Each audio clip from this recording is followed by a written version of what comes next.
All right, I'd like to call this meeting to order and ask Roberta to take the roll, please. Supervisor Long? Here. Supervisor Zaragoza? Here. Supervisor Parks? Here. Supervisor Foy? Here. And Supervisor Bennett? Here. And I don't know whether my staff was able to pull this off or not, but I have a PowerPoint slide for the moment of inspiration. No, not that one. That's not inspiring. That one's for when we do board comments. So doesn't sound like we have the other one. All right. Well, here's our moment of inspiration for today, and that is the United Way Day of Action.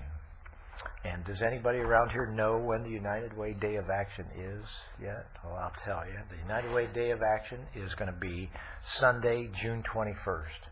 And what they're trying to do, the United Way, is trying to inspire those of us who who still have ability in the midst of this recession, to donate food, personal care items, health supplies, all of that for homeless people, for people at the rain shelter, for people that need these.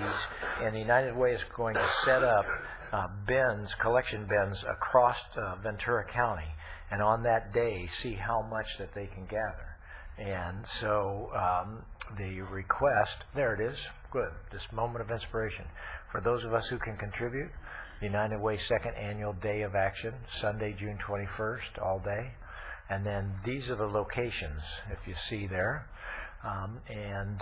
So if you could use this moment of inspiration to go out and try to inspire others in the community, if you're listening to this as a county employee, but the United Way is looking for help, and this is specific hard items, tuna, canned meats, canned soups, canned beef stew, canned fruits, canned vegetables, canned beans, pop-top cans when possible are what work best. Personal care items for homeless, including deodorant, hand lotion, socks, diapers, especially the larger size diapers. Right? Then health supplies for free clinics, such as Band-Aids, boxes of latex gloves, gauze, toothbrushes, toothpaste. So again, if everybody do that, that is our moment of inspiration, and we have a public speaker on the moment of inspiration also, Mr. Williams. Thank you, Mr. Chair. I had a moment of inspiration a couple days ago. On the internet, the city of Upland, dated February 23, 2009, is canceling the red light photo system, and I'd like to read you why it is canceling that system. Quote, the system's monthly revenue since November 2003, that's 6 years ago, has not covered the officer's salary and benefits currently billed to the system. Unquote. Thank you. Okay, we're ready for the Pledge of Allegiance. Supervisor Foy, would you like to lead, please? Please join me. I pledge allegiance to the flag of the United States of America and to the republic for which it stands, one nation, under God, indivisible, with liberty and justice for all. And Roseanne, Roberta, you're off the hook. I'm not going to. Okay, I believe that we had a last-minute thing about postponing the minutes, correct? So our keeper of where we are with the motion on the minutes. Make the motion to continue the minutes for one more week. Motion to continue the minutes for one more week. It's been seconded, and we have an exciting vote coming up here. Hold your breath. It passed. All right. Agenda review. Yes. Good morning, Board. Consent item number 10 indicates it requires a 4/5 vote. It does not, so that should be stricken from the letter as well as the agenda. And consent item 15 You have received a copy of an email from Bob Roper supporting that item. There's a time certain agenda item 21 with a revised resolution, and all of that has been posted. Right. Board members, do you have anything else for agenda review? Hearing none, we're ready for a motion to approve the agenda. Moved and seconded.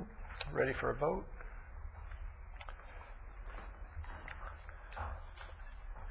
And the agenda has been modified and approved. We're ready for consent items 10 through 16. We have no speakers. It's been moved and seconded.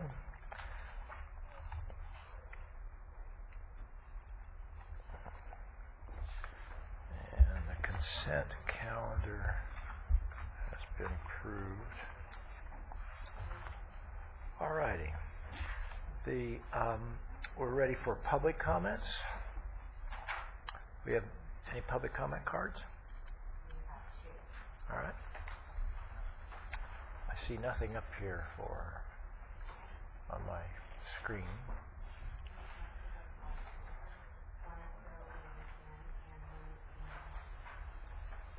For some reason why they're not showing up. Okay. Our first public speaker is Chuck Villa. Did I pronounce that right? Huh? It's Jack. Jack. Wow. Good. It reads better there than it does here, Jack. I'm sorry. It's probably my glasses, right? Okay. Go ahead. Okay, great. Thank you. My name is Jack Villa. I live at 1231 Patricia Street in Oxnard. And I come as a representative of the American Postal Workers Union. And I come to the board to inform you that we are concerned about the possible consolidation of the Oxnard facility located at 2901 Camino del Sol in Oxnard. Now, this is a consolidation. It's not a plant closure. I've heard reports on the radio that it was a plant closure, and it's not a plant closure. It's a plant consolidation of moving the outgoing mail to Santa Clarita, some 50 miles away. Right now in our plant, we process mail for the cities of Oxnard, Ventura, Camarillo, Simi Valley, Hueneme, Ojai, Oakview, Santa Paula, Fillmore, Somas, Moorpark, Carpinteria, and Summerlin, and Piru. And we feel that let me start at the beginning. In 2002, the Postal Service had a transformation plan that was to consolidate plants throughout the country. And now, in 2005, the Postal Service came up with a list of 139 facilities for possible consolidation and closure. And of course, the unions protested this, and now we fast forward, and now with the economy the way it is, the Postal Service is looking to be in the red this year of about $6 billion. And so, like all other businesses, they're looking for ways to cut. And consolidation is one of those ways they're looking to cut cost. And right now, the Oxnard facility has been targeted for an AMP study, which is an area of mail processing study. And this study was started on April 29th and should be completed about June 29th. And the union, as we are concerned about the effects that it'll have on the community as far as displacement of some 75 to 100 employees, the delay of mail service, the reduction of services, the traffic and environmental concerns, and questions of accountability of the mail service. And so we come to the board to let you know that as community leaders, you have the right or input into this decision. And once the AMP study is completed, they are to notify all the community leaders of this impact study. And we, as a union, don't believe that this move of consolidating mail to Santa Clarita, some 50 miles away, will not serve the communities. It would not be a benefit to the communities. It'll be a reduction in services and detrimental to the county, most of the county. Great, thank you very much. I just had a couple of quick questions. How long after the study comes out would it be before they would make a final decision, do you know? I believe, Roberta? It should be soon, but they've already made the decision. Just trying to. It should be at least a couple of weeks before. June 29th is when they should have it completed. But as far as setting a date so that community leaders can have an input, I don't know. We've had in other parts of the country where they didn't notify community leaders. That's why we come to you to let you know that this is happening, because in other parts of the country, community leaders weren't notified. The mail was just moved and employees were just moved. And from the union's perspective, do you guys have some kind of estimate in terms of how much it would affect mail mailed in Oxnard? How long would it, right now it gets to, right now it gets out in the next day. How much would this affect the mail? Well, right now, if we were to mail a letter from Oxnard, put it in a mailbox, and it was to go to Ventura, that should take 1 day. And right now, that letter I mail in Oxnard will go to the Oxnard facility to be sorted to go to Ventura. With the new plan, that letter mailed in Oxnard will go to Oxnard, and then it'll go 50 miles to Santa Clarita, and then back again to Oxnard, and then to Ventura.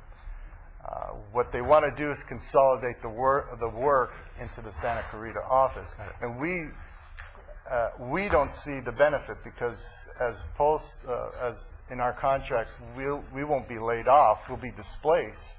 So they're not going to save as far as payroll. They're going to. Thank you. Yeah, we have 5 minutes for this. Okay, I'm sorry. Supervisor Zaragoza. Mr. Chair, let me, I met with Jack too, and some of their members too, but the concerns are that right now the mail goes from the different cities here in Ventura County to Oxnard, and the mail is delivered the next day. Correct. The concern that I have is that it's going to come to the Oxnard Center, and it's going to be transported to Santa Clarita, and then back again. Right. And consequently, as a result of that, we have numerous businesses and other entities that have bulk mail that wanted to go out the next day.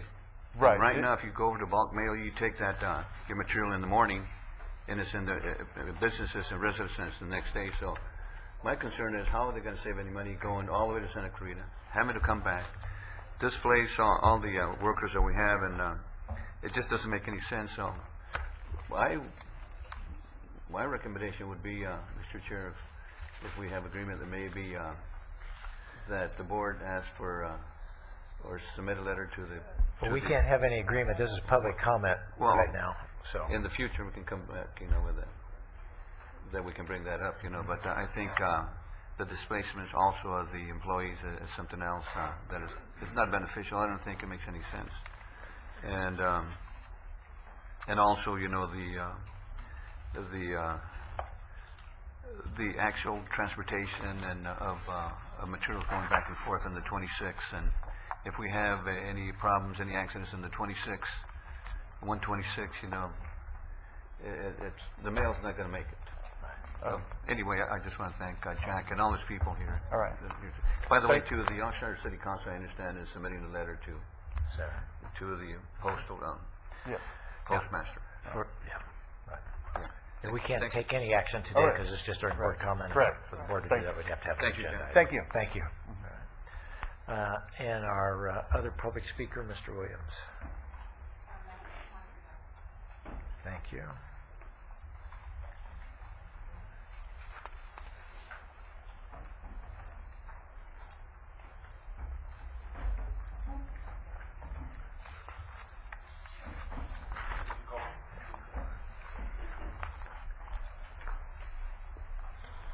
Thank you, Carol Dean Williams. I ran across this community guide from our Superior Court, and lo and behold,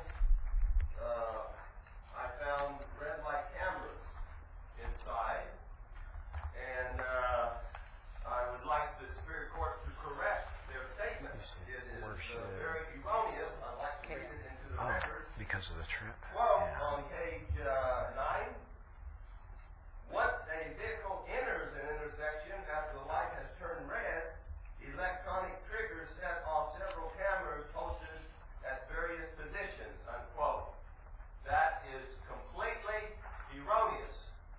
And I have discovered that the city of Ventura and Red Flags is fraudulently operating the photo camera, and they definitely need the court support because that's where traffic violations are heard. So it's very strange why they're operating them in direct opposite of what the court says. And on page 15, there was a public trust and confidence survey done for the Superior Court, and evidently it didn't come back too good. So the Chief Justice of the Supreme Court has ordered goals set to rectify the survey, and it can be found online at californiainformation.cal.government/reference/4_37 public trust h.htm. But what's amazing, what is truly amazing, there was court testimony. Every one of you has to go to the DMV to get your driver's license. This is the state authority on driver's license, or at least I thought it was the state authority. We had the Ventura police officer Matt Thompson and Ventura Traffic Engineering Division, Tom Miracle, had them testify under oath that this department is in serious error. Let me read you what we're all instructed to get your license, and it's on a test too. And Tom Miracle said he would check it wrong, that it wasn't correct, and they would check him wrong and deny him his license. On page 27, how well can you stop? At 35 miles an hour, it takes about 210 feet to react and bring the car to a complete stop. Not so, says traffic engineer Tom Miracle. Not so, says police officer Matt Thompson. At 55 miles an hour, it takes about 400 feet to react and bring the car to a complete stop. Not so, says Tom Miracle, the wizard traffic engineer of the city of Ventura. Not so, says Ventura police officer Matt Thompson. I said, well then, what does it take? You know what the answer was? Well, I'm not a mathematician. Well, I'm not a mathematician. So, I'm going to go to the Department of Vehicles, and I see Arnold Your time is up. Thank you very much. We're ready for board comments, and Supervisor Foy. Thanks, sir. I would like to adjourn a member of the people on this list, and also just make one comment in regards to our speaker earlier. We, I think, as Board of Supervisors, should be careful in what we do up here in regards to when we talk about a federal agency who's losing $6 billion a year, and our stamps are going up at pennies every year in regarding to try to stop their reorganization or even have a comment on that, because I think it's important that we try to have government be as effective, as efficient as possible for all of us. So those are my comments. Thank you. Thank you very much. Supervisor Parks. I would like to use this opportunity to read a brief letter that was sent to my office by a resident out in Yerba Buena. It's to Butch Britt, saying, "I want to thank you for the excellent work you and your crew have done in maintaining Yerba Buena Road during the 30 years I've lived here. Yerba Buena is inherently difficult, being curvy and cut into steep hillsides. Sometimes the hills fall down and take the road with it. Sometimes the slide buries the road. Through all this, your fine group has dug us out or rebuilt the road, usually improving it in the process. The recent pruning of the trees along the road was done to the highest standards. It looks lovely, and the trees will be healthy." It's just nice to see. Often you get complaints. It's nice to get recognition for the positive things that we do. And then also on the positive side of things, there was a wonderful article in today's Star on page A6 titled "Earth Advocate Sees a Green Future. TO native has built her conservation reputation at UCSD." And it's about 22-year-old Jessica Wall, who is the daughter of my assistant, Janet Wall. And it's a wonderful article with photos and all of her efforts, and a lot of that is inspired by her mother, who's also very much an environmental supporter. And then I'd also ask that the board close in honor of the people on this list, and just wanted to note the very sad passing of Beth Crom's 22-year-old son. She's a congressional candidate, I know, and he was found dead yesterday, a UCSB student about ready to graduate. So I know he's very sorely missed by his family and friends. Thank you, and that is sad. Pass our regards on. Supervisor Zergos.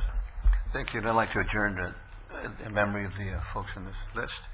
I just want to report, too, that this past Saturday, Stan Hicks and I, my chief of staff, attended a Mercy Ministry opening, a church opening that let me back up a little bit. You know, you were talking about the moment of inspiration, about giving and so forth. This ministry is handing out food, is handing out clothing, medical help, you know, for the folks in El Rio. They set up a computer center for the children and helping feed the families in El Rio. So we were there for the ribbon cutting this Saturday. So just in keeping in a moment of inspiration, I think they're doing an excellent job, and I want to commend them for that. In addition to that, you know, I attended the Filipino American Consul annual installation and installed some of their officers, and they're celebrating the Philippine Independence Day. And of course, you know, we all talk about independence, whether it's in different countries, and here in the United States we have the 4th of July, and they are part of the American dream, and I was there to help them with that. Yesterday, Stan and I again went to the Boys and Girls Club, and this is the graduation of a youth empowerment program. And these are kids that went through this leadership program to learn skills, job skills, to be successful in life, to learn to interact with other children. And this youth program is sponsored by the County Workforce Investment Board program. There was 100 and some plus graduates, and the program has probably graduated over 1,000 youth, you know. So I think that's a big plus, you know, for us in the county. In addition to that, I'd like to commend Patty McWaters. You know, I continue to be impressed by county employees and the good things they do. Patty McWaters, apparently from the Human Resources, last Friday had an organized healthcare center here at at the county courtyard, and she gave a lot of good information, lots to learn about various county services. And I couldn't attend, but my staff did, and I just want to commend them for doing a good job. In addition to, I'd like to commend our Sheriff's Department employees, and I hope I can pronounce the deputies' names correctly. I'd like to commend Deputy Michael Marco, Senior Deputy Aaron Nahira, and Shannon McKibben, Tim Reagan, and Amanda Carr. Apparently, at the County Star last Monday, there was an article where this deputies apparently were commended by the Los Angeles County Sheriff's Department for their excellent work in identifying 2 suspects who were targeting senior citizens in a fraudulent scam. As you know, many of our seniors are vulnerable to scams, and it's great to see that the Sheriff's Department employees were honored for their excellent work in protecting our seniors. In addition to that, I'd like to invite our staff and supervisor. I'll be speaking at the Thursday morning at the Residence Inn in Oxnard for the Chamber of Commerce. The morning breakfast is going to be a PowerPoint on my first 100 days here with the Board of Supervisors. Ah. So this is 7:30 on Thursday. It's a PowerPoint that we put together, and if we have any county employees that might want to attend, I don't have enough money in my budget, but I think it's about $35 per person, so, if you want to attend. So, and that's all I have. Okay. Good luck with that. I haven't heard of a supervisor's first 100 days. That's a creative idea. Supervisor Long. Good morning. Thank you. I guess I'm just kind of stopped by that, but good for you, John. I have a list to submit to journal memory of folks that have passed in the 3rd District. I also have the submittal for public reports of meetings and conferences for the clerk of the board to bring me up to date. Just real quick, as far as the latest that I know, as we're all getting lots of emails to us on what's going on at the state level in budget conference committees and discussions. The update on the cash flow situation is that there is a critical date of June 15th that will be difficult for the state to borrow funds if we don't have cash to pay our bills on time. And Controller noted that beginning on July 29th, California will not have the cash needed to meet all of its payment obligations. And so there's some high anxiety at the state, and now the discussion appears that they're going to try and make some significant cut decisions by the end of the month, so that they then have that cash that will be able to continue to pay the bills and the vendors for the state of California. I mentioned last week that there was some concern expressed with some of the proposals that the state would no longer be able to pay counties for the cost of absentee ballots. And the state is proposing to keeping animals 3 days longer before we euthanize them, and that was a $24.6 million proposed cut, which means that we would be euthanizing animals sooner, which I know will raise great concern for folks who care about how we are taking care of animals, and not just this county but in the state. These are all, more than just doom and gloom. It's all pretty challenging, and it is still a fast-moving target. And again, I think the things they're going to try and deal with in the next couple weeks are going to be just critical to getting that cash flow ability, and then deal with the rest of it after that period of time. The Urban County Caucus and CSAC has basically taken positions that are budget principles that call for balanced approaches to this, so that we can assure that the markets are there to be able to ensure that counties are paid in a timely fashion, and the state's able to borrow where they need to. But that balanced approach means that they need to continue to certainly look at those areas they will need to cut, but they also need to continue to have discussion about new revenues. There's been extensive charts made on all sides that propose areas for potential new revenues. And as of yet, there's not, certainly, and not a surprise to anybody, there's not a consensus on what those new revenues may or may not be. I don't think we're going to get any serious consideration on new revenues until after they get through this first cash flow crisis and actions to address that. Then there might be. I don't know. And if any of you would like to see that list that's been developed, I'll be happy to provide it to you, and you can check the box yes or no, and your opinion and a dime will get you a cup of coffee somewhere. That's all I have to say on that. Thank you. The value of our opinions are dropping, or the value of the dime is dropping dramatically. I'd like to ask the board to adjourn in memory of the people on this list, number one.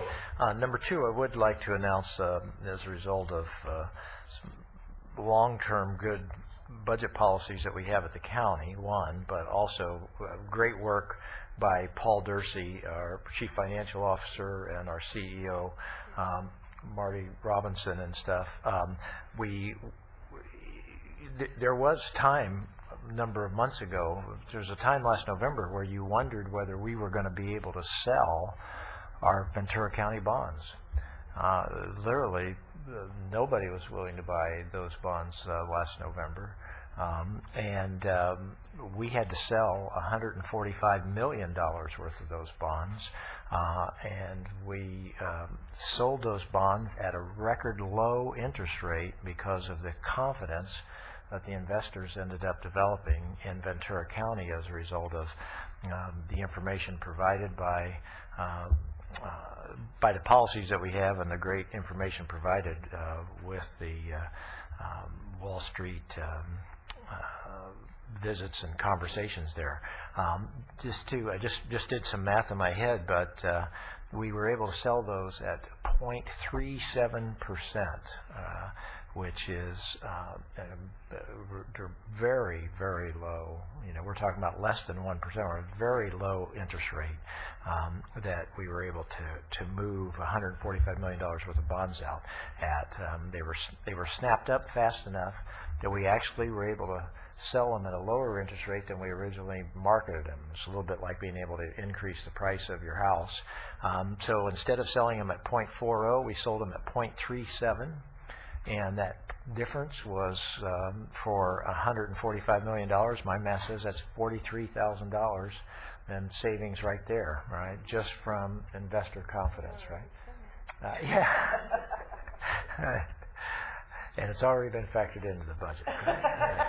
So anyway, congratulations particularly to Mr. Dursey and Ms. Robinson, and then to the board for long-term good policies that have Ventura County still being a very attractive county for investors, in spite of the fact, and by the way, that those conversations taking place on Wall Street on the day that the vote was taking place here in California to reject those 5 initiatives. I mean, so California's crisis was very much on everybody's mind and stuff. It sounds like you want to jump, so go ahead. Yes. Well, and actually, the day that we met with the bond buyers was the day after. Right.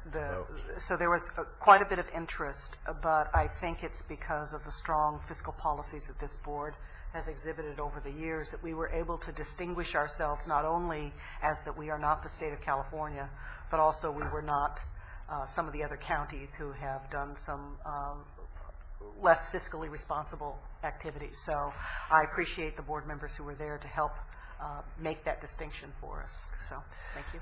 And then now I am ready, since we're not the state of California, but I want to talk about the state of California. And this is an editorial that was in the Sacramento Bee on May 31st. And it's a small paragraph. The governor has proposed to eliminate welfare, the entire program, wipe out healthy families with subsidized health insurance for children of the working poor. But this was the most dramatic thing that just jumped out at me. These cuts would leave California with the least support for its poor of any state in the nation and probably any government in the developed world. Now, this is one of the wealthiest states in one of the wealthiest countries in the world, and we will, for the poor, support for the poor, probably be last of any of the developed countries in the world here in California if these cuts go through. These are historic, dramatic times, and when revenues have fallen from 110 billion down to 70 billion, they literally will be choosing between blood and oxygen up there in Sacramento in the next 2 weeks, as Supervisor Long was talking about, about the situation. I had the opportunity to talk to Assemblymember Mike Fuhr, who's actually involved in these, with the leadership in these negotiations over the weekend, and talking about how he's saying, I'm just trying to get some principles in, like our first principle ought to be nobody dies. And to think that that's the kind of conversation that he's having is tragic that California, that we've gotten in this situation. I'd like to go to just one other slide for my comments, and that is California is the only state in the union that doesn't collect an extraction tax on oil pumped inside the state. We're the only state in the union. Conservative states, Louisiana, et cetera, that have had long-term conservative leadership have that. We don't do that. It's just an example. So we have some tax rates that are high, income taxes that are high, sales tax rates that are high, but overall, on average, our property tax rates are lower, and there are some areas. Last March, just this past March, we pushed through some changes in the tax structure that actually decreased taxes that some corporations are paying by changing the definition of what we called as income at the same time that we are heading into this crisis. So I would offer to you there are many solutions to this problem. Cutting is a major part of it, but for us to be the one place in the developed world that has the least support for poor people, and at the same time be the only state in the union that doesn't collect an extraction tax on oil pumped in the state, we have quite a few disconnects here. It's not all just a spending issue, I would point out from my perspective, and we're just going to have to do the best we can to try to deal with all of that as it rolls down here to us.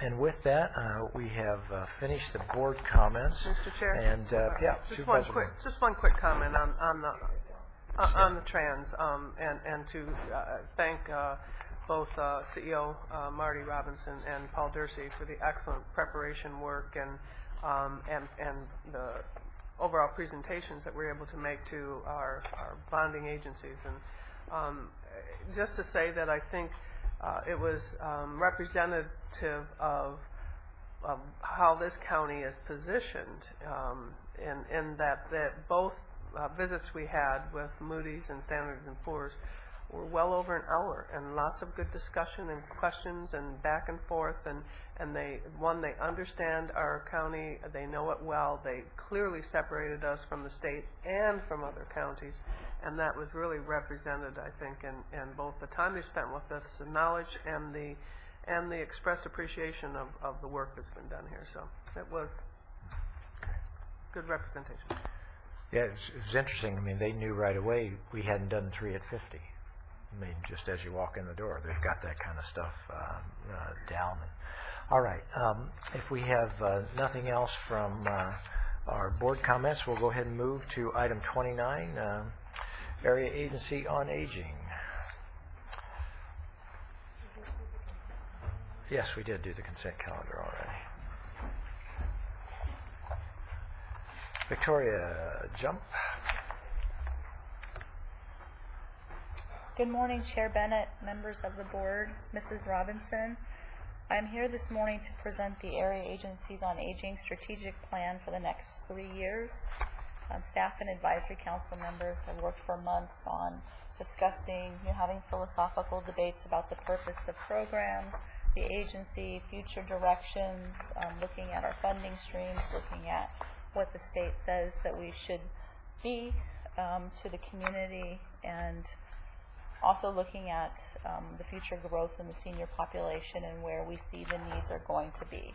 Given our limited funding, this is the plan that we've developed for the next 3 years. I'd like to introduce our advisory council chair, Mel Silverberg, who will provide more information. Thank you, Victoria, and good morning, everyone.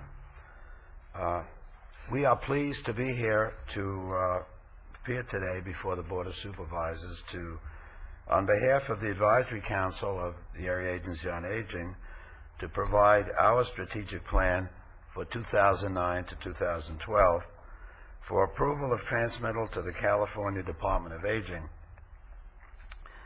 This strategic plan will also serve as our area plan for this period.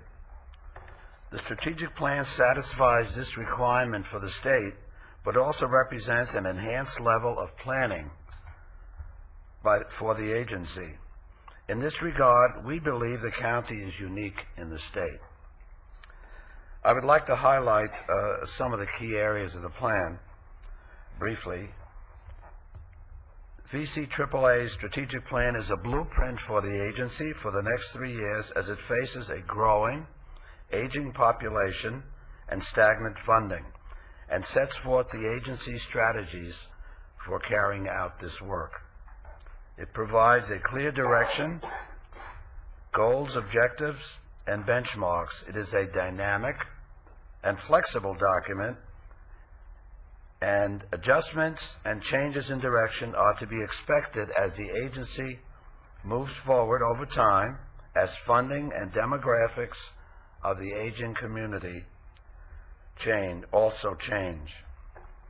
The plan provides a framework to assist staff in prioritizing, meeting state and federal program mandates, meeting the needs of seniors and caregivers, and assuring effective use of taxpayer dollars. Updated census data, feedback from consumers and other key stakeholders, funding constraints, and changes in program rules and regulations are factored into the planning process. The plan is designed to be results-oriented, with VCAA management engaged in tracking the progress towards each goal and objective through a series of performance measures. As we reflect on our past, we look forward to our future and the exciting opportunities presented by this strategic plan and to its promise of the VCAAA serving as a model for excellence and effectiveness of services and programs for those we serve, the older adults of Ventura County. Thank you. You might be the only people I know that are looking forward to the future. Yeah, I'm very optimistic. Yeah. I would just say, I mean, we have to approve this, and you have limited information coming from the state, but strap your seatbelt on in the next 2 weeks. I think you're going to see the seniors of this county are going to get walloped with a 2x4, and these programs are certainly at great risk, and I know you're aware of that and stuff. So I appreciate that you can't deal with that in this letter at this point in time. Do we have any questions or before we do a motion on this? Yeah. I'll put a motion forward to, as recommended, to approve the strategic plan and to sign the copies and move it forward in appreciation for the extensive work, and as I read through it, the months of work that the AAA board put into this, and discussing both policy, direction, vision. It's an excellent document to be able to work forward with, and as Supervisor Bennett just said, to be able to look at it, revisit it once we have the reality check of what comes through from the state, and do the best we can to continue to support our seniors and know that we do respect and care about them and their needs. So thank you for that work. All right, we have a motion out there. We need a second. I'll be happy to second it. We're ready to vote. Good job. Thank you. And good luck. Keep up the good work there. All right, we're at item that passed. We're at item 30, Fire Protection District. Mr. Nestor. Good morning. Morning. Supervisor Bennett and other board members, the item before you today is 3 appointments to the Fire District Appeals Board. And this is part of Ordinance 26 that you adopted in 2007. These appointees are 2-year terms. As in the past, we've gone to professional organizations in the county, looked for recommendations to sit on this board. And the 3 individuals are Stephen Jeffron, who's an architect, and he was recommended by Ventura County Chapter of American Institute of Architects. Donald Waite, who is an engineer, Council of Consulting Engineers of Ventura County recommended him. And Anthony Bates, who's a general contractor in the Ventura County Contractors Association, recommended him. This is 3 individuals of a board of 5. The 2 other individuals won't come up until next year. Their term is up next year. We have a fire marshal, Ken Carter from Torrance Fire Department, and Eric English, who's a public representative who is a resident of Camarillo. And if you have any questions. Do you have any questions? Ready? We have a motion and a second. We're ready to vote.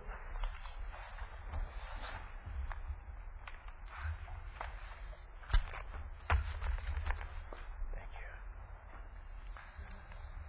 you. And that motion passes. Thank you very much. Thank you. Captain Messer. And we're at item 31, and that's the Healthcare Agency Emergency Medical Service Advisory Committee. Good morning. Good morning. I'm Chairman Bennett, members of the board, and Ms. Robinson. I'm Steve Carroll. I'm the Emergency Medical Services Administrator, and I'm here to talk to you this morning about the ambulance service contracts. In 2005, January 2005, the county negotiated new contracts with all 3 of the ambulance providers for 7 different zones for the provision of countywide emergency ambulance services. One contract is with Lifeline Ambulance Service, which covers the Ojai area. The other contracts are with Gold Coast Ambulance, that covers Oxnard and Port Hueneme, and the remaining portions of the county are covered by 5 separate contracts for American Medical Response. The original term of the contract was 6 years, which extended to January 1st of 2011. The contract requires a performance review every 2 years that's conducted by the Emergency Medical Services Advisory Committee. Board members have recommended 1 person for each of that committee. The committee evaluates whether the providers have met or exceeded the minimum requirements in regards to response time performance and continuous quality improvement process. Based on the results of that review, the EMS Advisory Committee then recommends to your board whether the providers are eligible for a 2-year extension. The contract allows for up to a maximum of 5 2-year extensions during the term of the contract. The first review was conducted in early 2007 and resulted in a 2-year extension for all 7 zones.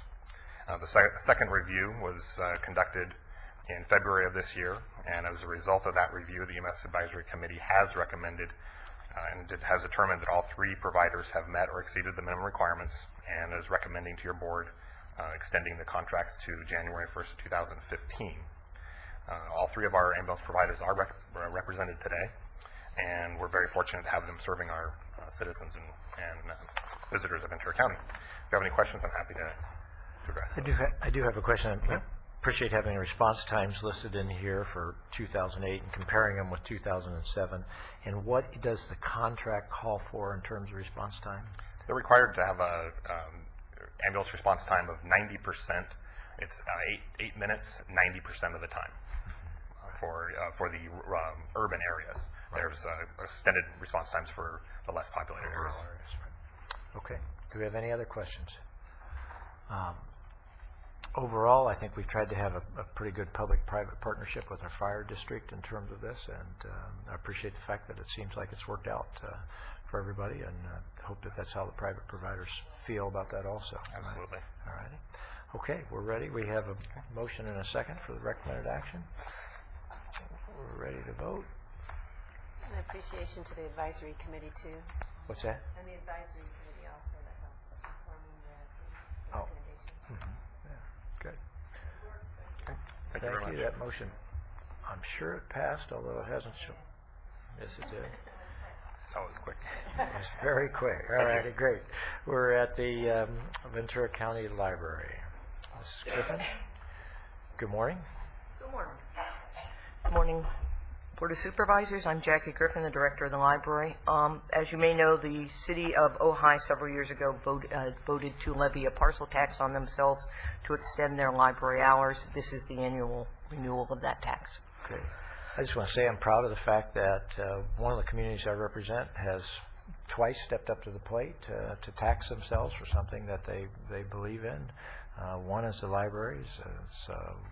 The other is they stepped up for the Oakview Park and Resource Center, which was on last week. So this is the annual sort of approval of that assessment district that the citizens voted for. So I'd like to move the recommended action. Thank you. Thank you, Ms. Griffin. That passed. Item 33, CEO's office. It's a recommendation to continue this item actually till June 23rd. Great. All right, we have a motion and a second, and we're ready to vote.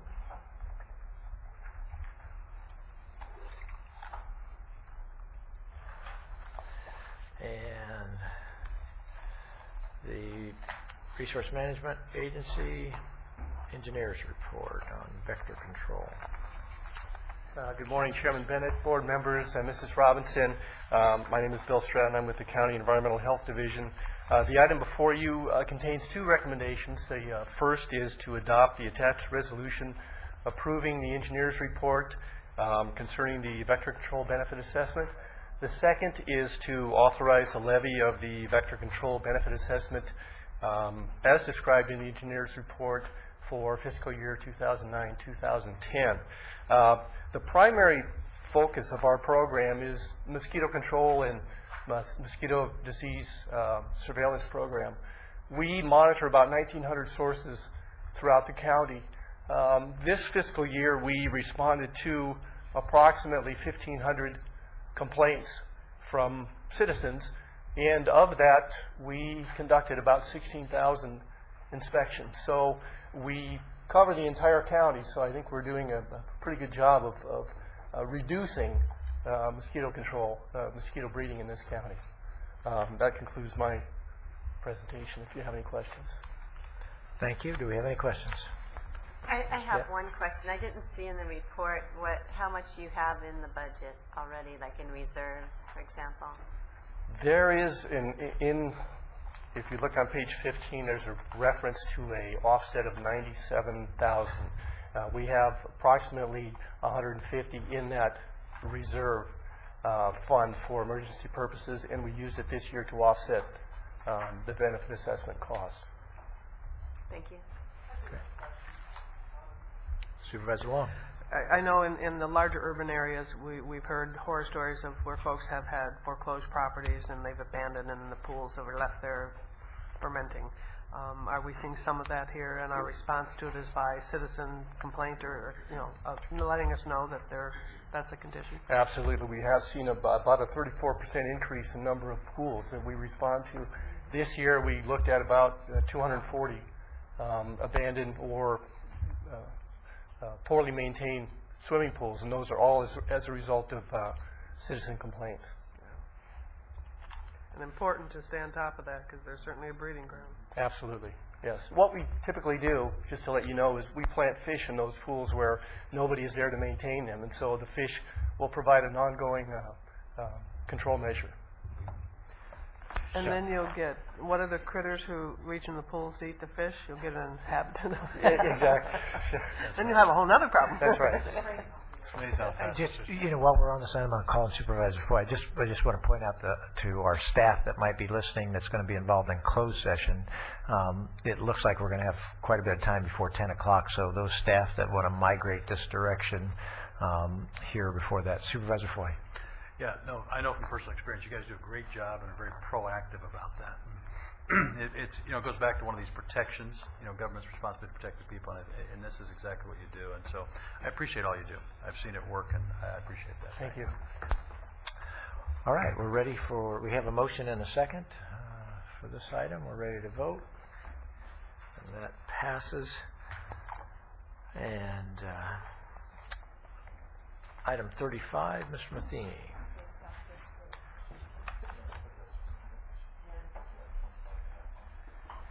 Good morning, Mr. Chair and members of the board, Mrs. Robinson. We are here together for a matter of housekeeping. A number of the school districts within the county wish to join together with a statewide group in the issuance of a financing program. And to facilitate that, we are asking your board to allow them to proceed without going through the requirement of formally approaching us, and there's a number of hoops that they are required to clear if the county is not to issue the financing vehicle for them. So we ask that you approve the recommended action.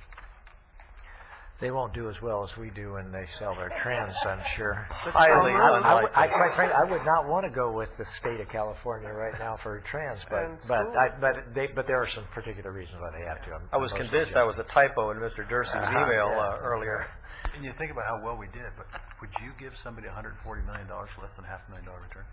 You think the paperwork would cost you more than that? It's unbelievable. Yeah.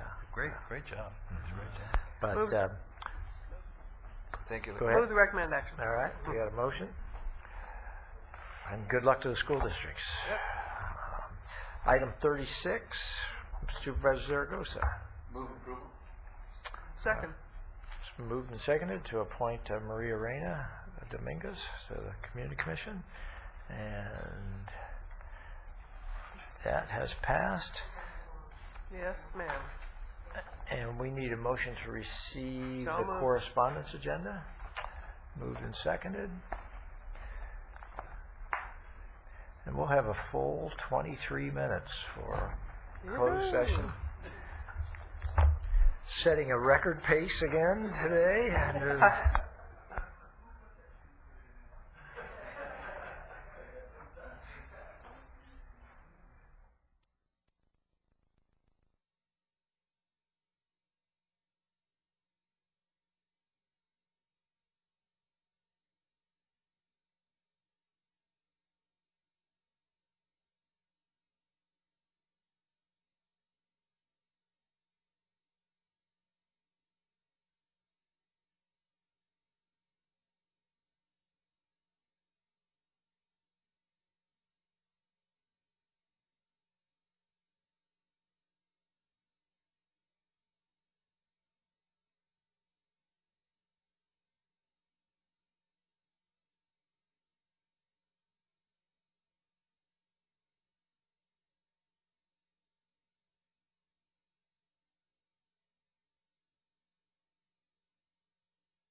Yeah.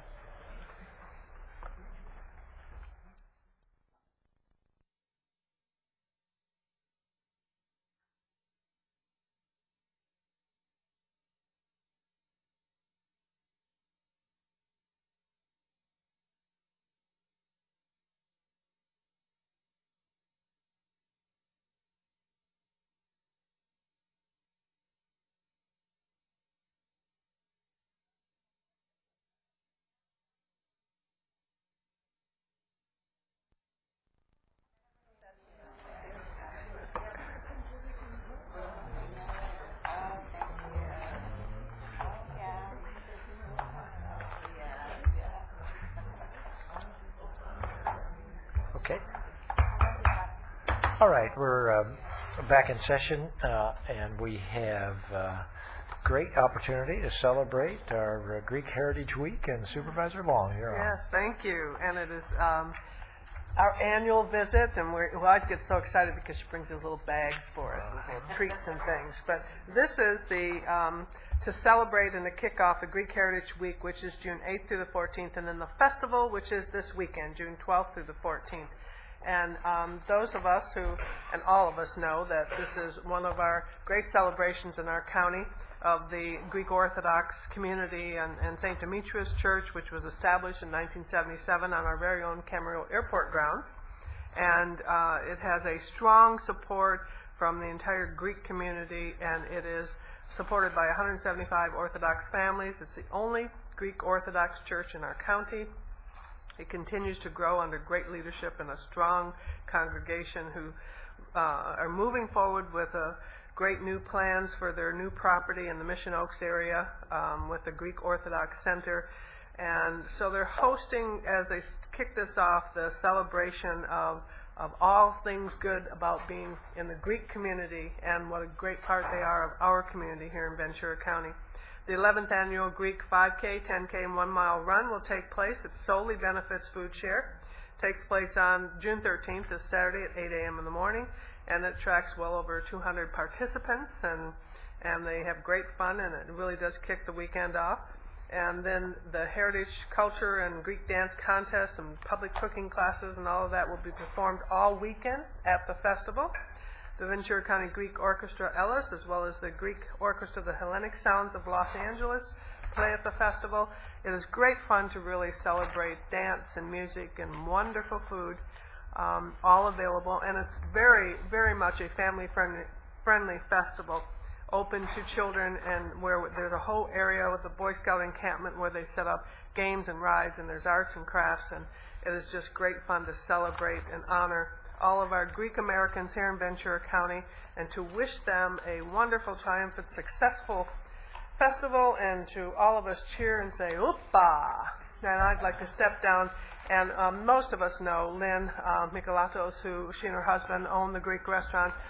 She's very active in the Ventura Chamber and many other hats that she wears in supporting growing new leaders in our community and supporting so many good causes, and Food Share certainly being one. So, Lynn, please talk to us about the festival, and I'll step down to present this. Well, thank you very much. And Father Gary Kyriakou, sorry he couldn't be here today, but he had a number of hospital rounds to make, so that's his priority. So, and the new festival chair, Bill Leonard, is busy getting everything all prepared over at the festival site. And this year we have artist Lisa Kelly that has created some fabulous new scenery and a brand new entrance into the festival. So you'll think you're arriving at Mykonos, entering through the windmill. So we're excited about that.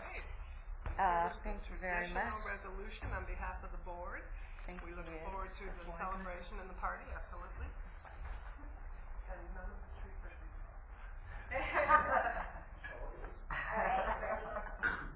One, two, and three. Let me just take one more, okay?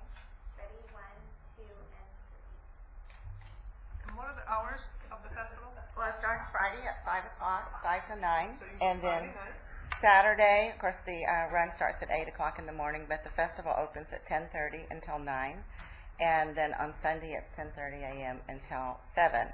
But you know the Greeks, if the party's going on, they don't close the doors. So. Look forward to Oh, thank you very Thank much, you. Kathy. Thank And you. I would like to offer some like free passes and some baklava for all of you to share and enjoy. And this is just a teaser, so the rest of the goodies they have to come out to collect. Okay, you're welcome. Thank you, Kathy. And you're doing it. And Lynn, you're doing a. Yeah.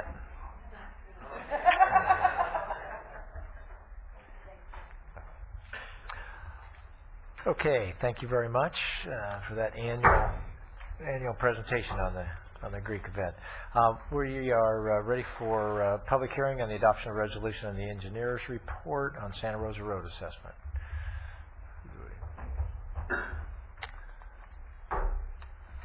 Good morning, Board Chair and members of the Board. My name is John Bliss, and I'm here. Typically, Butch Britt is here with me, and I don't see him here, so I will give you a quick update, and then I will be able to answer any questions you may have.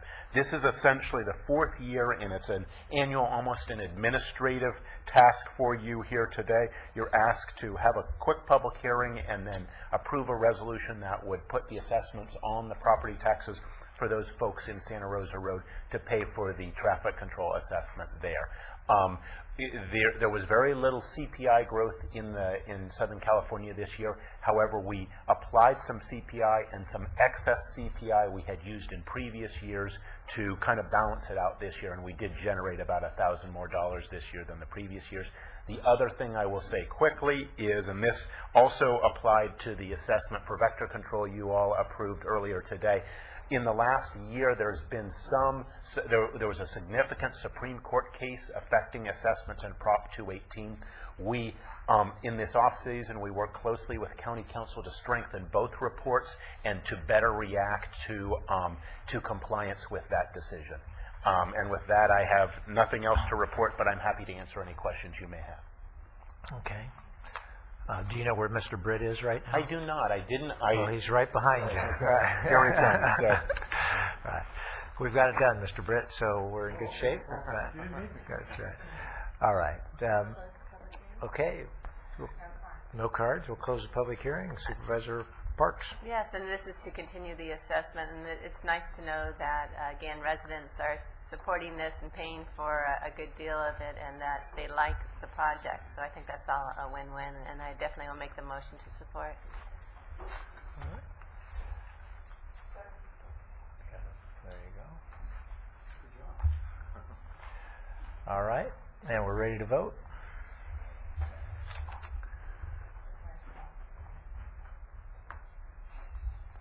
That motion passes. We're now, our Human Service Agency, our presentation on the Workforce Investment Board. Good morning, Mr. Teague. Good morning. Good morning, everybody. My name's Alex Teague. I'm the chair of the Workforce Investment Board for a whole 2 more days. And let's see, I think we have, this works for this, right? No. This one? There we go. Alrighty. We'll give a quick presentation. I believe most of you have seen some of this information. Please feel free to jump in with any questions as we go along. If I can't answer it, which is most likely the case, we have our whole group here that has much of the information, including your staff. And I do want to point out we do have quite a few of the executive committee members here, and they're here to show that as volunteers, they really do support this group. And they put in a lot of hours and a lot of committee work over the last year or so. All right, as you know, we'll review the role of the Workforce Investment Board, go over the progress that we've made in 2009, but more importantly, talk about where we're headed in 2009 and 10, and a little bit of peek at 11 as well, and talk about how we all can support the web a little bit more as well. As you know, the WIB is appointed by the Board of Supervisors to administer the WIA funds in Ventura County, provides oversight for the workforce development programs and services to benefit job seekers, and importantly, businesses. But really, it's the third one that's the important one. The WIB is a group of volunteers of both the private and public sector collaborating, but I would say more importantly, it's used to communicate throughout the community and connecting the workforce pipeline. That's really the essence, as we see it, of the board. In serving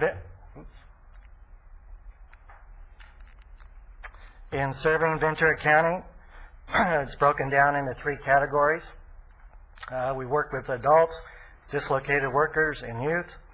And we're trying to tie in, I think we discussed last year, trying to reach out a little bit more to the businesses, have them use the services at particularly the JCCs in job recruitment, training opportunities, and business information services. We have many people that businesses that have come in. For example, Joan Balderrama from Lucex has used all the services. Even Dr. Lori O'Neill from Animal Hospital has used the services, and they enjoy the fact that you get everything in one stop. You can get services for both training, you can get looking for employee or job seekers, and so it's kind of really a one-stop shop, and it's free, and they really, really enjoy that part of it, obviously. Obviously, as we mentioned in the community, we're linking all those pipelines together. Over the last year, you can see we've had 646 enrolled in the WIA programs, broken down through adults, dislocated workers, and youth. And as you can see, you've had over 28,000 universal clients visit the 8 sites throughout the county.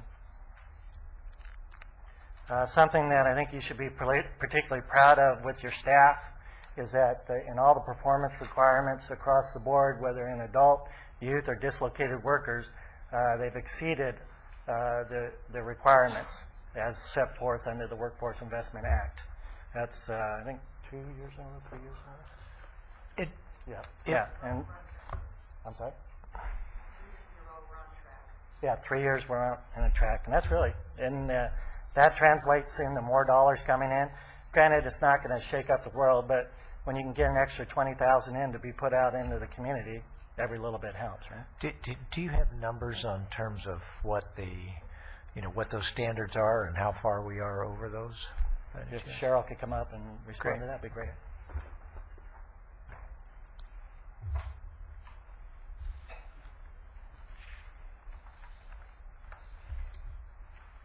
There are different standards for adults, dislocated workers, and youth. For adults and dislocated workers, there are program services where there are measures that are required for all of our programs. There are intensive services, training services. There's a requirement for entering employment and training-related services. There are statistics kept on whether people actually complete programs and exit. For youth, there's an attainment of a literacy and or numeracy gain, attainment of high school diploma or certificate. There's a focus on preparation and also on ability to leave the program. We have extensive numbers that we can share with you. I'm not sure if you want to go over them in detail right now. Give me a few. Entered employment. I mean, that's the big, huge issue. How many people entered employment after coming through our system, and what was the standard, and where were we? Okay. For entered employment for adults, for example, our target is 64 by the end of the year. As of March, 57 had entered employment. That is a rate that's 114% above what our target currently is.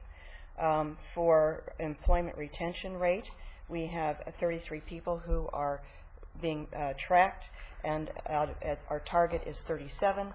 Their average wage is now $15.71. If you're talking about dislocated workers, our target is 74. We currently are at 69. So again, we're ahead of schedule. That have entered employment?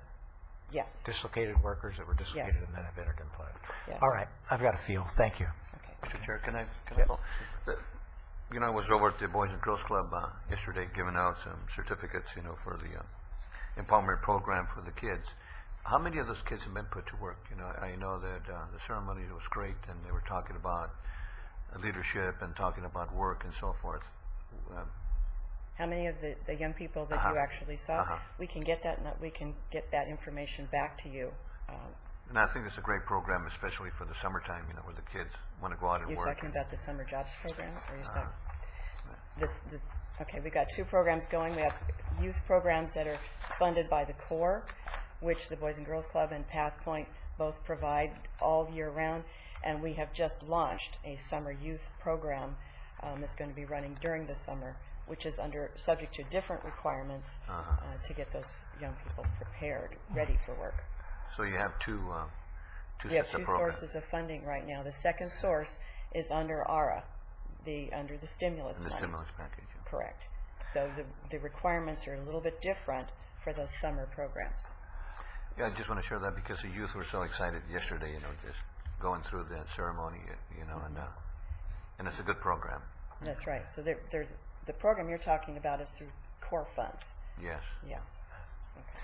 And Alex, while we have you interrupted, No, go ahead, please. could you go back one slide? Sure.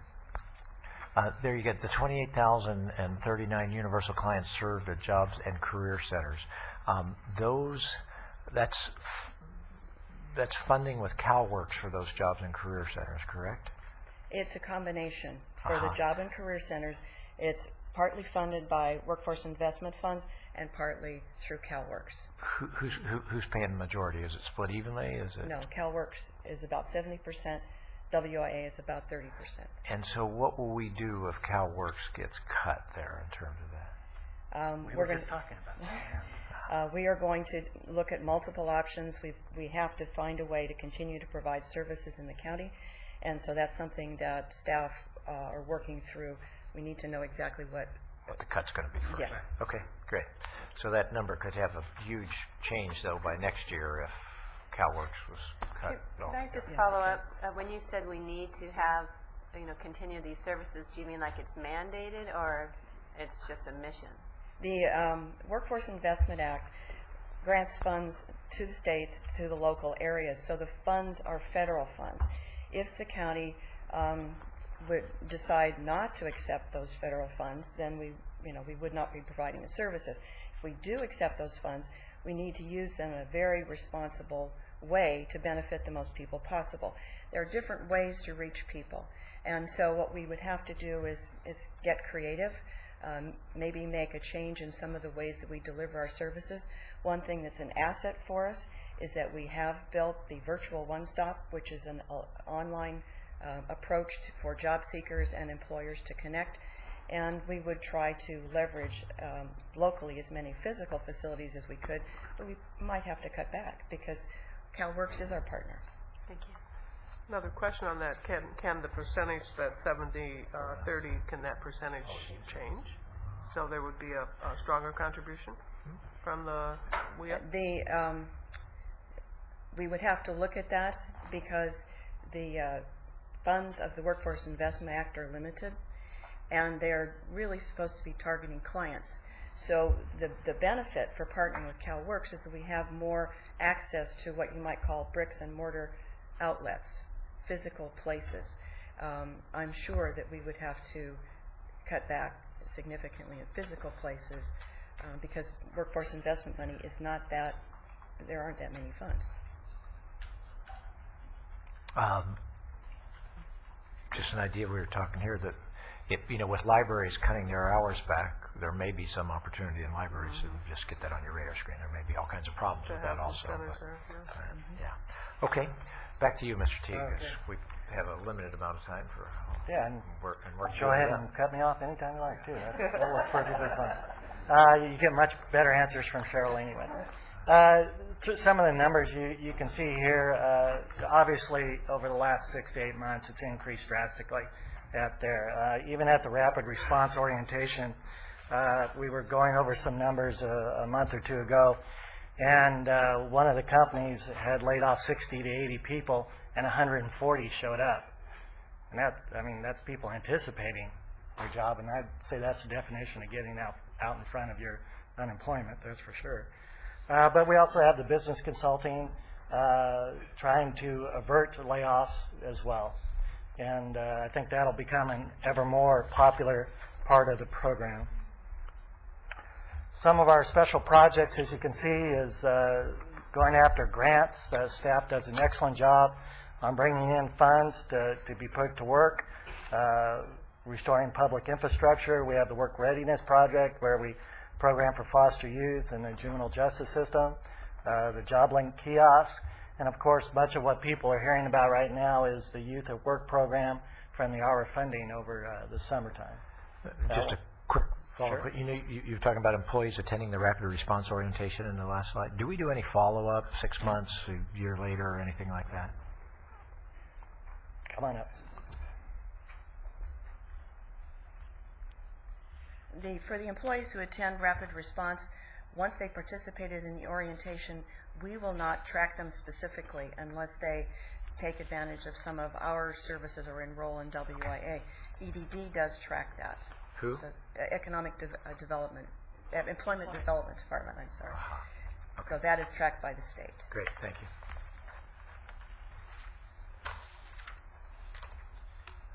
Let's see, we have studies in workforce and manufacturing and other labor market studies that we participate in. Kind of a clearinghouse information on the workforce here in the county. These are some of the partners and what we've been working with over the last year. I think Supervisor Foy said you've had people come up to you and say, what is a web? And I personally have less people asking me that now. I don't know about you. Hopefully we have a good marketing program going out there. And particularly with much of the newspapers printing about the dollars available through the stimulus package, we've come from, who are you? Or, hey, buddy, nice to see you here. Some of our strategic vision that we've really been working on for the last 2 years, and your staff's done a very, very good job of doing it, is trying to focus. As you can imagine, with a board approaching 40 people, there's not lacking a bunch of ideas, but trying to keep them down to a single direction is very important. We see it as our strategic vision is aligning, collaborative, leveraging workforce development systems with partnerships. In other words, connecting all the pieces together in the county. We want to make sure we have a ready, flexible workforce that adapts. And there's no doubt, I don't think that anybody can argue in this county that the business structure and employees has got to change. It is changing very rapidly. Supervisor Long has a question. There would be a question on that last bullet, support for mid-level wage jobs. Is there support, a focus at all on the low income Sure. wage jobs? So, Sure, many of the programs are based around the low income. So, but the access to training for particularly allied health and technology related should encompass all wage levels, I would think. It's very true. But it's also kind of on a demand-driven side of it. The group led by John Bibby at St. John's Hospital has brought together the group, and I actually added some other notes on it, but the allied health group for the county of Ventura and reaching out into the other counties. And he's done an excellent job in bringing all the healthcare companies and including the county in there. And that's kind of, I attended the first meeting, and you have a bunch of competitors in the room saying, okay, what do you need to do?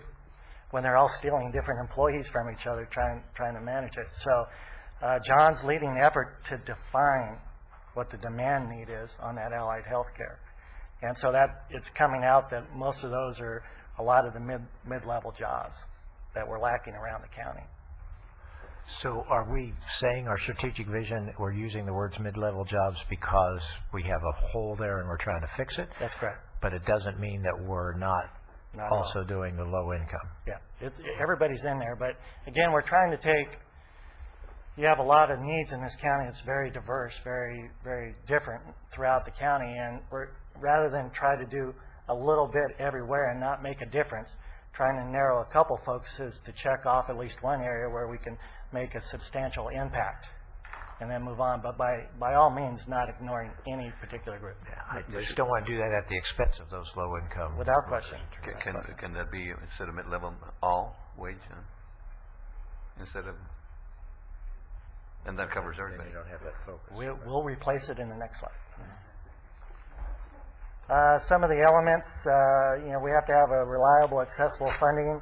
We have to have targeted, relevant, accessible programs, which is what we were speaking about, being targeted, and outreach and engagement, collaboration, and partnerships. This one is excruciatingly important in that being Ventura County, we're not the largest county in the state, and we get looked over a lot. And so outreaching to the other areas, the other regions on common goals, will definitely bring more funding into this county and the other counties as well. The funds, as they break out, as you can see, the core funding in 08 to 9 was $5.7 million. Obviously, with the increase in spending in Washington, it's moving up to 7.3. And there you can see there are money to be spent over the next 18 months at $7.6 million. I will say that we received notification from the state and federal that the intent of the hour money is to get out in the fields. They've made it perfectly clear, both when we were in Washington and from Sacramento, that that is for monies to be put out for specific projects in the field to be put to work with clients and direct projects. They make no bones about it, that get them moving and get it going fast, and this is not long-term. It's a one-time shot. Sure. And this is, I'm sure, refreshing growth in revenue for you between 08, 09, and 09, 10. Just for comparison purposes, can you tell me what 07, 08 was in terms of, it was 5.7? 07 was Just give me in the ballpark. 5.2. All right, so we grew from 5.2 to 5.7. Now we're taking this much more substantial jump up here. Great, thank you. Some of the strategic partnerships, working collaboratively with the Central Coast all the way up to Monterey for the reasons we were just given, that if you look at the way the money that the state disperses out, it makes, I don't think any surprises anybody where most per capita goes, Los Angeles, surprise. And so we think that by doing some of these initiatives across the county, it gains that much more attention. So as we said, we'll be bringing more money into the county. Allied Health Committee, we discussed. That one is really the essence of what the WIB's been doing, which is working together with the private sector to get a full direction on it. And I will say that we all belong to and we all support many different organizations that have tried to corral this cat herd called Allied Health. But I think that the WIB, because it has some legitimacy to it, is really taking the lead in bringing everybody into the same crowd. And of course, we are trying to focus on green jobs, as many people are. I will say trying to get that defined is rather challenging, exactly what green jobs are, what that means. But it sure seems like it's a hot, sexy topic in Washington, and so it certainly makes sense for us to try to be as lined up as we can be. Without question to it. And we have various groups. I know Marcos is leading the charge with his group to get that defined and applied to get the businesses coming. Great. Two things I just wanted to mention real quick. Under the collaborative with California Central Coast, that's collaborative for the competitive grants. And just as we're thinking about grants, I just want to be up front and get it out there. A few years ago, it seemed like every time the WIB started talking about grants, and they started talking about becoming an independent agency and all that stuff, and it became very distracting. And I would just encourage you, go after grants like crazy, but don't waste your time going down this other road. It has not proved to be a productive way to go. That's been heard loud and clear. Okay, great. That's one. The other one is I'll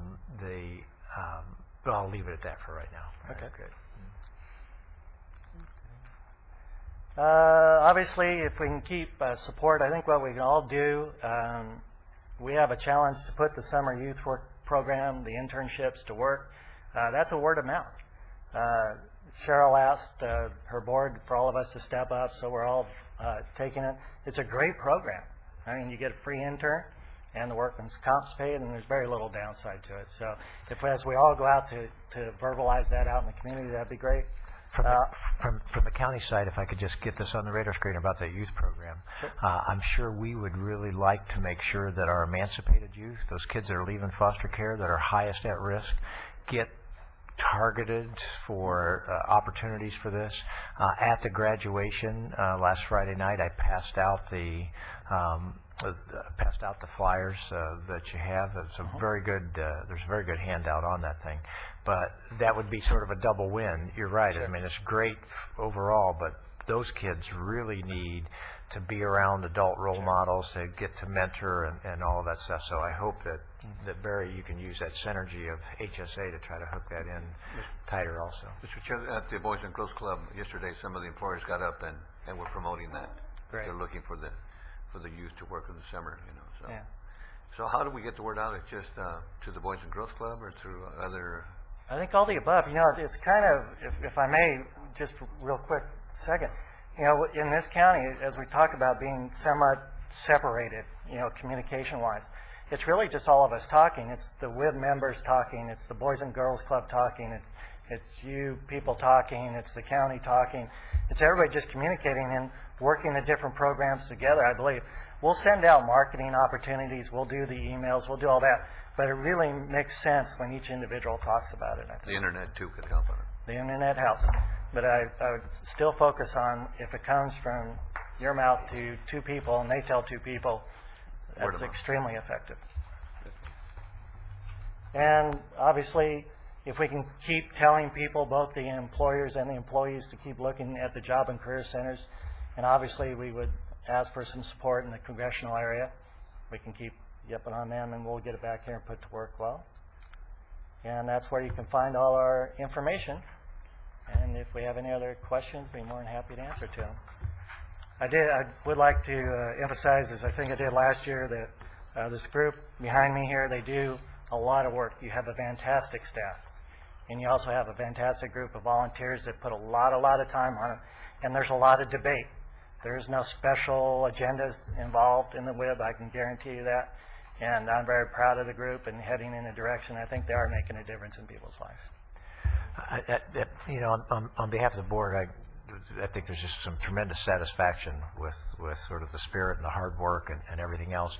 And at the same time, we want to throw out, there's a huge challenge out there. I mean, if there was ever a time when we need a great, you know, WIB and just real professional work by everybody, it's right now. People are really hurting. Businesses are really hurting. We need to try to do everything we can to just hit on every cylinder there. So great work, and take it up 2 more notches, would you please? Right? We will do it. All righty. Thank you very much. Mr. Chair, thank the board too. You got Marilyn and Steve and Marcos and the rest of the board there doing a good job. All righty. That's our Workforce Investment Board presentation. All right. And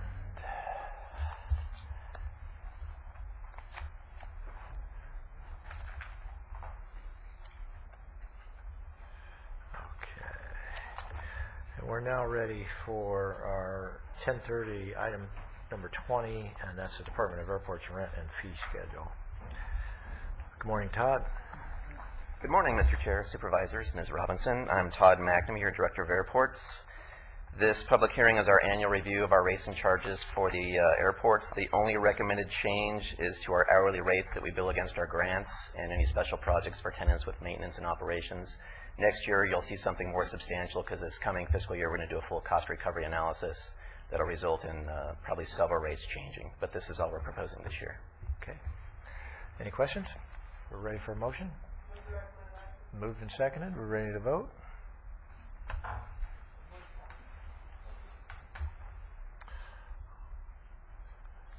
That motion passes. Thank you, Todd.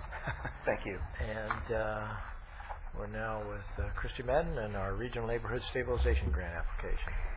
Good morning, Chair Bennett, members of the board, Marty Robinson. My name is Christy Madden, Deputy Executive Officer in the CEO's office. Today we come before you to request permission to apply for $2.6 million in Neighborhood Stabilization Program funding from the California Department of Housing and Community Development. This application is being submitted on behalf of the county's entitlement area partners, which are our 5 small cities, and the cities of Camarillo, Thousand Oaks, Ventura, and Simi Valley. So this application represents 9 jurisdictions. The application is due on the 15th of the month, and while the policy decisions about the recommended use of funds are complete, the technical requirements for the submission are still being submitted by our partner cities. The clerk has handed out copies of the draft application as it currently stands. It's about 120 pages so far and growing. It's been a challenge trying to pull all of these pieces together from all of the different jurisdictions, but I really must commend everybody for their collaboration. The key components for this grant can be found in Part C of the application. In Part C, there are 4 components requesting the 4 activities for which we are requesting funding under this grant program. And your board letter describes what those 4 components are. We're requesting funding for financing mechanisms. The city of Simi Valley intends to do soft seconds on mortgages for foreclosed homes that are purchased by individuals. We are requesting funding for acquisition, rehab, and either for sale or rental properties. We are also requesting funding for demolition of blighted structures and funding for redevelopment of vacant but formerly developed property. All of those are eligible activities under this grant program. Under the terms of this grant, we have very tight time constraints. 75% of all of this funding must be obligated for uses by the end of this calendar year. So that's a pretty tall order given the restrictions on the use of these funds. 100% of the funding must be obligated by March 31st of next year, and 100% of all funds must be spent by September of 2011. One of the most restrictive requirements under this program is that properties acquired with NSP funding must be purchased at a minimum of a 15% discount below the current appraised value for that property. This is a limitation that has since been corrected on what's called NSP2 funding. NSP2 funding is provided under the ARRA program under the current administration. We're working with funding under the Housing and Economic Recovery Act legislation from the Bush era. So there are efforts underway, and I know that we have some of our housing authorities in attendance, and they are working diligently to try and remove that restriction for the discount in acquiring properties. I do want to warn the board that if we are unsuccessful in getting that changed, spending the funding for acquisition of properties under this program will prove to be difficult, if not impossible, because our information from the banks are that they've got lots of people who want to buy up these properties, so they're probably not going to want to negotiate with local government to sell property at a discount. As the lead applicant, the county assumes the responsibility for the overall grant administration, and therefore we will be retaining the 5% administrative fee that is allowed under the grant. Our partners and people implementing activities do have access to activity delivery funding under each of their individual activities, so they do get some funding for administration of their local programs. We are currently working with County Council to draft a contract with our subrecipient cities. A draft of that contract must be submitted with our application when we send it to the state. I think that people in Sacramento are just a little bit confused about how process works. The NOFA says they want an executed contract with our subrecipients when we submit the application. And I pointed out, well, we don't even have a contract with the state yet. How can we have a contract with our subrecipients? Oh, you know, that's a good point. Why don't you just give us a draft of your contract? So we're working through little bits and pieces with Sacramento, and we will get there. It's been a challenge. We will be returning to your board to accept the grant, provided that we are awarded the funding. And at that time, we will establish the appropriations and revenue for the grant implementation. I would like to thank all of our city partners. This has been a challenge. We have lots of different jurisdictions that we have never collaborated with before. This application, as I said, represents 9 cities. 4 of those cities get CDBG money directly from HCD. And so they have their own little processes and ways of doing things. And we're trying to collaborate all of that into one grant application. And it's been fun. Well, in kind of a sick sort of way. I'd like to also thank Carrie Ann Hewitt of my staff, who has been collaborating with the cities and trying to pull pieces of information together, resolutions, anti-displacement plans, Section 504 certifications, all kinds of things that probably none of us had heard of before. I'd also like to thank Meg Kimball-Drury for her wonderful GIS mapping skills. It's nice that we are able to put that skill to work in putting our application together.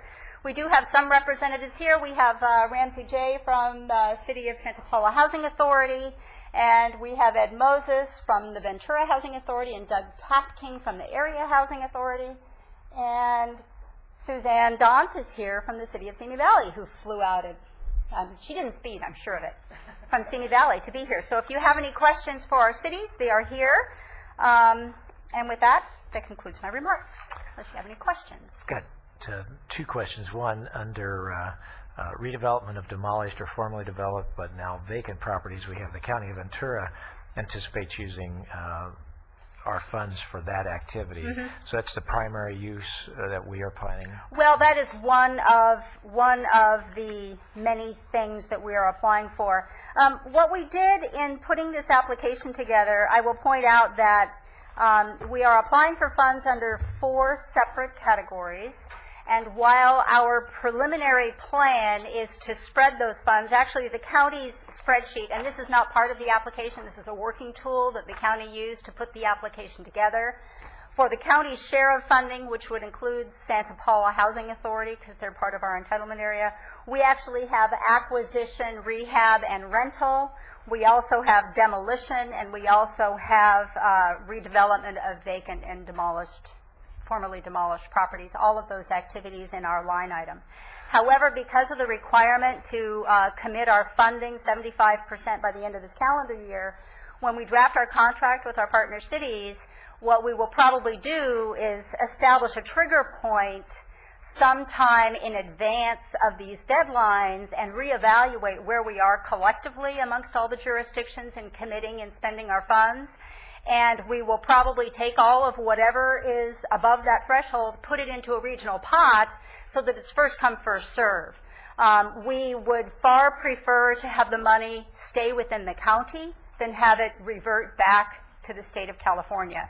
And given the limitations and the restrictions currently on spending funding, we're going to have to be flexible. And the beauty is we are told that shifting funds between activities will be a simple process with the state. We're told it's just a letter.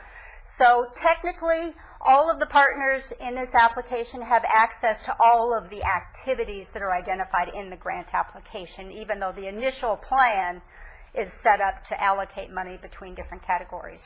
If we acquired, we talked about this when it first came forward, if we acquired properties that we're able to rehabilitate, right now, are we thinking of the potential of using those for emancipated youth or some kind of housing program like that? Yeah, absolutely. We are, one of the goals, and if you read through some of the descriptions in Section C, in addition to dealing with foreclosed and blighted areas, we're saying to the extent that we can help achieve the goals that are outlined in the 10-year strategy to end homelessness that addresses emancipated foster youth, mentally ill, and some of these other difficult to serve populations, we think this is an ideal opportunity to meet some of those needs. So that's definitely a priority. Okay. And with regards to the restriction, you're right, the way they have that written now, 15% below the current appraised value. Right. It seems like somebody really made a mistake there. I think they probably want to say 15% below whatever the appraised value was, perhaps when they wrote the legislation. Right. That would make some sense. But now the appraisers have all brought everything down. Exactly. So appraisers are not going to be appraising properties like they did back when this was passed during the Bush administration. So if just changing that word was easy, that would be a nice fix for that if you could pull that off, right? Okay, other supervisors have questions? Supervisor Foy. Christy, going on with Supervisor Bennett's question, so part of our goal here, besides some of the other things that some of the cities are going to do, is to acquire property.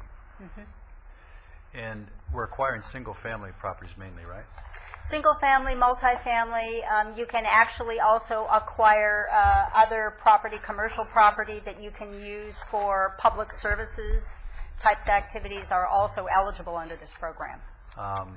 Okay, I guess I get a little concerned with the government acquiring single-family homes. It's not like some other agency that has it and they're building multifamily, they're doing something with it. We're not probably the most effective and efficient to do that. It's not the best investment. Even guys who do that will say that buying single-family homes is not the best way to spend your money.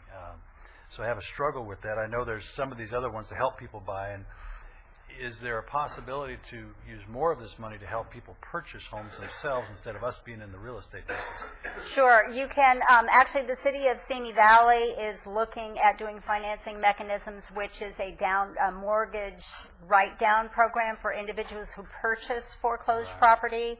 The city of Camarillo anticipates a program where they will do rehab loans for properties that individuals purchase that are foreclosed independent of NSP funding. The key on that one is the buyer must enter into a contract for the rehab loan before they close escrow in order for it to be eligible under this program. Lots of little nuances. The other thing I should point out is that the county, for its share of funding, doesn't anticipate buying anything. Okay, we're going to partner with our housing authorities and possibly some of our nonprofit developers to deal with our share of the funding. Okay, so we're not going to. Right, we're not going to be I have buyers. No problem if these guys do it. I Right. just don't think we should be trying to Right, manage and touch on I that have stuff. no interest in Good, being a okay. landlord. Trust me. Good. Questions? And I think this is a wonderful program. I hope we do get the funds, and it can help neighborhoods. We start seeing declining even further property values as a result of foreclosed properties sitting there. So that would be great to be able to rehab and get people in them. I have one question, just looking at the maps of the areas that are involved and the census tracts that are involved. The one listed as Thousand Oaks includes about a third to half of that is Oak Park area, and I'm wondering if that's something that is also being considered. Is this map accurate? Well, the maps are generated from the NSP2 eligibility criteria that were published by HUD. That's for the new funding. But we didn't have access to anything else, so in the absence of having a guideline, that's what we used. And those maps and those census tracts are based on foreclosure rates and vacancy rates. And foreclosure rates are based primarily on the number of loans that were issued, subprime loans, over the last 2-year period, the number of people who are behind on payments. I guess my question is, what will we be administering this program in the Oak Park area? We would be administering the program that would be available to income eligible people within the Oak Park area. Now, the difference with this grant program from other CDBG and HUD funded programs is you can go up to 120% of area median income. So it is a little bit more flexible. I'm not confident that we could still achieve the clientele that you would normally see living in the Oak Park area, even at 120% of AMI. So even though it's identified as an area that had high foreclosure and or vacancy rates, the residents in that area or the people living in that area may not meet the income eligibility criteria. And we do have a lot of seniors on limited incomes, but my question again, is the Area Housing Authority the body that will be administering it? Is it going to be the county? I don't know if they go beyond, but you do cover Oak Park area also? Okay, that's kind of where I was at. Thank you very much. Yeah, they do. Yeah, Christy, the question I had, you said 9 cities. The county's working with 9 cities, so the city of Oxnard in the 5th district is working with the housing authority within the city of Oxnard. Yes, they are. They got a direct entitlement grant from HCD. You may have seen in the paper last week. I think it's a little over $2 million that they got direct from the state. And they're doing that too in order to rehab homes and they are doing their own independent program. And probably maybe rent them out to needy families. But anyway, they're doing their own thing besides it. Okay. Supervisor Long. Yeah, Mr. Chair, thank you. I'd put a motion forward to approve as modified the recommended actions and to thank you, Christy, and the team who really moved quickly on this. And I think anytime we can look at this meeting the other goals we have for housing element for the 10-year plan, that's clearly where the priority should be, because these are dollars that give us that flexibility to meet those goals. I think it's been moved and seconded. Before we vote, I just have one question. I missed the question and answer what you had from Supervisor Foy when he was saying he had some concerns about buying single-family homes. And I was looking at our next agenda item, and I just want to, what was your response about that? Well, I said that the county does not intend to do any purchasing of property ourselves. We'll work through community partners, including housing authorities and perhaps some of our nonprofit partners for acquisition and either resale or rental. So how would we fit that into, for example, if we were going to use the property for emancipated youth and work with our housing partners to do that? Well, we would, for example, if the housing authority wanted to partner with us, we would enter into a contract with the housing authority. They would buy a foreclosed property, and we would condition the contract with the Housing Authority would stipulate that so many rooms would be available for emancipated foster youth. Thank you. All righty. We have a motion and a second. Supervisor Foy. Can I just ask you, you talked about the resale. Are some of these people putting these back on for resale for profit or what? Yes, the city of Simi Valley may, and perhaps Suzanne could speak to this. I think one of their plans, and depending upon the criteria of the program, the city would purchase the property, do the rehab, and then resell the property to an income-eligible family, putting deed restrictions on the property so that it would remain affordable. I didn't know we'd be competing with the private sector on this stuff. Well, it's not as I say. I mean, our partners, our 4 city partners that we've not partnered with before, are bringing their programs to the county. We're putting it into our grant agreement and trying to collaborate and be open-minded on how we make this program work. All righty. Thank you. We've got the motion and a second. We're ready to vote. And we're ready to adjourn until our APCD meeting. Thank you. All right. Thank you. It did pass 4-1. We have our APCD meeting, and then we will move into closed session, correct, County Council?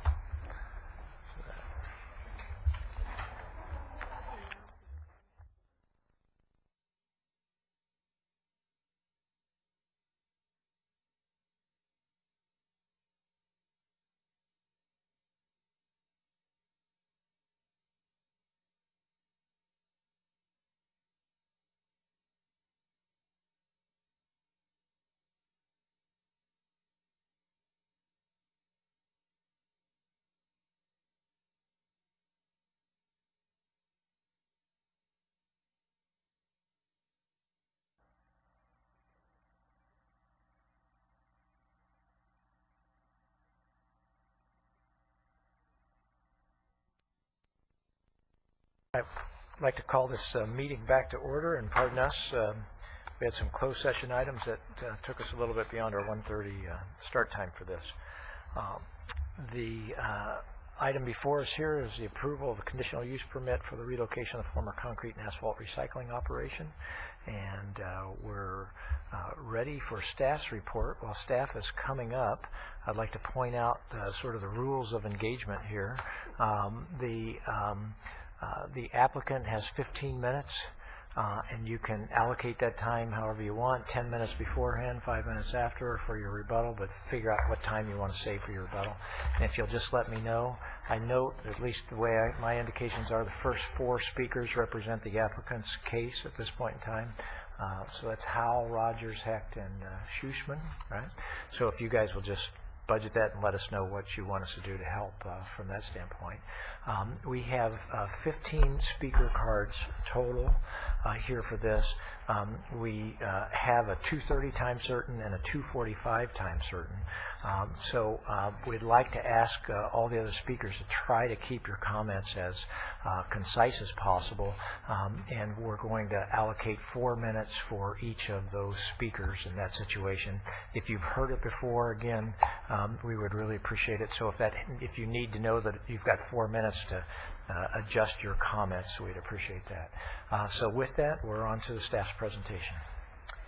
Good afternoon. I'm Becky Linder from the County Planning Division, here to present to you conditional use permit number LU040069 Hanson Aggregates LLC.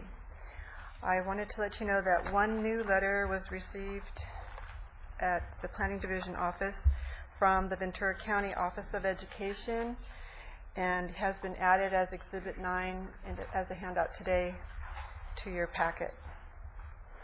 This request was previously before your board in March 2007 because the court ordered the county to vacate and set aside its earlier approval of the conditional use permit and to prepare an EIR. Since that time, an EIR has been prepared and the project is back before your board. The proposed project is a request to relocate Hanson Aggregates from its former concrete recycling operation and sand and rock sales facility to a new location on Beatty Street, which you can see from this location map is located southwest of the intersection of Vineyard Avenue, and Central in the community of El Rio. I'm going to go over the project history. The county approved a 20-year conditional use permit at the previous El Rio location for a concrete processing and recycling facility, which expired in March of 1999. It then approved continued operations on a temporary basis under that CUP.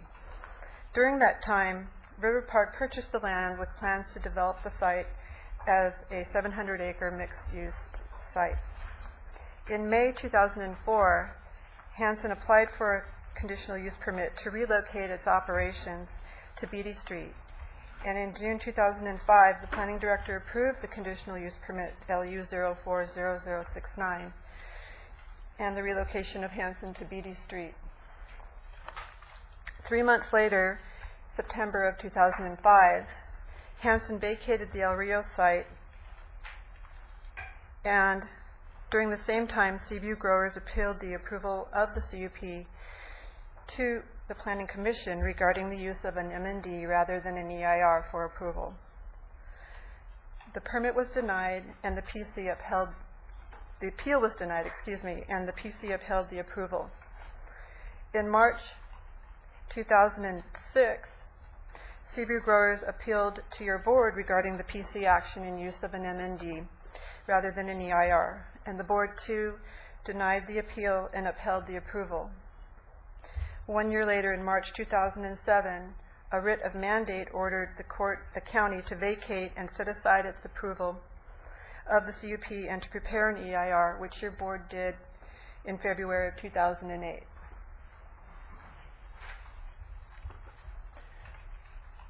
From September 16, 2008 to October 30, 2008, a public review period was provided for the EIR. And in January 2009, at a public hearing, the County Environmental Report Review Committee recommended certification of the EIR. Today, the EIR and the CUP request returns to your board for the recommended certification and approval. The project site is a 5.6-acre parcel designated as industrial in the area plan and zoned M2 limited industrial, which allows concrete recycling and a building material sales yard. The relocation of the facility with a permit for 20 years ending in 2029 would receive, recycle, and sell up to 365,000 tons per year of recyclable concrete and asphalt, and would also import and export up to 80,000 tons per year of rock and sand. The facility would be open 6 days per week, generally during daylight hours.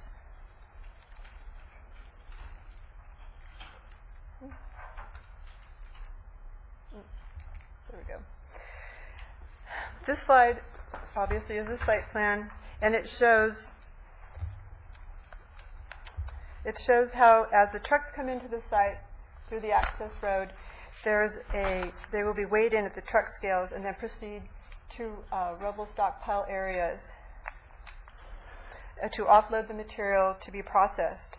The concrete will be crushed through the concrete crushing plants, and the processed material will be deposited via conveyor belts to the finished product stockpile area.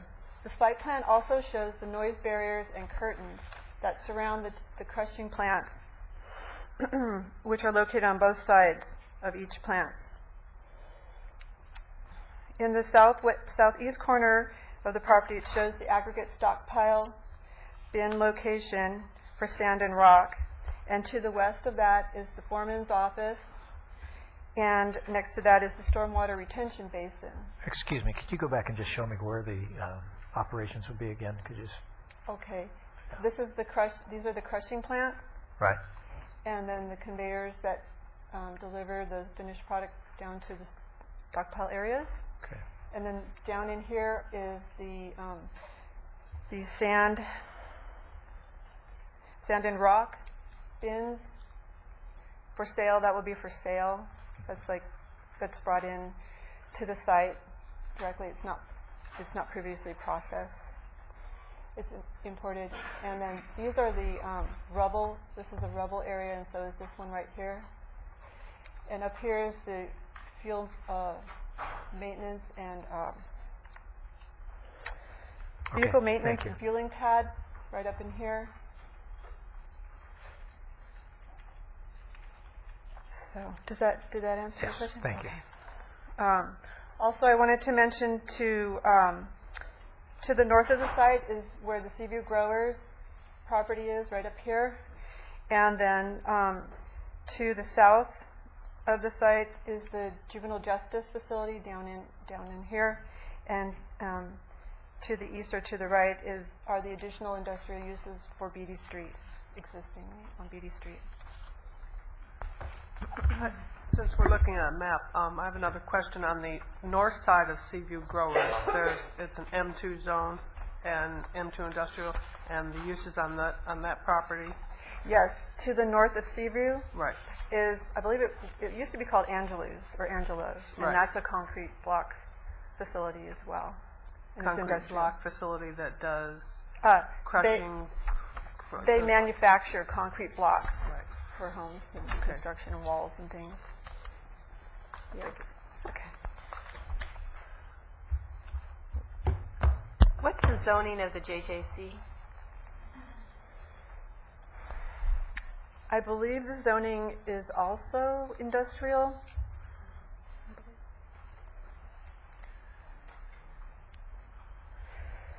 Okay. Next, I want to discuss the environmental analysis. A full EIR was prepared which addressed 12 environmental topics and including greenhouse gas impact analysis. 2 potentially significant impacts were identified. One was air quality and the other one is noise and vibration. The EIR showed that there were no significant environmental impacts after mitigation. A proper environmental baseline of actual historical operations at the El Rio site was used to compare to the proposed project because environmental review began when the previous El Rio site was still in operation.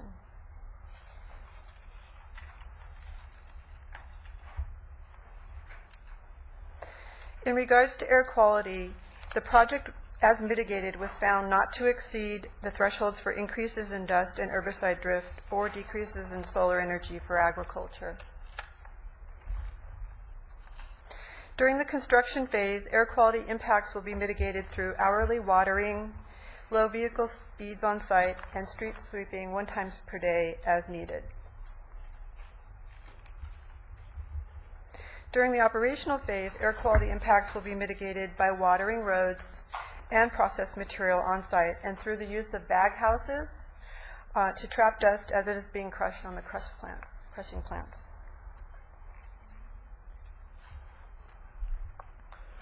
In regards to noise and vibration, during the construction phase, noise and vibration impacts will be mitigated with the use of mufflers on heavy equipment and limited days and hours of construction. And during the operational phase, noise and vibration impacts will be mitigated by the placement of extensive noise barriers, as you saw on the site plan in the earlier slide. At the appropriate time, I'm going to want you to identify all those noise barriers. So if you want to do it now, great, or if you want to do I it can later. go back to the slide. The noise barriers? Yeah. Okay. Oops, excuse me.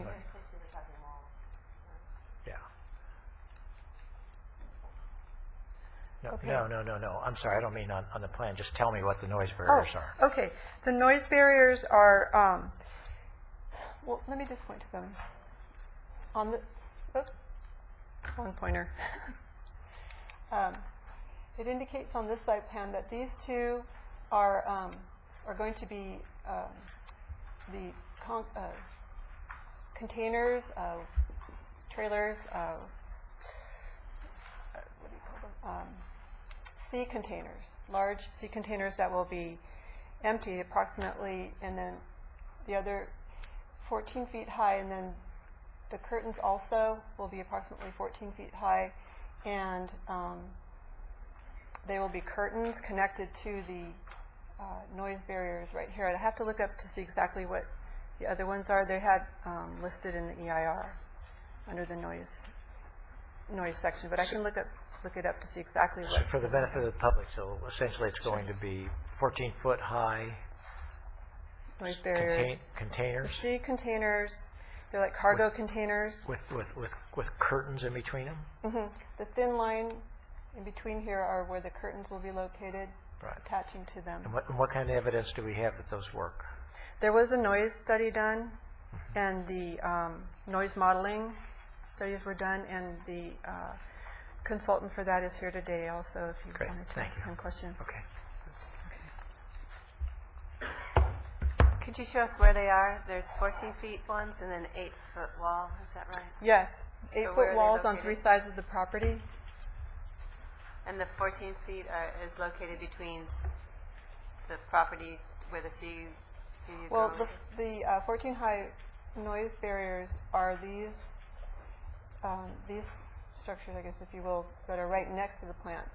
And then the walls are the perimeter walls, block walls that will be built around the perimeter of the property. So for the Juvenile Justice Center, it's an 8-foot wall. Correct, down on this side as well. Thank you. Mr. Chair. Go ahead. Becky, where is is it the top or the bottom where the juvenile justice building is? Down here, On the juvenile bottom. justice facility, And on the other side is the Seaview growers. They're CB growers. greenhouses, hot houses. Yes. Thank you. If I can ask, Go ahead. how far is that equipment from the juvenile center? I've got that. I believe it's approximately 150 feet to the closest vent on the closest building, which is, I believe, the Superior Court. No, it's to the closest building at the JJC. It's 150 feet. Okay. And What's that? I believe that's the building that occupies, that the Right. juveniles occupy. It's the closest to the admin operational side of the JJC. Correct. How And then big- the dormitories or the buildings that house the kids, I think, are a little further set back. Correct. 150 feet, it seems pretty good. How wide is that property? Good question. I know it's about 5.6 acres, How much? 360 feet 300 wide. 360 wide. So it seems like probably possibly 150 feet just to the border of the property, not even to the further on. Okay. it shares an adjacent border with the JJC property. But not a and building, the people at the JJC, the children, if you will play in the field next door. Correct. So there's the field and then the buildings. Correct. So that's where they do their outside activities. That is correct. Thank you.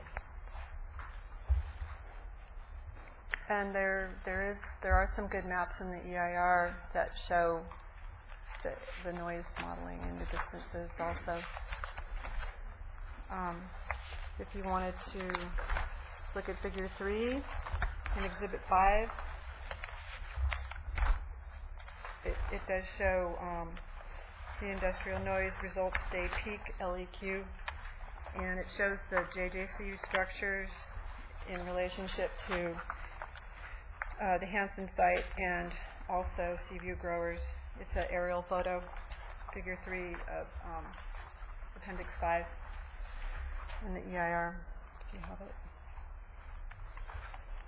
It shows the yard where they would, outdoor area for the children, and then set back are the structures, some of the structures where the kids are housed. And am I correct that the decibel rating for the property boundary with the JJC total unmitigated noise is 72 decibels, and then that comes down to in the under 60 with the noise mitigation? That is correct. Thank Are you. you referring to something in your packet? Appendix 5. If you look, Appendix 514. Oh, That's what she's referring to. page 514, Appendix 5. Appendix 5.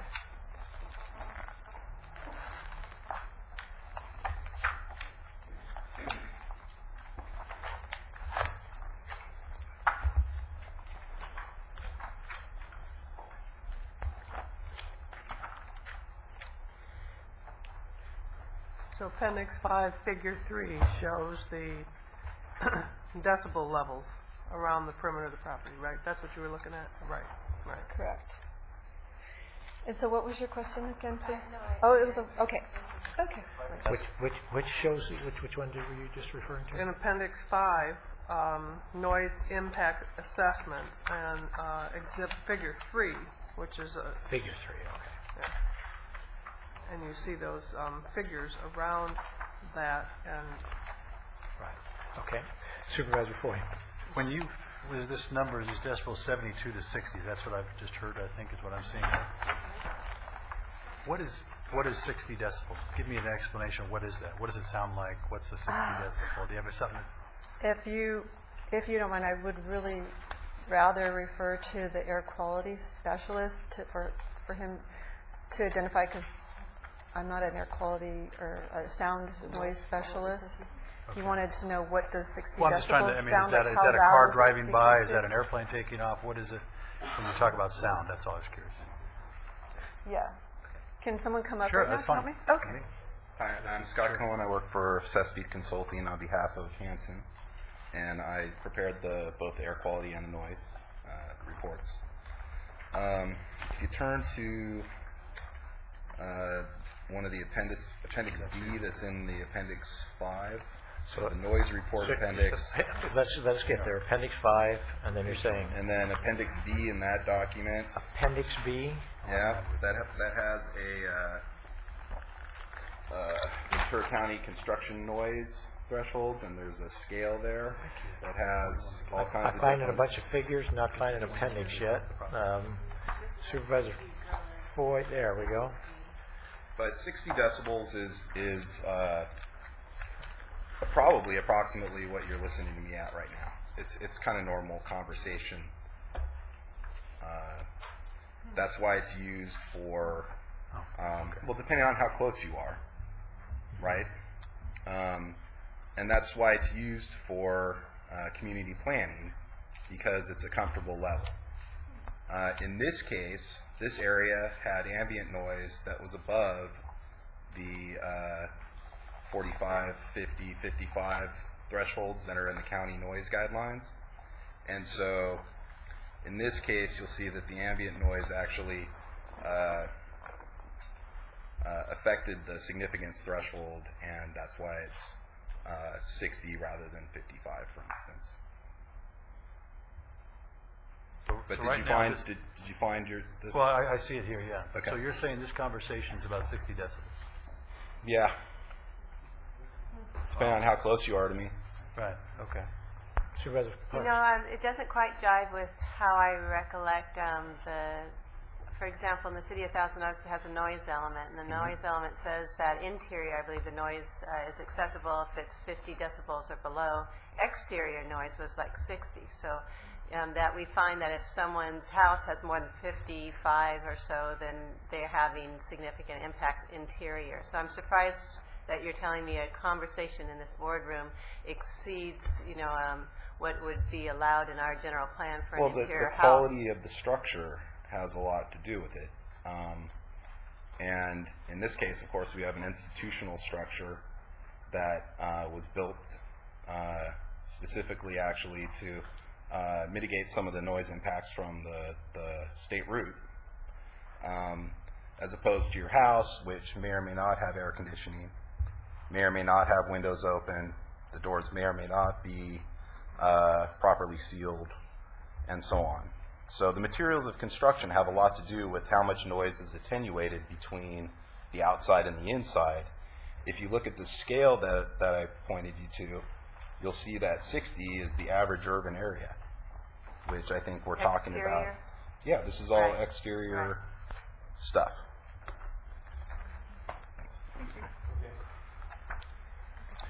All right, let's...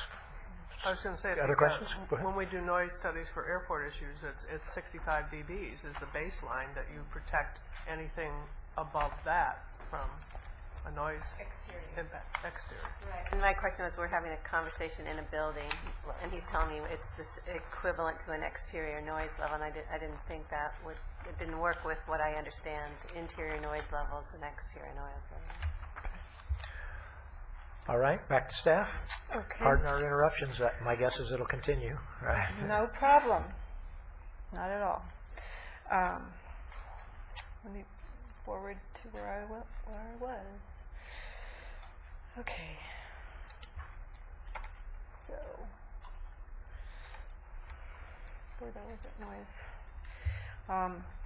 So in regards to noise, during the construction phase, noise and vibration impacts will be mitigated with the use of mufflers on heavy equipment and limited days and hours of construction.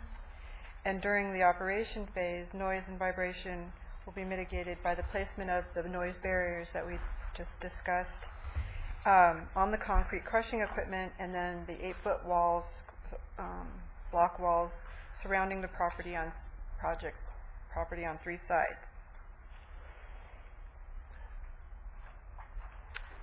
And the permit standards and supporting evidence are provided for your board in the board letter, and all the proposed findings have been met. And at the request of County Council, I will read the recommendations into the board. And based on the presentation and the board letter, the Planning Division recommends the following actions. Certify that the final Environmental Impact Report, FEIR, for the Hansen Project Exhibit 5 has been prepared in compliance with CEQA, and that this board has reviewed and considered the information contained therein, and that the FEIR reflects the independent judgment and analysis of the county. Find, based on the evidence presented in the record before this board regarding the Hansen Project, that the permit standards set forth in Ventura County Non-Coastal Zoning Ordinance Section 8111-1.2.1.1, subsections A through E, have been satisfied for the proposed CUP for the Hansen Project, and adopt the resolution for the approval of the CEQA findings and conditional use permit LU 04-0069, Exhibit 1.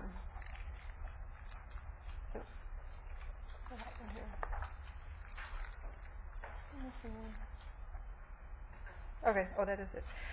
Approve conditional use permit number LU 04-0069 and conditions of approval, including mitigation, monitoring, and reporting program, Exhibit 4, and direct the planning director to file a notice of determination within 5 days with the county clerk upon receipt of required fish and game fees from the applicant, Hansen Aggregates LLC, and specify the clerk of the Board of Supervisors located at 800 South Victoria, Ventura, as a custodian of the record in this matter and as the location of the record of proceedings upon which these decisions are based.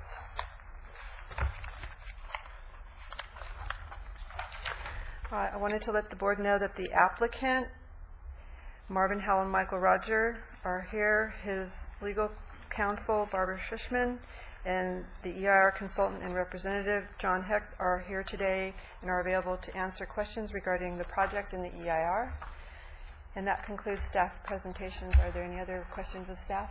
Okay, before we go to the applicant and before we go to the other speakers from the public here, are there any other questions for staff or any other questions you want to kind of get out there so that both the public and the applicant could possibly address any issues that you have while they're making their comments? Supervisor Foy? I appreciate that. Okay, so it sounded like we're going to be around 60, or it said, I think in the thing, 69.9, so we're right under that minimal. I mean, just barely under what's called the significant impact. The thresholds. The thresholds, right at that, because 70 sounds like it's a significant impact. How are we going to guarantee that that's going to stay at that level? Staff is going to go out after operations commence within 3 months, and we'll bring the noise analysis with our noise consultant with us to measure the noise at the perimeter of the property, and it's laid out in the mitigation monitoring program how we're going to ensure the noise compliance. But after that, how do we do it after? That's my concern. We have a condition compliance staff that goes out every 3 years. If there's complaints, then we would follow up to verify the validity of complaints for noise. And they have a 24-hour contact person that we would contact in regards to that Okay. as well. Okay. The other thing was, it sounded like with this, we have this dust situation. I've seen these plants go, and I think it's a great thing that we're going to try to take concrete instead of throwing it in the ground and do it. It's a great what we're doing. But I also have a concern of the local, that we don't disrupt what's already there. So how are we going to stop this dust issue? We're going to there's a bag, and we're going to bag this. We're going to, once an hour, I don't think watering's going to help Well, that much. I also understand, and it's in the EIR as well, that the concrete piles will also, there's a watering truck that will be on site that will be spraying over the piles to keep the dust down. And then there's also going to be sprayers along the conveyors and as it's being processed. So it seems like every step along the way there's water being applied, spraying to the material so that it eliminates dust. Okay, because I just want to be, I mean, the idea that Reduces the we dust. have some way to stop it. People are growing something next to them, which I Yeah. think is, we don't want to disrupt that person's business, just like this person want their business disrupted. As well. We have kids, as I think was said, that the kids are going to be playing next door, so we want to control that. So we're pretty comfortable, or we're really comfortable this dust is not going to be flying? Yes, yes. Based on the analysis in the EIR for air quality and noise, staff and planning feel comfortable with the mitigations that have been identified in the environmental document. And I also know that in the next PowerPoint, they're going to show you examples of the processing equipment and other sites in the nearby area, like in the San Fernando Valley, of activities and processing plants out there, so you can see what it looks like. Okay, I guess that's great that we get to see that, because my concern is that we already, I struggle with some of the issues of having a person there doing his work or his business, the farmers, he's there, and I've got that, and then something comes in, which is fine, everybody should have the right to do what they want with the property, but have an effect or destroying that. It's kind of like we see the horse ranch comes in next to the orchard, and the guy's been spraying his orchard with helicopters for years, and all of a sudden the people have the horse ranch, oh, you're disrupting my horses and everything else. Well, this guy's already done that. You knew that coming in. So I just want to make sure that we're balancing both, get to live, there, and it works for everybody. Okay. But we're comfortable that's been done. Yes, I am. Okay, Yes. great, thank you. Anything else? Supervisor Park? Thanks, and I echo Supervisor Foy's comment of the beneficial use of this project. And I've even heard that by using the aggregate, you're actually reducing greenhouse gas emissions and laying new concrete also. I mean, it has a lot of benefits and keeps our landfills from getting filled up with this stuff. So it is a great use, and it's also really, really needed. I know that too, and our roads people will tell you that. I have two questions. One is in regards to, again, back to the sound issue.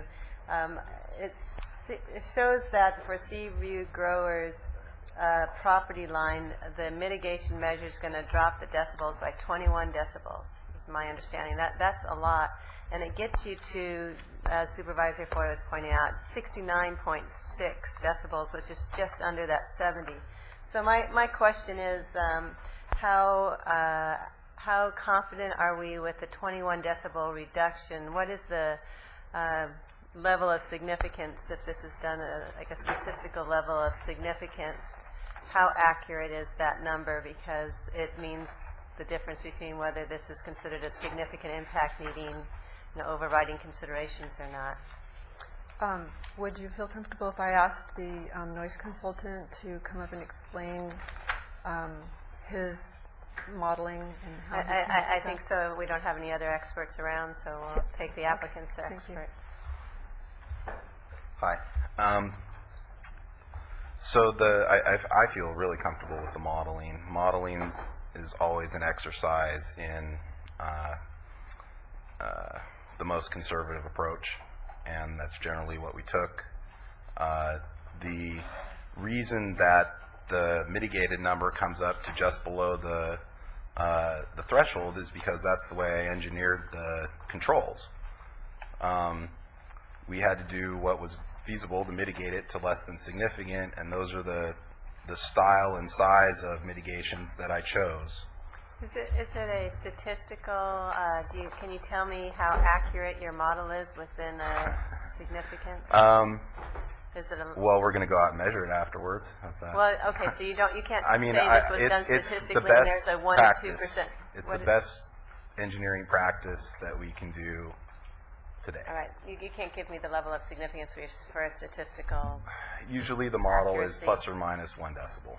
1 decibel. Yeah, but there's a Because lot you're that goes within- into the You model. certainly are beyond that with what you came with a 0.4, so I just wanted to My understand guess, that. I my appreciate that personal answer. guess is it's going to be 4 or 5 less. But in order to make the model defendable, you have to put assumptions in it that are defendable all the way through, and that's what we did.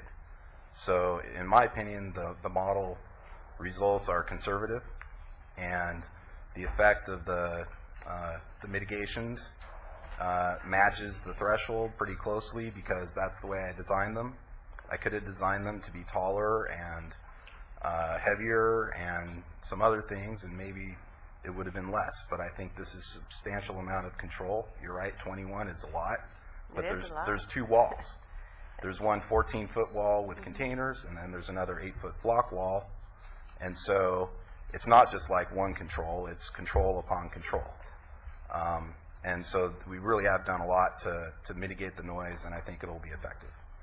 Thank you. And if you went to the most conservative and said that 1 decibel difference gets added on and it therefore becomes significant, what other measures could be done to drop it down to below?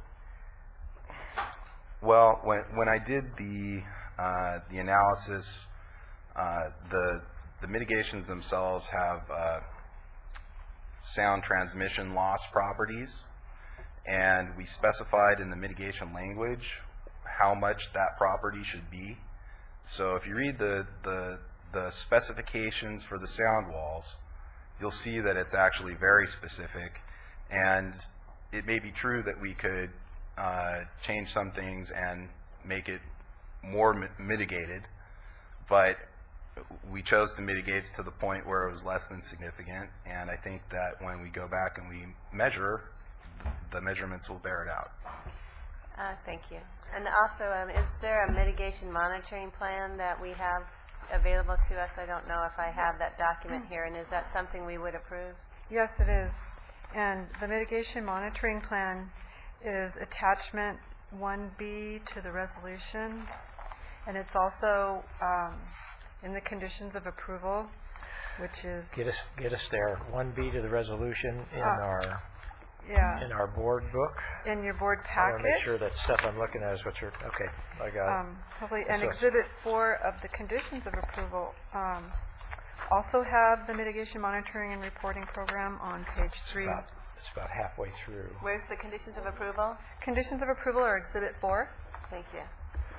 And on page 3 of Exhibit 4, the conditions of approval also have the mitigation monitoring program, but we also made it Exhibit 4 in the separate. final EIR, or Exhibit 4 in... I'm sorry. Exhibit 4 in the final EIR, or Exhibit 4 in the board? Exhibit 4 of your board packet. Thank Right, you. okay. Okay. Yeah. And then one other question I had was in regards Page 3. to the children at the Juvenile Justice Center. Are they there for 3 weeks? Are they there for 3 months? Do you have some that are there for longer than a year? Do you have an idea? Is there someone That is here a good from question. There is somebody here in the audience from the Juvenile Justice Center. I do know that the kids' stay is not permanent, of course, so I don't know how long each one stays. I think it's independent of each kid, each child. But there is somebody here in the audience that could give you a better answer.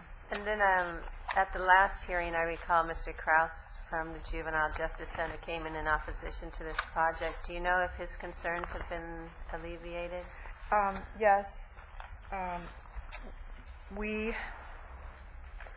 Hold on one second.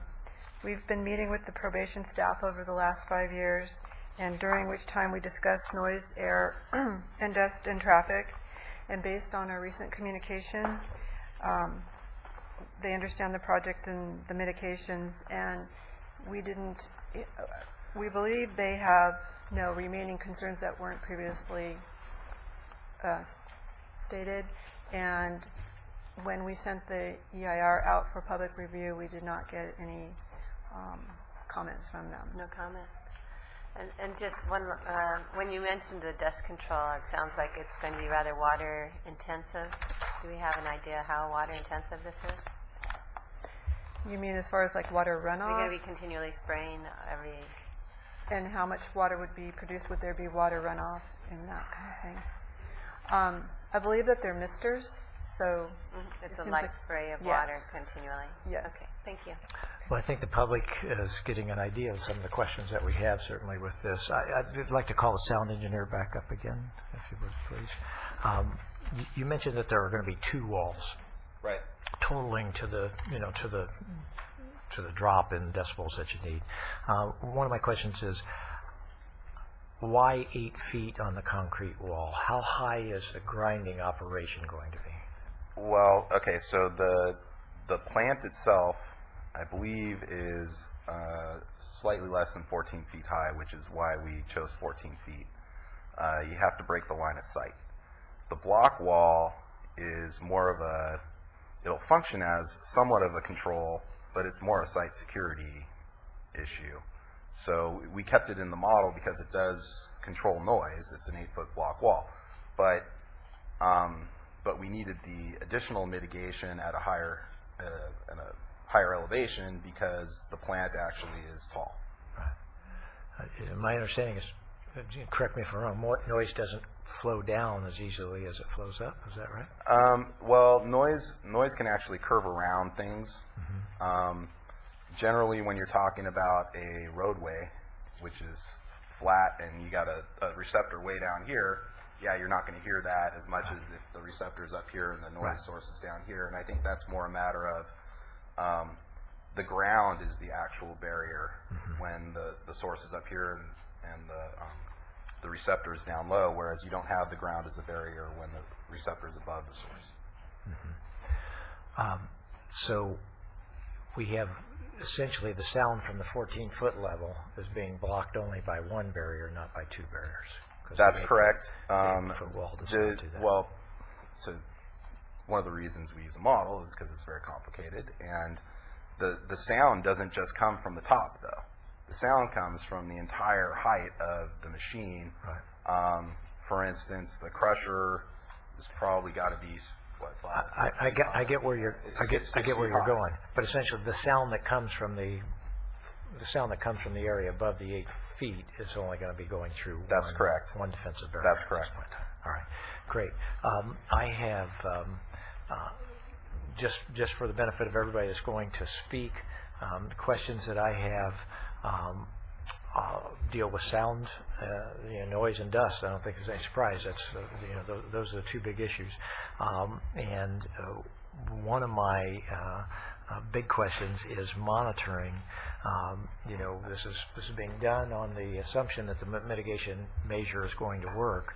And so a real question I have is, as I read the monitoring programs, and by the way, in the staff report that I have here, I mean, and what's in this booklet, I see Exhibit 3, and then it jumps to Exhibit 6 with an additional materials can be found at.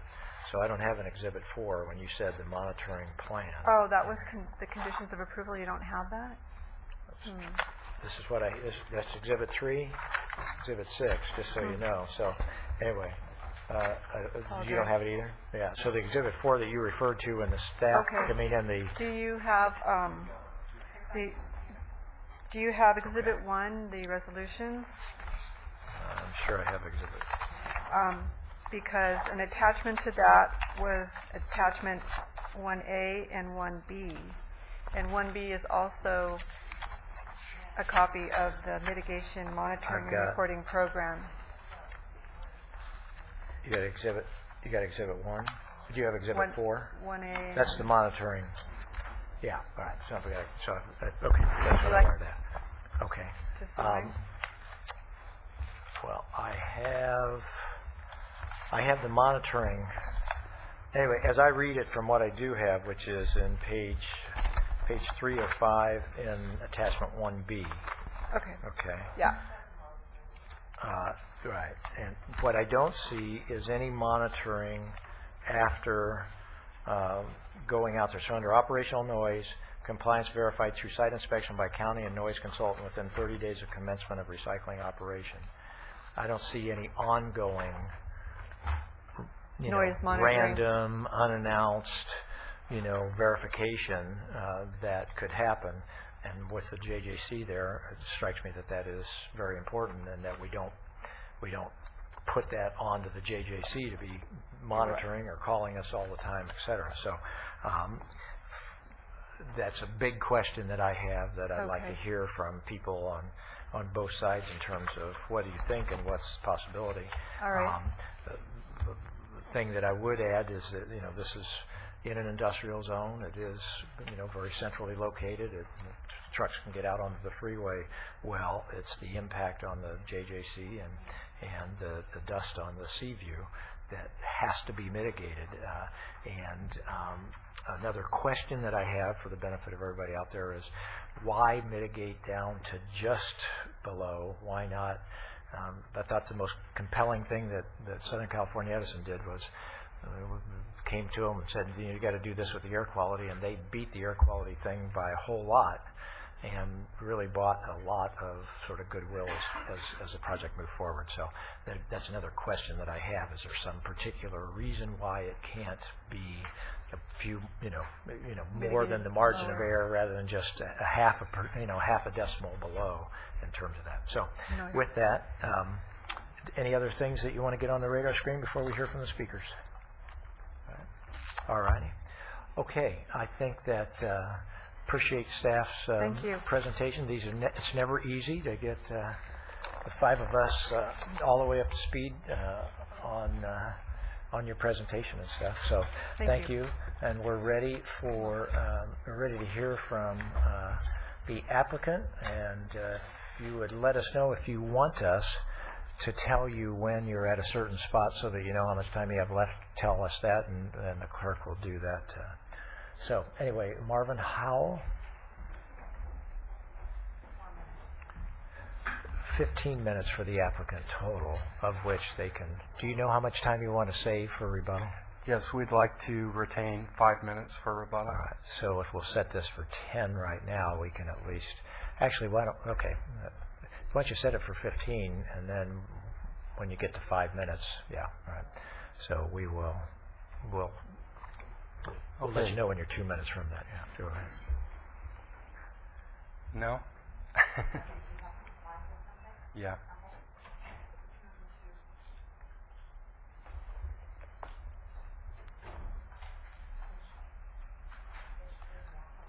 All right, so now you say it's on the attachment 4 is here.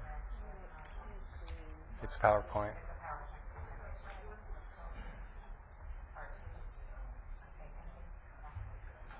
That'd be it.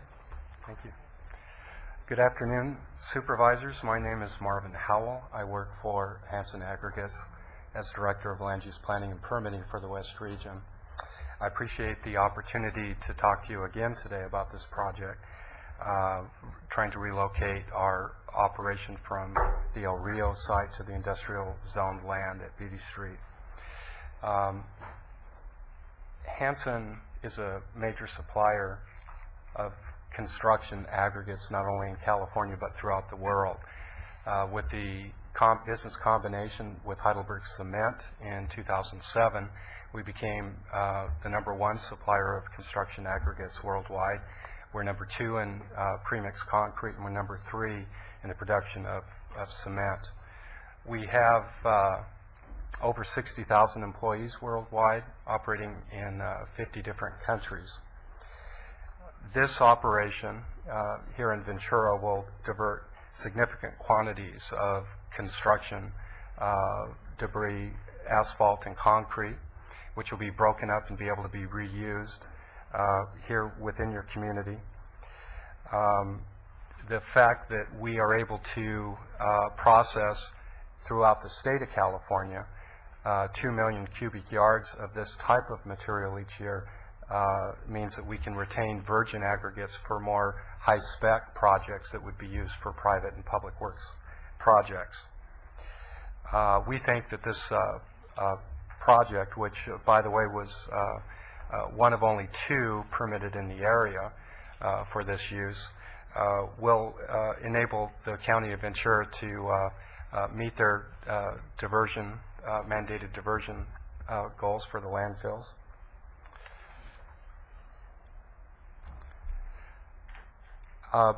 As critical as we may think the project is, we know that the real measure of our organization is how we respond when there are problems. And because we recognize the value of planning for and responding to community concerns, we started a community relations program in 1999, which has been very successful.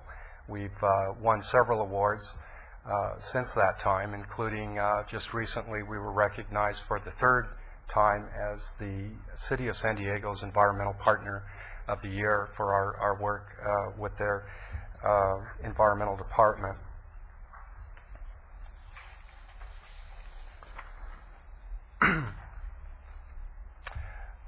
I know that the last time we came through, some of you were in attendance of that hearing, and I'm sure it was a surprise that we had the support of a group like the Environmental Habitats League. We're actually very proud of the fact that we enjoy the support and a good working relationship with many local environmental groups throughout Southern California. I would like to deviate from my prepared comments a little bit and say, Supervisor Foy, that I always shudder when I hear that somebody has seen one of these operations before, because that usually means they haven't seen one of our operations. What they've probably seen is one of the crushers along Highway 101 on a Caltrans site that didn't get a permit, doesn't have mitigation, and doesn't have people like our employees who have been trained and understand the fact that for us to be able to operate in a community, we really have to view our neighbors as neighbors. And we can have all the mitigation in place that we can all come up with. But it all comes down to, at the end of the day, if you want good neighbors, you have to be a good neighbor. We make it a point to reach out to people that are adjacent to our sites, and I can't think of any instance where a recycle operation of ours was not able to coexist well with our neighbors. And to explain how our operations work, I'd like to invite Michael Rogers up right now. Michael is the recycle manager, and he's the person responsible for making sure that here in Ventura County we do operate in that manner. Thanks, Marvin, and good afternoon, supervisors. Mr. Chair, I'm the guy that has to deal with the real world, and EIRs are something somewhat foreign to me. My position is the regional manager for the recycled materials department for Hanson. So the recycled materials portion of it, of Hanson, as such a large company as it is extremely important to me. It has some specific professional and personal interests. This is just one of our facilities. We operate 12 of them throughout the state of California. Currently, we operate them in areas that are directly in the middle of the city, with neighbors very, very close by. And this one, it happens to be in the city of Orange. You can see that we have some quite expensive homes about 700 feet away from us. Although those homes were built back in 1997, we've been on this facility since the early 1900s, operating with quite a larger operation. As you can see in the top of that photo, that we also have agricultural uses right on the property. We had Hiramatsu Farms, and they had strawberry fields right next to our crushing operation. So we're very familiar with working with agricultural uses right next door, as well as residential. And what you don't see in this is just to the left of this photograph, across the street is a elementary school. There's a riding stable that we built for the community, and also an elementary school just next to that. But we're very familiar with working around throughout the state of California with our neighbors, and seeing to it that we can continue to recycle asphalt and concrete as we've done for nearly 40 years now. Going on, we have another facility that we've operated for over 25 years in the city of Huntington Beach, which used to be a lot of open space, and the city finally, after a 10-year process of EIR and those kind of things, was able to build a sports complex, and they wanted to continue to allow us to stay there as long as possible. So this facility operated about 7+ years with the sports complex right next door, or right on the other side of the fence of us, literally. And there's also within, say, 500 to 700 feet, I'd say, just a guess, is one of the larger Orange County public libraries. So when your noise issues come up and dust issues, it's certainly something that we're very familiar with. But I can say with pleasure that it's something that we don't have to deal with very often. If there are issues, we address it right away. You have 3 minutes left. Okay, thank you. I work. Yeah, sure. How big is that site right there? That site right there is just under 2 acres. Oh, it is, okay. It's just under 2 acres. So most of our facilities are somewhere in the neighborhood of about 3 to 5 acres. And like I say, in Santa Monica, we have a site that's been squeezed down now. We're right in the heart of the city, in the most densely populated area, next to a mobile home park and another playground park. And they're just on the other side of the fence of us, and it's under 2 acres. So dust control measures and all of those things are what my people are trained to deal with on a consistent basis. As Marvin had talked about, we're in this for the long haul. We've been doing it for a long time. There's a significant amount of training that goes into what we do. I'm fortunate enough to work for a company that is very much responsible, environmentally responsible, and keep us all accountable. And I do the same for my staff. From a safety standpoint, we're concerned for our employees, our customers, and our neighbors. And there's certainly, this project would not have my support if it were going to have any negative impacts on the JJC or the Seaview growers next to us. We've worked around those type of operations before. We worked with them, and we would not. It wouldn't have my support if that were the case. And I'll be happy to answer any other questions. But right now, I'd like to turn it over to John Hecht, our consultant. Thank you. Thank you, Chairman and board members. John Hecht, SESB Consulting, professional engineer, registered environmental assessor. Been working on this project since about 2003. I'm going to just go through another slide here that Michael had of a site in Southgate. And then these are examples of their operations of wetting the trucks, of the side scan wetting on the piles, of the aggregate crushing operation, and of the aggregate loading operation. I'm going to skip through most of my slides because I want to save some time for rebuttal, and staff covered them very well. But one of the things I do want to talk about is the outreach. And one of the things that we did the first day on this project was to call the JJC and to call Seaview and reach out to the neighbors to understand their concerns.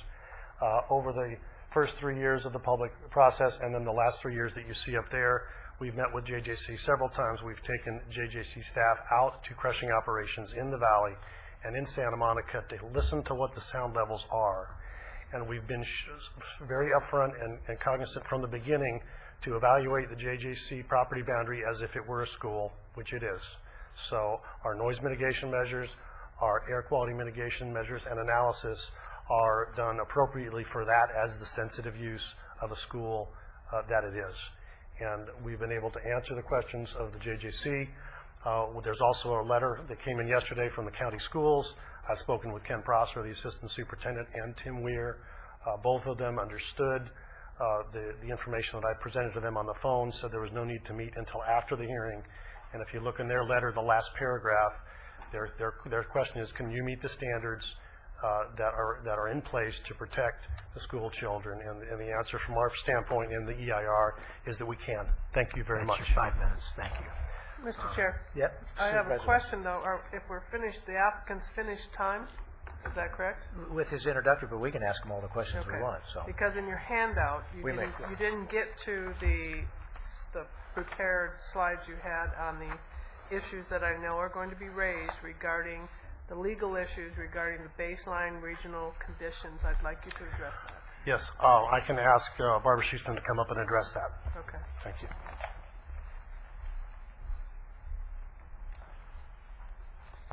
Good afternoon. I'm Barbara Schiessman. I'm legal counsel for Hanson. I also appeared on behalf of both Hanson and the county in the litigation about the negative declaration. The legal issues are having to do with this issue of what's the proper baseline under CEQA for the environmental review.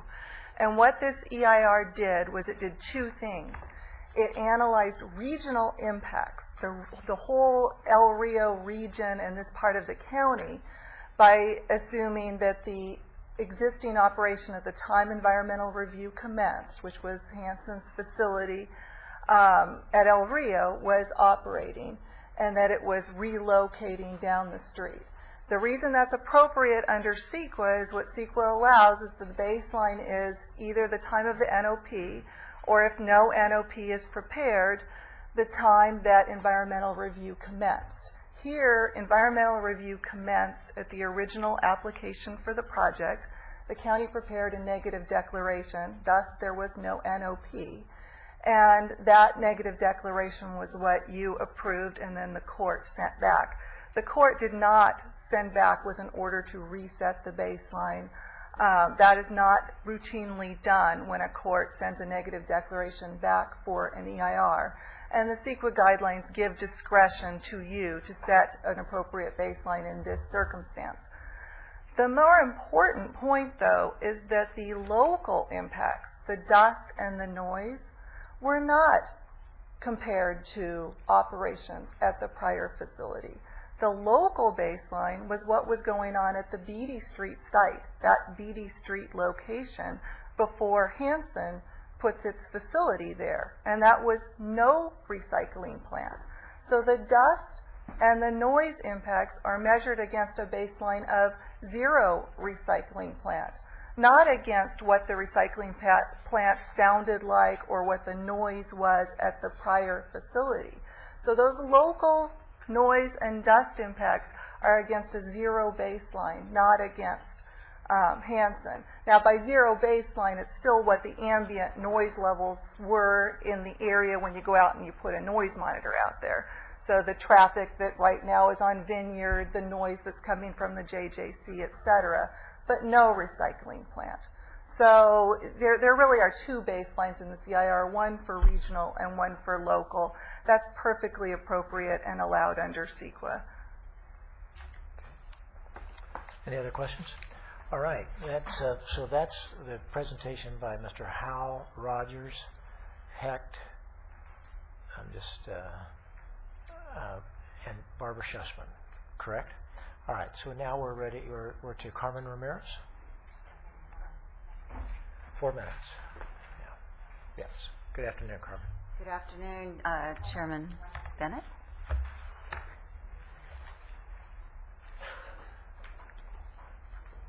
Say when. Thank you. Good afternoon, Chairman Bennett, members of the Board of Supervisors, County Council, staff, members of the public. My name is Carmen Ramirez. I reside in Oxnard. I live really just off Vineyard, not too far from the Juvenile Justice Center, and I am retired from the court, and I did spend many hours at Juvenile Justice Center serving the public. I'm here because of environmental and social justice concerns about this project. I'm not representing anybody really except the general concern about the young people who are at the Juvenile Justice Facility and those who will be there in the future. We have approximately 200 young people there, and they can't be here to address you today. Their parents are not here. Likely many people did not know about this. I live in the area. I did not know about this until very recently. And parents can't be here because of many of the reasons that their kids are in the facility. Transportation, child care, lack of transportation, the complications of language, intimidation of the process, the time and location of the hearing. I don't believe the medications that have been mentioned will stop the cumulative negative impact of this on the local community and the children who are already struggling to do better, who deserve a second chance or a third chance even, because there are young people. They are from poor families, they've had troubles, and this would complicate their recovery and rehabilitation. I don't I can't imagine that the people who work for the juvenile justice, at the Juvenile Justice Center, in whatever capacity, are really free to talk and say what their true feelings are about this. I could be wrong about that, but it seems to be the case. I think this sounds like a great idea, but not here. The City of Oxnard has a plan for this area. I don't know if it'll go through or not, but it's to add a lot more residents here. And I think that the impact of the facility, the noise, the vibration, etc., and the dust and the diesel pollution caused by 400 trips a day, is that for real? Is going to have a negative impact on the community, on these kids. I would ask that you deny this application, ask this multinational corporation with lots of resources, sounds like a great program, to move it somewhere else. They have the resources to do that. Don't make the lives of these kids more difficult than they are. And I ask you to deny the application. We do have people here in the audience from the Public Defender's Office who could answer any questions you might have about the children who are there, but I think you already know who's there. So I ask you to please deny this. Thank you. Thank you for keeping your testimony under the time limit. Richard Lorera. On deck is Hanson Og, or Og, probably. So if Hanson Og wants to come on down to the front row, so he'd be next and be prepared, we'd appreciate that.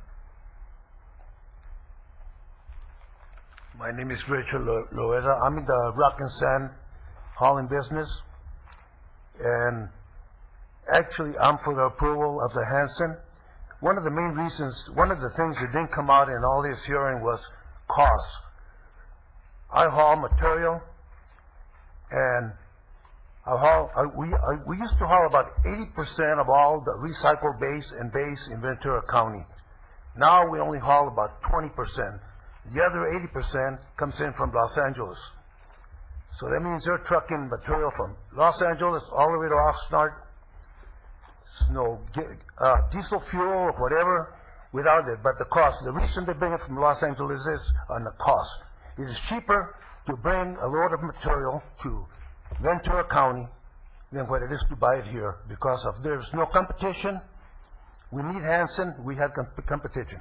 I buy material to haul sometimes for some of my customers. If I buy it in Los Angeles, it costs me $125 to buy a load. If I buy it here in Saticoy, my cost, which is because I have an account, is $350. There's a difference. Now, a homeowner that just orders a load of material, anybody from Oxnard, Camarillo, wherever, he orders from the plant, his cost is even more. His cost will be $400 more than if he was buying it from Hanson, one of Hanson's plants up in the LA area. To me, that's a big concern. Plus, all this, you talk about environmental. You got all these trucks coming in all the way from Los Angeles where they could just, on a 4-mile haul, they're bringing it in 50 miles, 40 miles. And cost, I think, is what the public is concerned. Oxnard right now, they're doing a overlay job up in the city of Oxnard. The base material that's being used on those roads is coming in from Sun Valley. And it's still costing the people here in Oxnard over $200 per load. As taxpayers, I don't think we should have to be paying that kind of money. Thank you. Thank you. Our next, well, that says, did somebody pull Mr.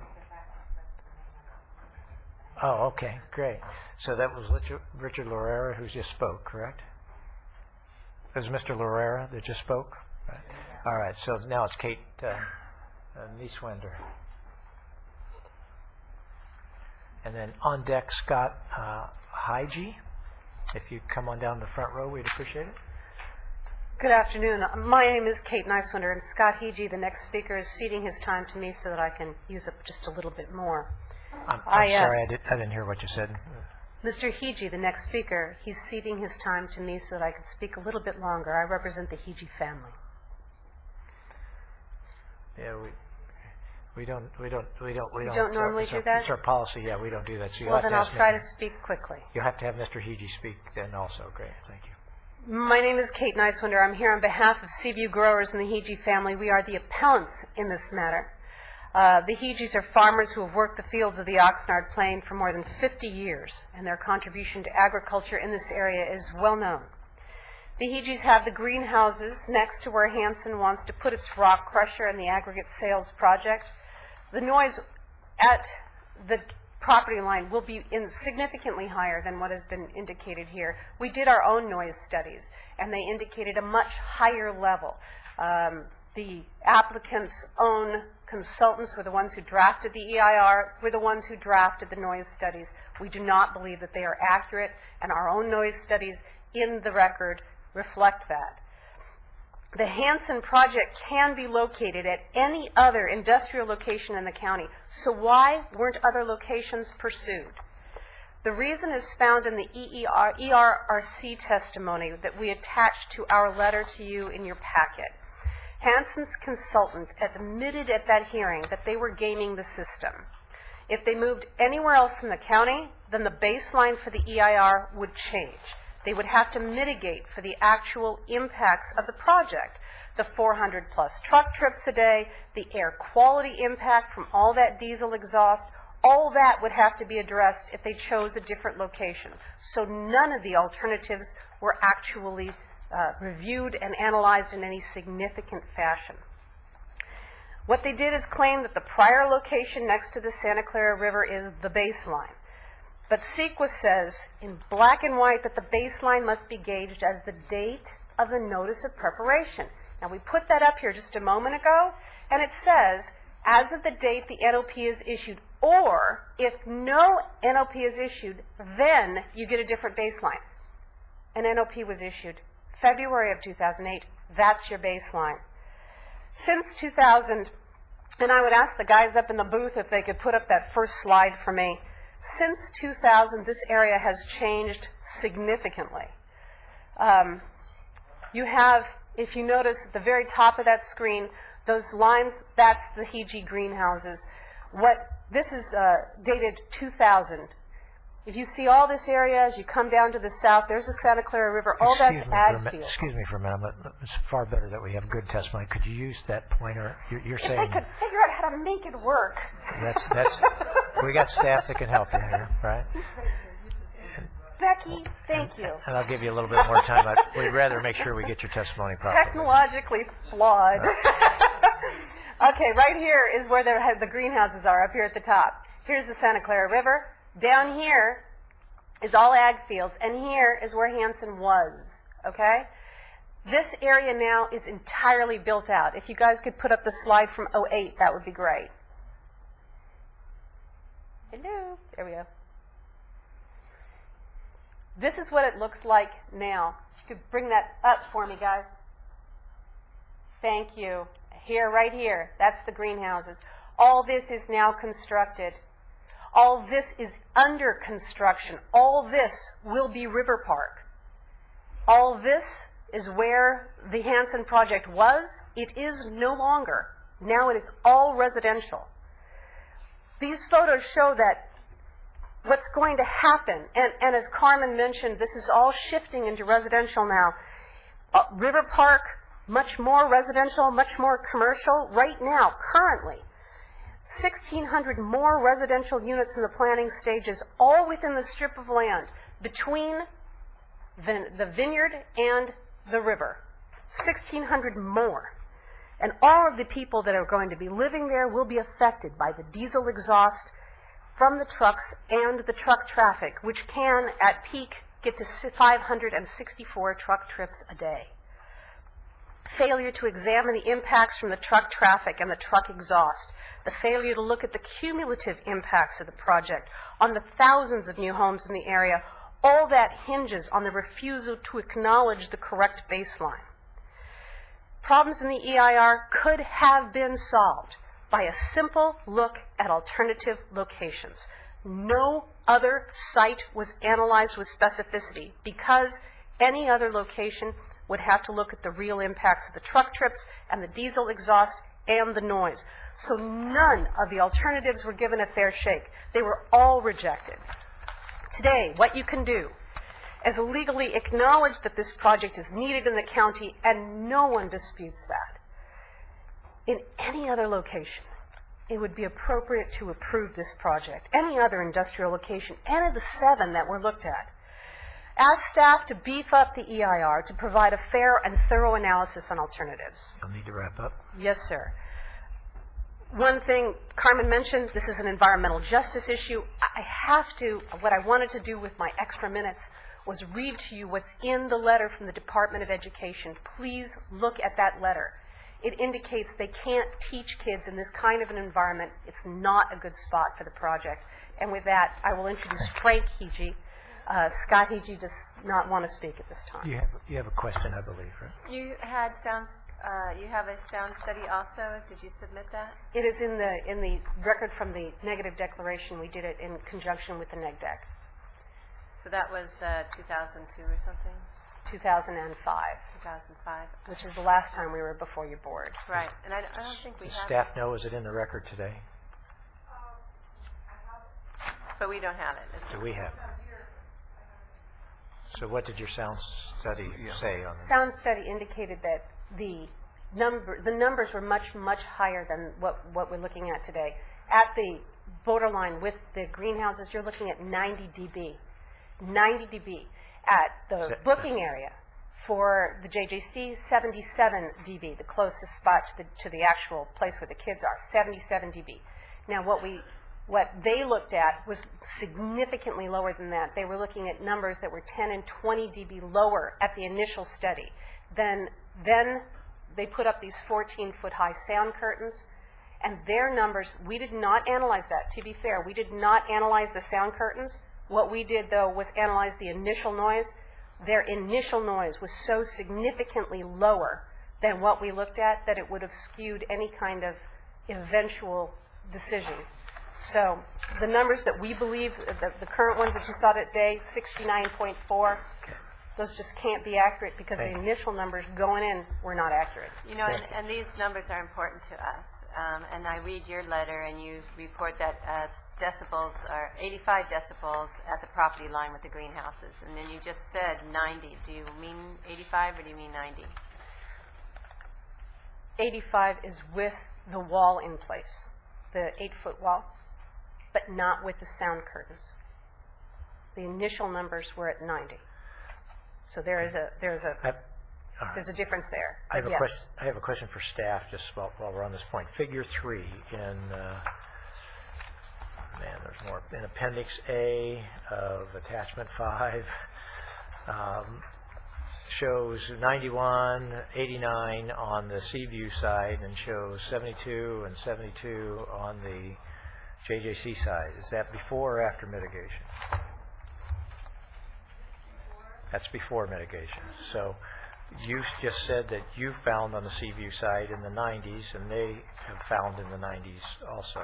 It's kind of hard to mitigate the noise on the Seaview side because what they did was move the project over closer to the Seaview property line to avoid impacts on the JJC. So they literally moved the crusher closer to our side. Well, but I'm saying that their original, when you said your sound numbers were different than their sound numbers, you said your sound numbers were in the 90s on the one side and then the 70s on the other. Their before mitigation numbers are 90s on the Seaview side and 70s on the JGC, so they sound like they're the same as yours. So I'm not picking up that there's a difference pre-project. Mr. Chair, I think I would like to know, is the 69.4 for Hanson, is that with the wall or without the wall? That's with everything. 69.4 is with the sound curtains and with the wall. And your numbers, your DBA numbers of 85 to something are with the wall? Those with the wall without the sound curtains. Without the curtains. Right. So my numbers, and I'm... They're about 30, 20 points difference or so. Well, with this, allegedly with the sound curtains, the numbers that we were looking at were higher, and I'm trying to draw out of my brain the exact numbers. I'd have to go back and take a look, but I'm sorry I can't do that for you. Okay. All right. Thank you very much. Mr. Hege. Thank you for your time here. It's difficult for me to follow the eloquent speakers that's been before me. I'm just a plain farmer. My name is Frank Hege, part owner of Hege Brothers and Seaview Growers, a nursery department. There's three brothers, Sugio, myself, and Robert. And far as Seaview, they take a major role in our farming operation. They produce about 70 to 80% of our plants on our total acreage. Going back, the history of the Hijis. We started back farming on a 10-acre back in 1950 with 0 employees. Now we have grown to roughly 350 employees during our peak season. So we have grown, and the credit has to be given to the employees, the farm workers. Without them, we will not be here. We talk about the sound, but I talk about the dust. The dust that may fly over, but our common sense tells me a dust so fine cannot be stopped by a 14-feet screen or 8-feet wall. Mr. Roy would go further into that situation following me. But with the success of the Hiji Brothers, giving credit to the farm workers, we are able to give back to the community. And some of you know that we have given back in ways of donation and continual commitments. So now if things get to a point that we feel it may disrupt our operation, do we need to decrease our acreage or stop farming altogether? So it's not only the Hijis that's involved. I think we've got the community and the charitable organization like these hospitals, the YMCA, and the libraries, and many others that we are giving back to the community. And that's what I want to express to you. And thank you for your time and giving me your attention. You did very well following other speakers. Well, Thank you. Frank Hiji. Frank Hiji, yes. Thank you. Thank you. So I had 2 Hijis here. Oh, okay. All right. Great. Mr. Roy? Good afternoon, Mr. Chairman, Good afternoon. fellow board members. Robert Roy, President General Counsel, Ventura County Ag Association. First of all, I'd just like to state for the record that my comments should not be interpreted in any way against Hansen. I think that they're a wonderful company. Obviously, they're a world leader in what they do and have significant assets to accomplish whatever they need to do. I think that this project, from the perspective of Ventura County Ag, is a good project. Problem is, it's in a bad location. It's sandwiched between 2 very, very sensitive sites.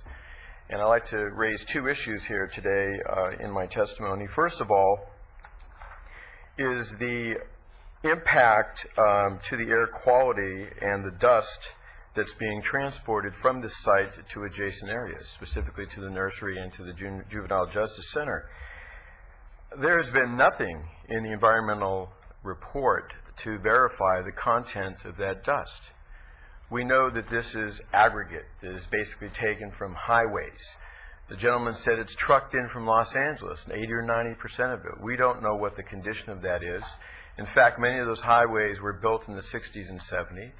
This aggregate contains high levels of metals, cadmium, arsenic, pesticides from spraying for weeds. You have all kinds of petroleum products that leak upon these highways. You have toxic spills in many instances that are part of this process. This aggregate is taken, it's emulsified, and then that dust is transported and breathed by adjacent agricultural workers, people in adjacent homes, people in the Juvenile Justice Center, your own workers in the courthouse in the Juvenile Center. So this is a real health concern that has never been evaluated by Hansen. And in fact, they can't even tell you what's in this aggregate because it's never been studied. And many times they don't even know where it's coming from.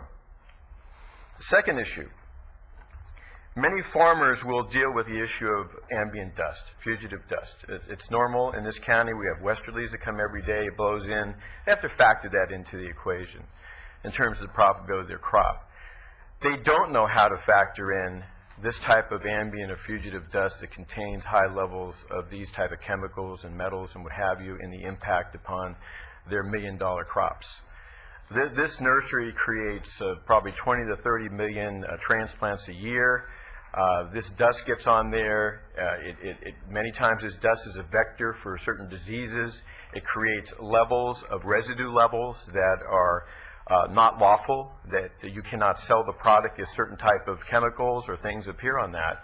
And I think it's just unbelievable that I deal with an industry that is judged by parts per billion, and yet here we are approving a project that's going to put all kinds of chemicals in the air, and we don't even know what those chemicals are for the health and safety of our citizens. So in closing, I think that this is a good project. I think that this company has the financial wherewithal to go to any one of these other 7 sites, and that's what I think this board should do. Thank you. Thank you for your testimony.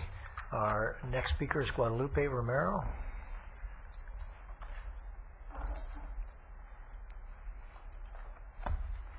On deck is Marcelino Argola.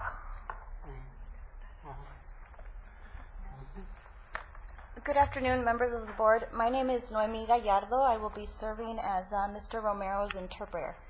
Mi nombre es Guadalupe Romero. My name is Guadalupe Romero. Tengo 30 años trabajando para la nursería de CV Blue. I have been working for 30 years for the CV nursery.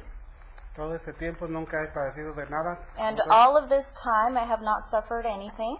Y creo que está mal porque si va a ser And I believe it is bad because polvo, of the dust, el humo, the smoke.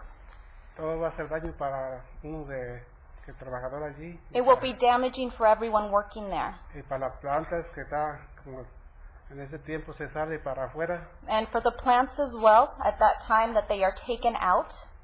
Y todo eso va a recibir la planta también para. So the plants will receive all of that as well. Esto es. That is all. Thank you. Thank you for your testimony today, sir. Marcelino? And again, since you're interpreting, yes. I'll give you more than 4 minutes because you have to repeat everything. So okay. Thank you. Fairness, if you need it. Buenas tardes. Good afternoon. Mi nombre es Marcelino Arreola. My name is Marcelino Areola. Tengo 15 años trabajando con nuestra compañía de Hitchis. I have been working for 15 years for the Hiji company. Y somos muchos trabajadores ahí y esos. There are many of us workers there. Y esas maquinarias que quieren poner ahí pues van a hacer mucho ruido. And the machinery that they want to place there will make a lot of noise. Mucho polvo para el apio. A lot of dust for the celery, Tomate. the tomatoes, the lettuce, the chilies. Si ponen eso, si cierran nos quedamos sin trabajo. So if that is put there and the business closes, then we will be left without any work. Es todo, gracias. That is all. Thank you. Thank you, sir. Victor Noyce? No say, thank you. Chairman of the board, supervisors, and legal counsel, just wanted to turn around. I'm Supervisor John Zaragoza's ag rep, representing most of the Oxnard Plains area, and also the representative of all the ag interests. And we help a lot tied to the permitting and all these things from greenhouses and whatnot for, probably for the last 47, this is my 48th year working. And a lot of times we've had this presentation, to Hanson Aggregate brought to us before, through the MAC board. And what we're concerned is, I'm also in agriculture as well. So when it comes to tying these things in, one of the concerns that I had, tied to the asphalt, and concrete recycling, all right, is that a lot of times we get even old gas stations that are torn down, okay, and you demolish all that and remove all the things. When you have areas that are highly concentrated where water, gasoline is soaked and, spilled over, those areas you have to turn on. And I don't know if the expertise is provided where they evaluate those, where the concrete's coming from and the applications that do come in, okay? But if you figure that most of the gas stations, you have to take all the dirt out that's contaminated, right? Well, if the concrete and the asphalt paving is on the top, then you know that that's got to be, addressed. In the environmental issues, even if we take down an old house, we have to have it tested for asbestos, okay? And that's why we have to bring in these consultants to actually look at these things realistically, and then also have track records of where it's being disposed. The other question I had following addressing this asphalt, when they bring the trucks in, to deposit it, is that something that's laid on a barrier? Because if and do they tarp it going into the wintertime? So any of that material, the water runoff doesn't turn around and send that right into the, ground. And the reason why I'm concerned about this is because the recharge area, that whole area on the Oxnard Plains is all tied to our, United Water recharging grounds. And that's why we're so concerned about the protection of all the prime agricultural land in that area, but also for the recharge capacity for all the Fox Canyon and Wainimi Canyon formations all come to that area that's just to the east of, LEF. And then the other thing that we wanted to, ask, I know that they had answered about the crusher, being 14 feet high, and the height itself with a 6-foot high wall or an 8-foot high wall is probably not going to be very effective because of the westerly, winds that blow the dust, from, going to the east. And I think that a lot of those sound barrier walls is going to make a difference as to which direction the wind blows. If you have, like a number of weeks back, we had some tremendously strong winds, okay? And with the strong winds, you're going to have basically all the dust covering all the, the greenhouses, okay? That's one, I don't think you can get away with, period, all right? But when you come back and then have this conveyor belt that's, up to 14 feet high, if you ever gone to a sand and gravel plant, you'll see when that wind blows, all the fine, granules all blow off to one side. And I think that, as close as they are to the Hiji property, there's no way that you can stop that from going over that wall and affecting the greenhouses, okay? So, if it's a matter, dust control is another major concern, and with the workers that are there, and even showing, with the plan that you saw with the crusher unit right dead center and adjacent to the Seaview property, I was surprised that they wouldn't have put it to the right rear, so it would clear Your 4 minutes is up, sir. Okay. Thank you very much. That's about it. Okay, thank you. Dean Marietta?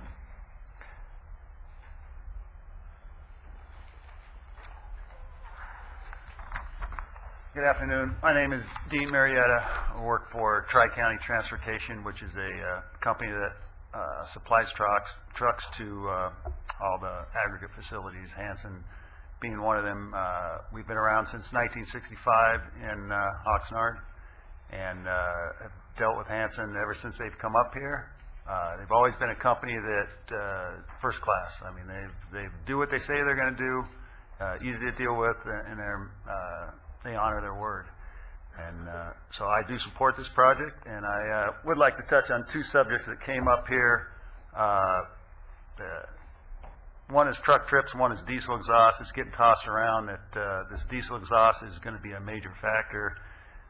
If anybody's read the paper lately and see what the ARB's done for diesel exhaust is going to be cleaner than most cars by 2014. In 2010, the new truck engines have all the particulate traps on them, be very clean. There will not be black smoke coming out of any diesel trucks built after 2010. Basically, anybody who has a truck that's about 7 years old will not be able to drive it anymore. The new laws for the one truck owner-operator take effect in 2014. If you don't have a truck that's got a particulate trap and basically 2003 or newer, you won't be able to operate. For the fleets, they have to start complying, I believe, in 2010. So the diesel exhaust is not going to be a factor, in my opinion. The other thing, truck trips, I hear 400 a day. At a facility like this, it takes probably 2 or 2.5 minutes to load each truck. So you might get 25 loads an hour max out the gate. And with the time restrictions on construction jobs, you really can't work, a lot of places you can't be in at 8 or 8:30. You have to end at a certain time. So if you got 8 hours, the most I'd see is 200 a day going out, and most jobs around here couldn't take 200 loads in a day anyway. That's so I don't know how this 400 truck trips is getting thrown around, but there won't be that many trucks in Ventura County to do 400 a day, day after day. I think that'd be a very odd situation. So the point is, don't listen to all these high numbers. Reality is it's a lot less than that, and thank you for your time. Thank you for your testimony. Ms. Flo Vera Houston.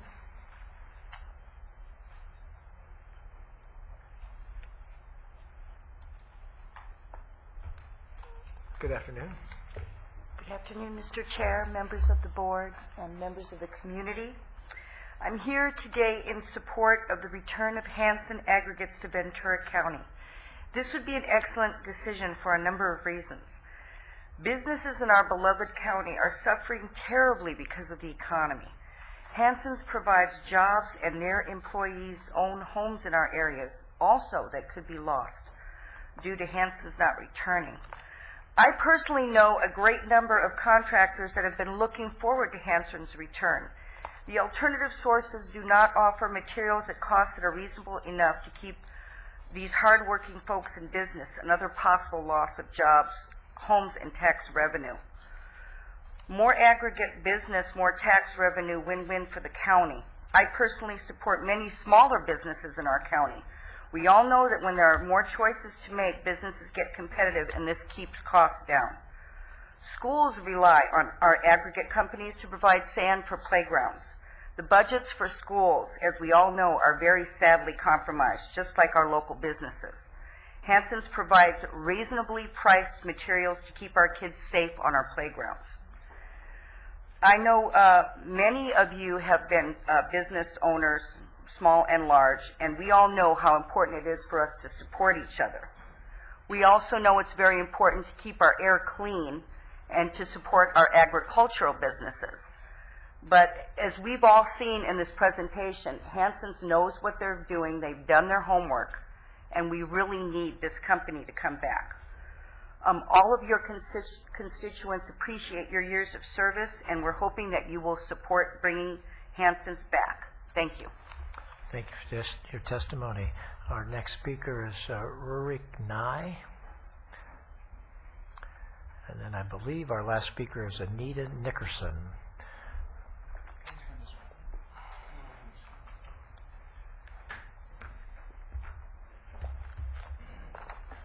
Chairman of the board and supervisors, I'm handing out a letter just as reference only.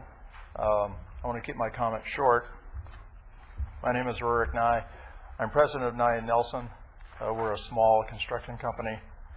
We've been doing business here for about 22 years. We've covered a lot today.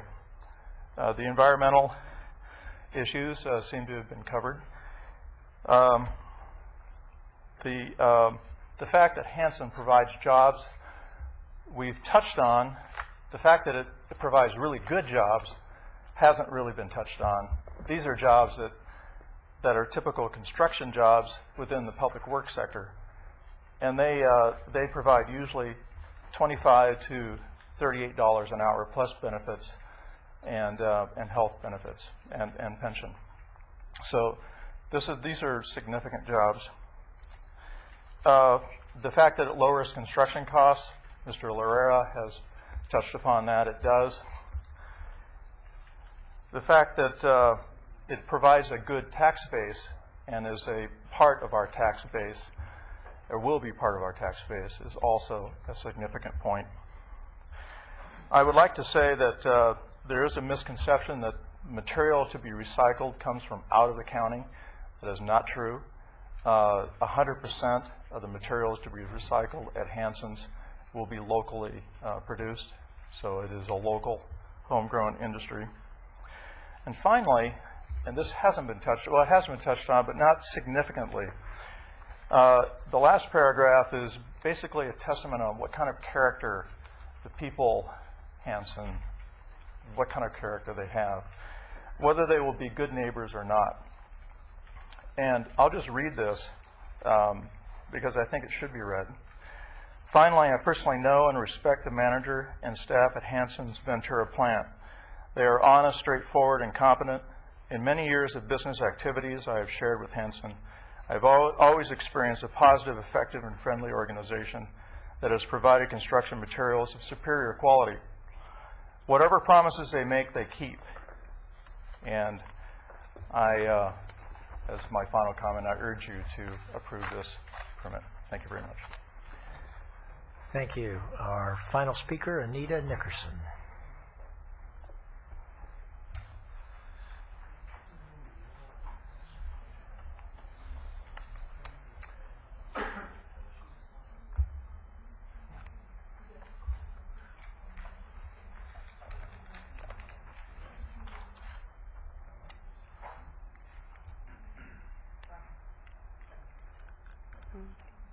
Good afternoon, supervisors and community. I am Anita Nickerson.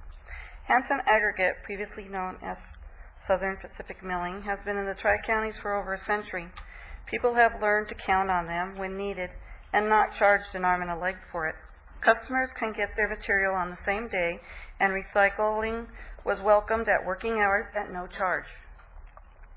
Because of that, we don't see piles of concrete and asphalt dumped all over the side of the roads and the fields like we are seeing now. The cost of recycling has gone up at the competitor site since they heard that Hanson was not going to reopen right away. Contractors or everyday people can't afford to dump at such ridiculous costs that it lands on the roadsides. Here are a few pictures of the area. I have showed you some. I just went through towns and took pictures. When the area had those horrible fires and the flood followed, when the area had those horrible fires and then the flood followed, the fire department called Hanson at 2 in the morning to help them. They opened the plant and they were ready to help. This has happened numerous times in the middle of the night in the last 20 years I have known them. When the flooding in Santa Paula's airport was taken away the runway, Hanson made sure that there was boulders and concrete rubble to be shipped right away to help stop the destruction of the water taking away the airport. Hanson also has allowed the rescue dogs of Ventura County to train at the site they used to be at. Hanson has donated to the Ventura County Fair, Little League, and the 4th of July celebrations. Hanson donated to Fillmore Railroad the rock for the tracks between Santa Paula and Fillmore. Hanson, as you can see, is very important to the community that it serves.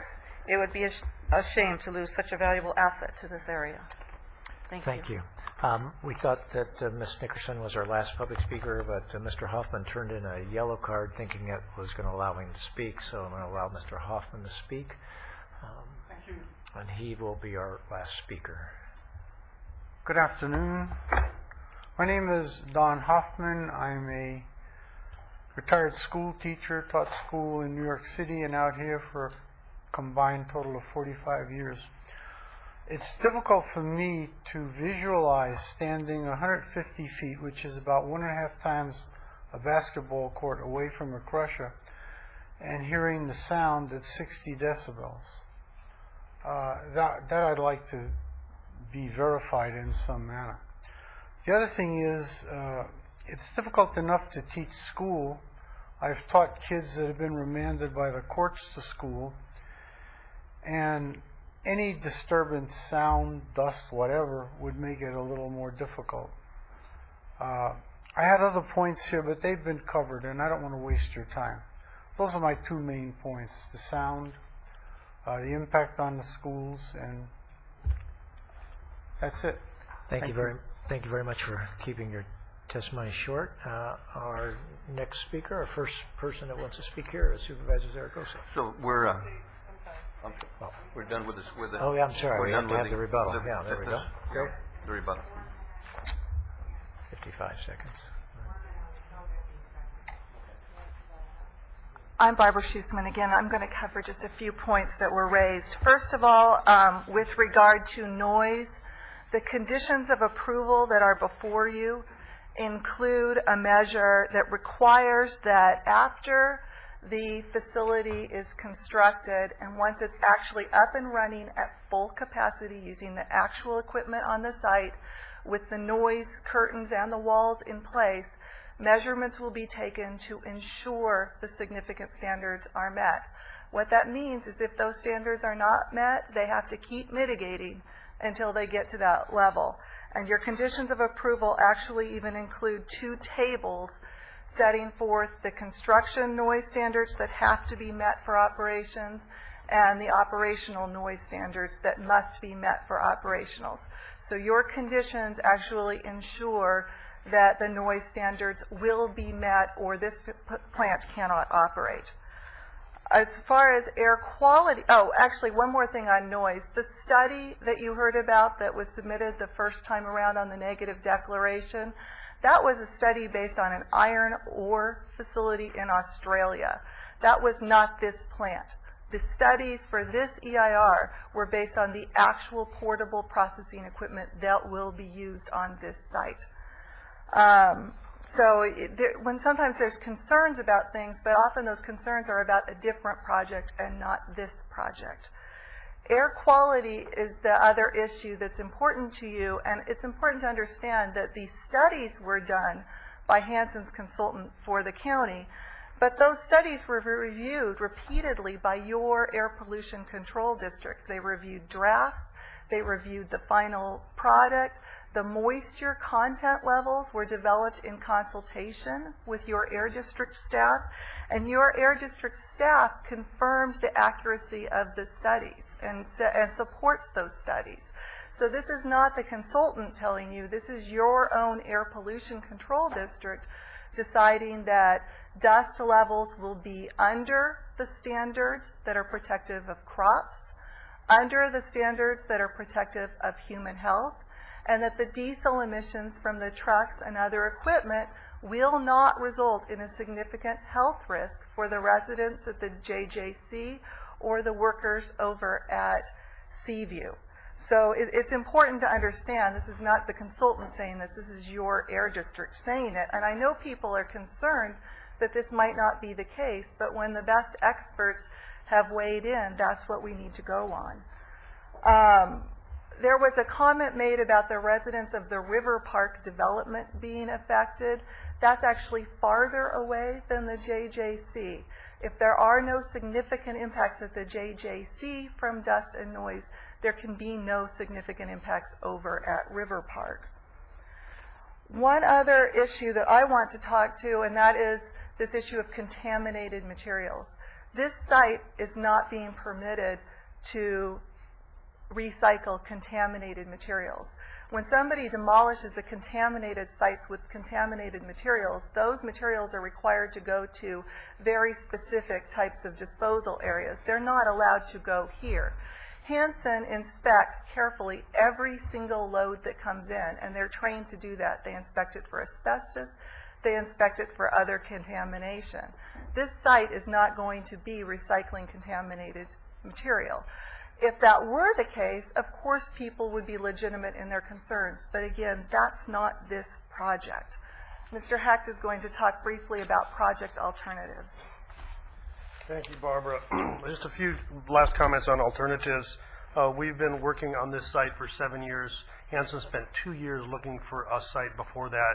If we could find a better site, we would have gone to that site long ago.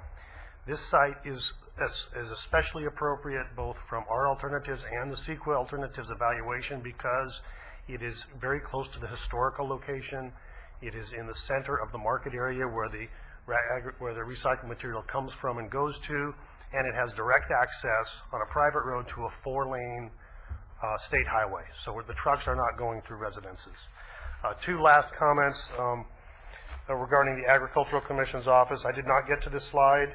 The Ag Commissioner's Office did look at this project twice. Their comments at the ERRC is that the proper effects identified in the document, and particularly the dust control measures, were adequate. That's the conclusion of the Ag Commissioner's Office. We also have an agronomist, Dr. Dale Rush, a forensic agronomist who had input into the EIR.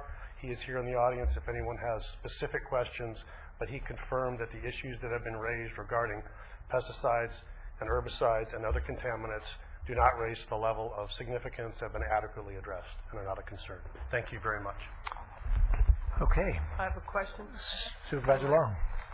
You addressed the issue of the materials not being hazardous materials because they have to go to a specific site. Correct. The question regarding stockpiling of materials that would be delivered, is there any concern with those materials and groundwater intrusion impacts if in fact the materials are not that level of hazardous materials and they're just our typical recyclable concrete materials? But Right. The materials, in the stockpiled site, what protections are there?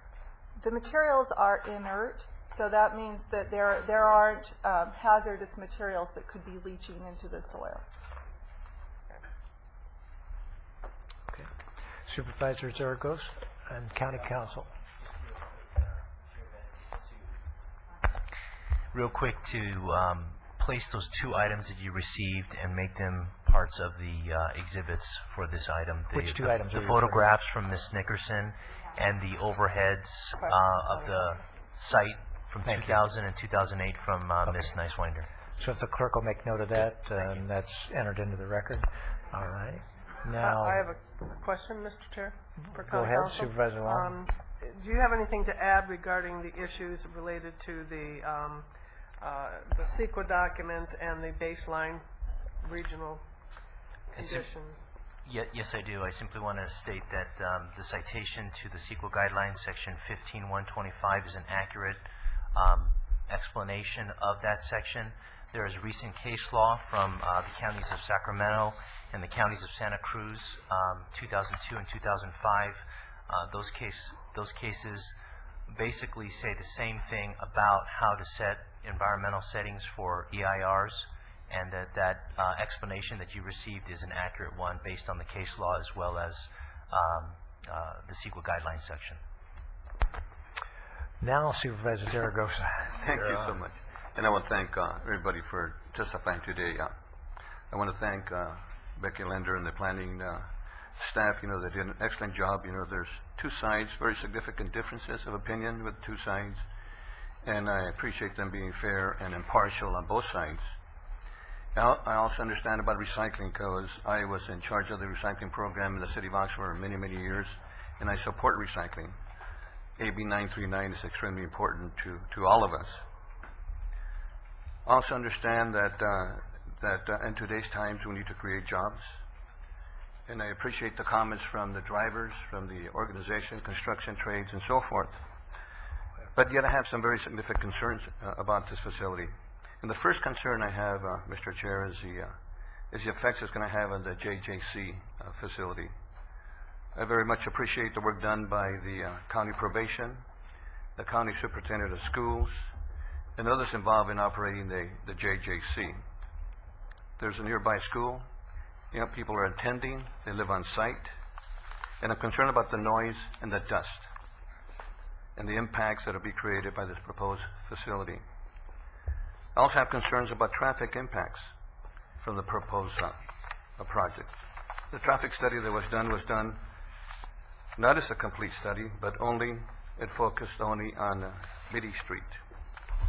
The proposed facility will create traffic impacts, and I understand that these impacts were done as the old facility. The difference now is that hundreds and possibly thousands of new homes at River Park and additional traffic has been created and will create more traffic on Vineyard. And I remember in the old times when Southern Pacific was there, we had a lot of complaints of trucks going back and forth near that school site. And I support that. I think it's important, but I think it's a different time and age. And also, you know, one of the things that I was looking at, I looked at the traffic study, and I was looking at the Oxnard study that was done on the peak hours southbound on Vineyard. We had 2,279 traffic southbound trips and 1,960 northbound trips on Vineyard. That does not include the traffic count. The other concern that I have is the peak traffic for the El Rio Mesa High School students. and the parents driving back and forth to school. I met with the Strickland residents, and they're really concerned about the current traffic. Now, adding trucks and so forth, I think it's going to create a safety problem for our students, high school students. And it was mentioned before, I think it's a good project. It's an excellent project. As Mr. Loera mentioned, we don't want to pay any more dollars than we have to, for our materials. But I think that it's too close to the Juvenile Justice Center. It's too close to the major residential areas in El Rio and River Park. There's 1,000 square foot commercial center is going to come before in fact, it's being built now at River Park. It's too close to the Rio Mesa High School, the El Rio School District. There's a couple of schools on the right-hand side as you're heading south on Vineyard. It's too close to the Seaview growers. They are now employing 300 plus employees. And I believe that if this project was in another location or that wasn't near schools or residences, that I would be inclined to support it. But at this time, I cannot support this project for those reasons. Thank you. I'm going to throw something out to the board members here. It is 20 till 4. We have budget presentations from the district attorney, fire, county council, and, and probation. We have scheduled to adopt our budget next Tuesday. I think, from my standpoint, this is a close call decision for me on this project. When this project came in front of us a number of years ago, I ended up being supportive of the project. There is some new information here. For me, there are quite a few questions I'd like to ask about mitigation measures. I don't know whether I get there or not on this project. And I would propose, with the Via Mati, when we had it, we took a couple of weeks. I'd propose that we've heard all this testimony, that we hear this thing 2 weeks from now, or if that works, on the 23rd. Talk to county council. He said that's appropriate. But otherwise, we're going to be here at least another hour, I think, given the way we normally talk about a tough issue like this. We'll be here at least another hour and probably considerably longer than that. I don't want to hold those people, and I think it's the appropriate thing for us to do. So anyway, that's my sense. I don't want to offer it as a motion and ram it down everybody's throat to vote on one way or the other. I'd like to hear from everybody in terms of that. But if that works, I think it's the most appropriate thing for us to do to make a good decision here. Right. I agree. I think we're going to be here for a while discussing this issue. I hate to do that to people because I know it's very expensive to bring all these people back together for them. But I do have an awful lot of questions. Would like to get a lot of answers. But I don't want to shortchange anybody here either. So they've spent sounds like 7 years working on this project. But I'd like to understand some things. I don't know. It's hard. I hate to. Okay. I know how much it costs. You're generally supportive of that. We have Parks and Longs. So you got thoughts on that? I would. It's been customary that if a supervisor feels like he needs to get more information, that we do let that continuance occur. I'm interested primarily in the concerns of the Juvenile Justice Center noise impacts, and would like to be able to see if there's some more measures that can be done. I'm not satisfied with what I'm seeing, so I'll just put that out there. Okay. Supervisor Long?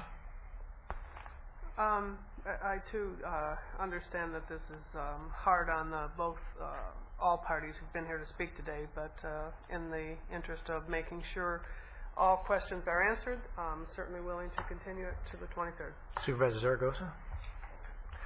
Okay, I'd like to just, if there is anything that people want to get out there, I just want to get this one thing out there in terms of my thinking. If this was being located in an agricultural area, I would be, I wouldn't even think about it in terms of the impact on some other ag. This is in an industrial zone, and we don't have very many industrial zones, and it's right on a 4-lane highway. So I feel like if you're in an industrial zone, but you're not doing industry, there is a little more responsibility to try to find ways to make it work if you can. At the same time, I really support agriculture in the county, and this is an operation that has some significant impacts, as has been pointed out in terms of agriculture. That's the agriculture side of it. I want to talk about the JJC side of it. We located the JJC in an industrial zone.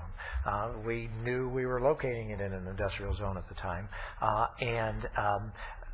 I will clearly say I don't think the mitigation measures here yet get me there. Whether there are mitigation measures, but the last thing I want to do is try to design mitigation language up here at the dais at 3:45 with a bunch of other important department heads waiting to come and speak to us about the budget.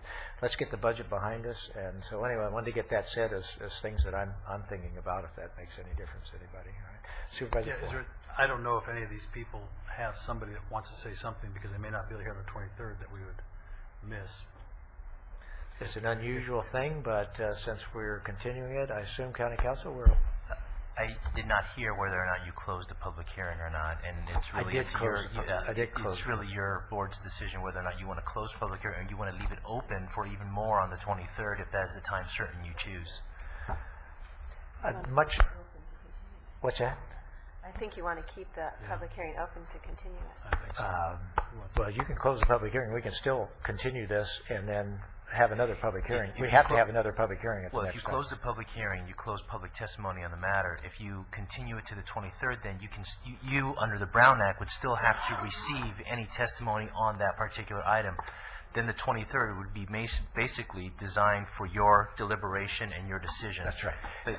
But again, you could leave the public testimony open and on 23rd give more opportunity. My understanding is what I think we'd like. Well, if there's any new information that develops between now and 2 weeks, we've got to give everybody an opportunity to speak again. So the bottom line is, we're going to make that. We're going to ask everybody, in the interest of good government, to not come and just say all the same things. But if we have new things, if new things surface between now and then, people ought to do that. So I think I'll leave it at that. I just got this note from our clerk, who suggests June 23rd at 2:30. We have time available June 23rd at 2:30. What's that? Would that be the last item? Good. All right. So we can discuss that as long as we need to discuss that. My apologies for those people that find that inconvenient for them, but I think this is a pretty important decision, and we want to make the right decision in this situation. So with that, I'd like to make the motion to continue this item to June 23rd at 2:30. Is there a second? Moved and seconded. We're ready to vote. And thank you for identifying a time for us, Roberta, for the 23rd. All righty. We are ready. We have Ms. Robinson, you're on for a 2:30.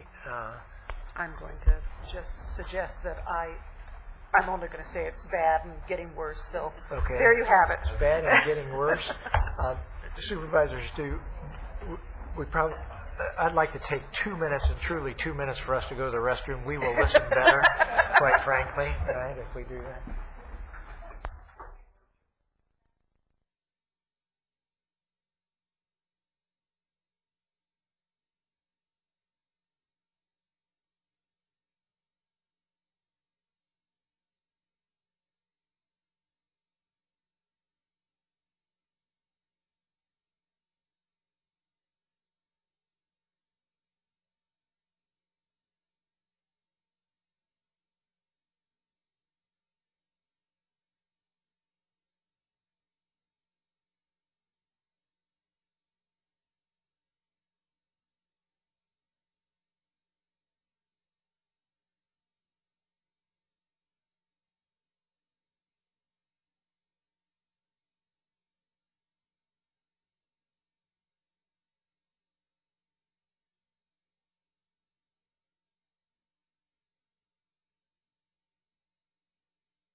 Roberta told me to tell you the rules. I'd love to tell the district attorney the rules, and I should do it.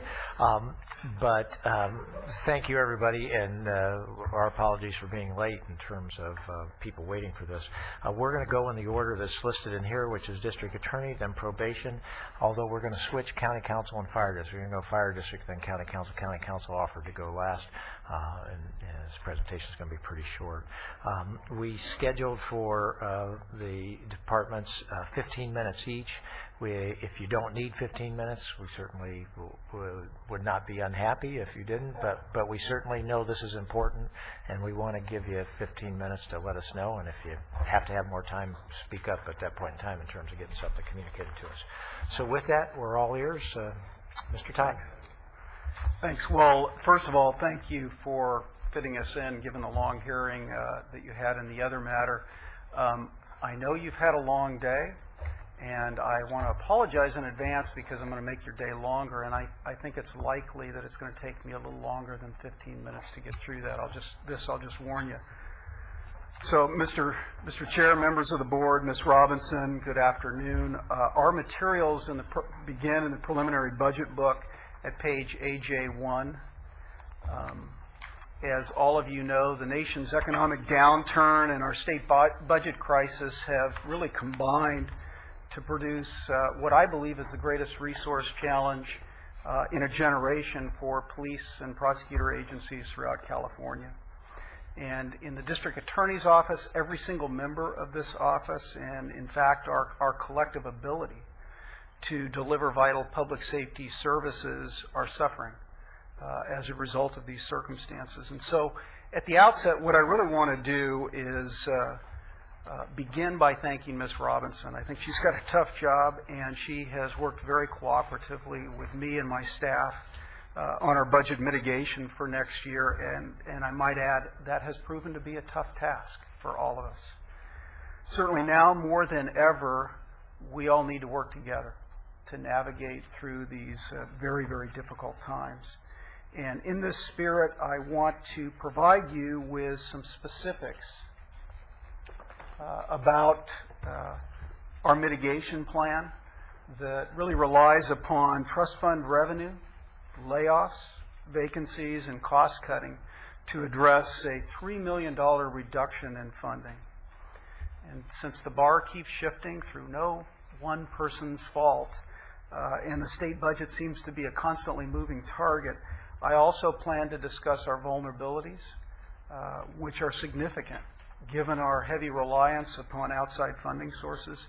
And finally, I want to make sure you're aware of the impact that additional general fund cuts would have on our ability to protect the public. So these are the three areas that I'm going to cover. Just going to the mitigation, our total mitigation is $3,016,000. Huge amount of money on a budget of our size. In fact, it translates into about 8.5% of our total budget. In our circumstances, it also translates into 20% of our total revenues. Our circumstances are made more difficult by the fact that 40% of our budget funding comes from other sources like Proposition 172 and many state grants and even some federal funds and city funds. For us, too, the budget reductions really mean people. We're a budget that is 86% salary driven. So when it comes to any cuts of any consequence, we're salary driven, and so they translate into people. They translate into men and women in the district attorney's office going out the door, or at least vacancies being unfilled. We're keenly aware that we serve as stewards of the county resources that are entrusted to us, and we strive to manage those resources wisely by staying within existing appropriations, planning for budget and resource challenges as best we can given what's going on at the state, and then vigilantly seeking new funding sources whenever they're possible to find. Our mitigation plan actually started last fall when the clouds began to gather of our economic downturn. And in fact, within days of the November 18th presentation before your board by your chief financial officer, which projected significant revenue declines, we already were in a position to put a plan into place because we had been doing our preparation. The core of that plan is set forth on this slide. First of all, we're freezing 12 vacant positions. We selected positions that do not have dedicated and reliable funding streams. We started leaving those positions open last year. And by doing so, we're going to begin the next fiscal year, as I mentioned, with 12 vacant positions. It translates into a $1.2 million savings. This, mind you, includes, in addition to many other positions, 5 investigator positions, the peace officers that do really core work in our office. We also are saving about $323,000 in extra help costs. We've done this through a combination of efforts. First of all, we laid off 5 extra help staff last December. That included an investigator who was charged with the responsibility of reviewing all of the mandated reports that are lodged with Child Protective Services. We have done that for years. We can no longer do it. It also involved laying off a victim advocate who, on a part-time basis, helped domestic violence victims. And finally, we had extended offers, as we do every year, to 5 third-year law students to begin in the fall after they take their bar examination as post-bar law clerks, and then we convert them into prosecutors once they successfully complete the bar exam. The great value of this program is that it has enabled us to train these young lawyers in our approach and our philosophy in criminal prosecution and prepare them to be prosecutors once they get their license to practice law. We'd extended offers to 5 law students last year, and unfortunately we've had to withdraw all of those offers, and it will have an impact on us. It'll have a long-term impact upon our ability to address attrition. It'll have an impact on our ability to effectively manage and handle the cases we've got. And it also impacts our ability to recruit. We actually go out to law schools, and this will hurt our reputation with those law schools.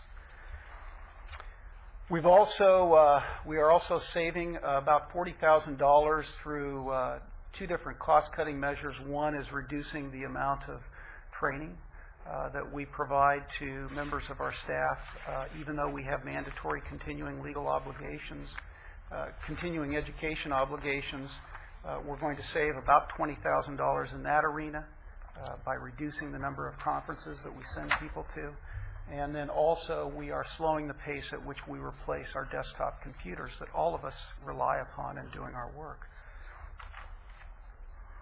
A significant area that has helped us comes from our consumer and environmental prosecution program.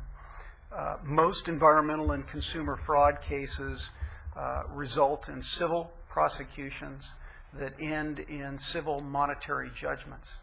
By law, the civil penalties and any fines associated with those civil judgments must be placed into a trust fund. That was enacted in 2004, Proposition 64. Those funds can only be used for environmental and consumer fraud prosecution. Fortunately, we had some significant cases against large corporate interests that had committed serious violations in the last couple of years. Those cases settled to the benefit of our Proposition 64 trust fund. And so we are able to use about $1 million in that revenue to temporarily bridge this downturn in funding. And so that was a very fortunate circumstance for us. Excuse me, Greg, how big is that trust fund overall? It's got, I think right now, a little over $2 million. And I might add that that amount has accrued over about 4.5 years. It doesn't accrue just on an annual basis by any means. And our tentative plan, and we've discussed this with Ms. Robinson, is to try to have enough so that we can do some additional bridging in the next fiscal year. And just, so prosecutions in Ventura County that results in fines, that money goes to the Ventura County Prop 64 Trust Fund? Is every Yes. county's Prop Yeah, it's not a trust? statewide trust Great. fund, and it's only our prosecutions, and it's only a portion of the judgments. There may be restitution, there may be other monies contributed to the county general fund as well. Thank you. We also, as a part of our mitigation plan, contemplate terminating 5 employees. Could you remind me permanent again employees. what Prop 64 prosecutions are? There are 2 primary types. One is a consumer fraud prosecution, where we're prosecuting a business for engaging in what's called an unfair business practice. They may be, for example, an auto repair shop may be replacing parts that do not need to be replaced at great expense to the customer. That's a form of fraud, and we've prosecuted those types of cases. Another example might be false advertising, where somebody is advertising a particular product at a particular price. When the customer shows up at their store, they find out it's not really the product advertised, and it's not really at the price advertised.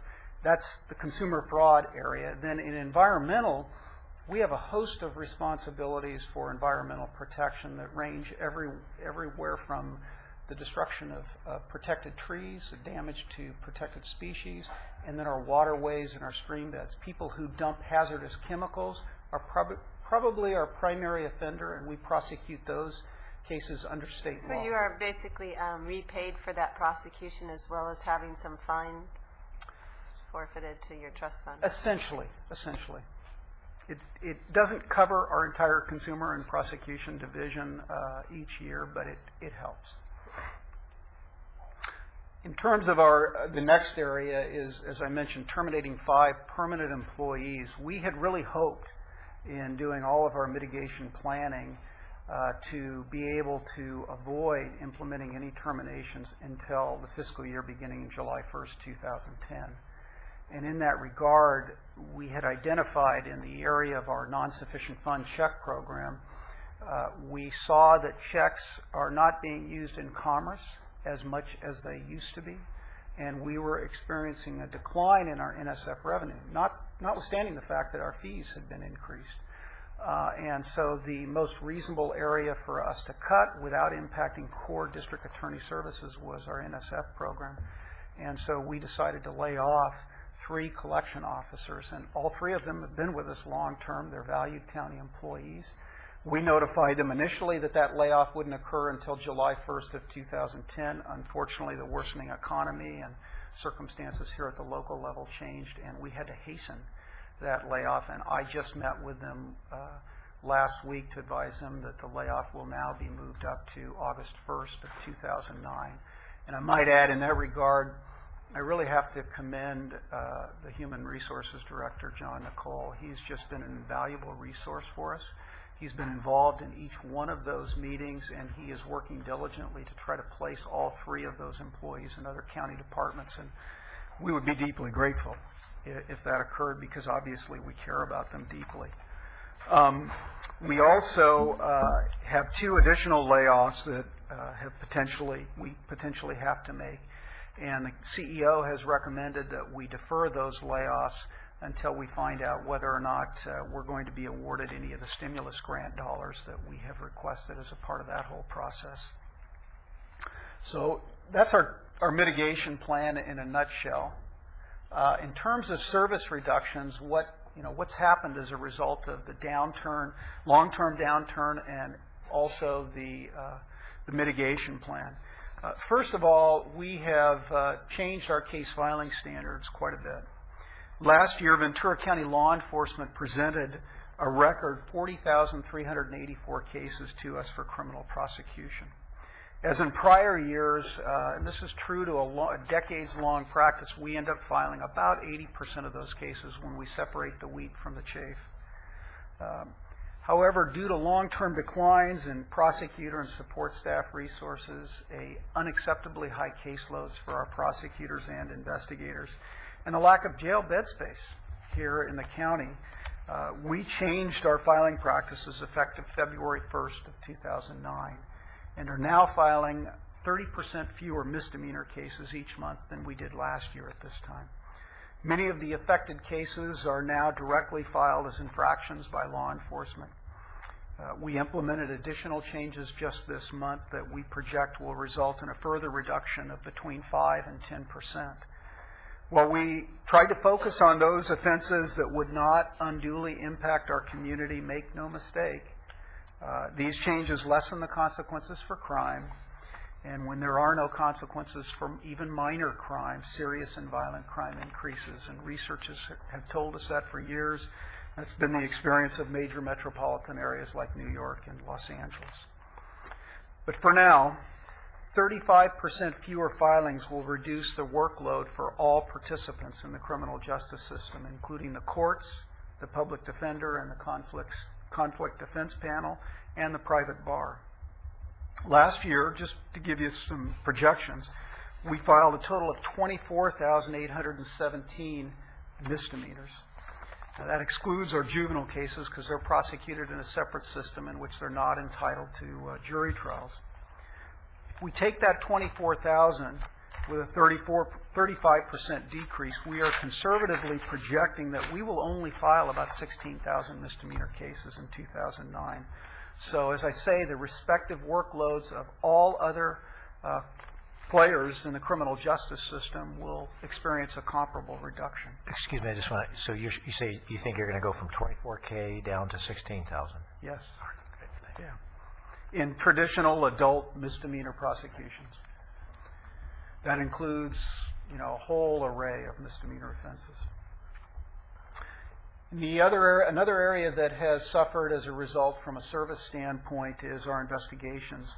The 5 investigator positions and 1 investigative assistant that are vital parts of our mitigation plan translate into a 10% reduction just in this year in our available investigative resources. And excuse me, Greg, I just want to let you know we've used 15 minutes. We certainly want to hear everything you have to say. Just want to let you know. I appreciate it. I'll move as fast as I can, but I've got a ways. Don't cut it out, but the pace that you go at is okay. We'd appreciate it. As a consequence, last month we stopped providing prosecutors with investigative support in most misdemeanor and juvenile cases. We also ceased providing prosecutors with preliminary hearing investigative support and pre-filing investigative support in many felony cases.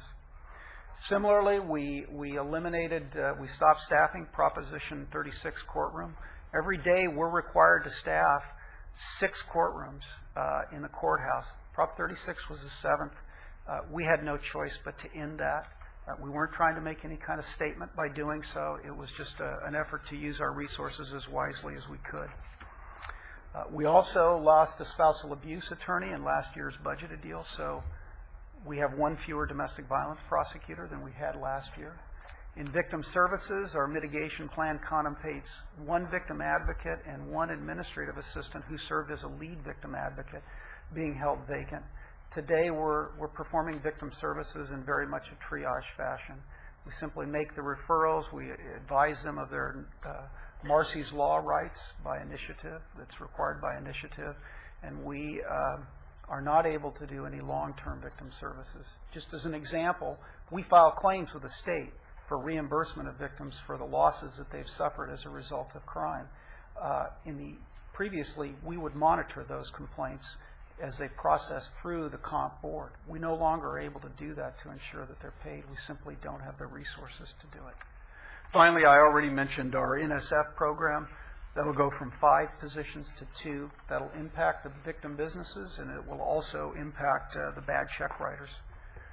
Just in terms of when you look at this, the impact of the mitigation plan from 2002 to 2009, we went from 290 to 258 positions. And now in FY10, we will be down to 241 positions.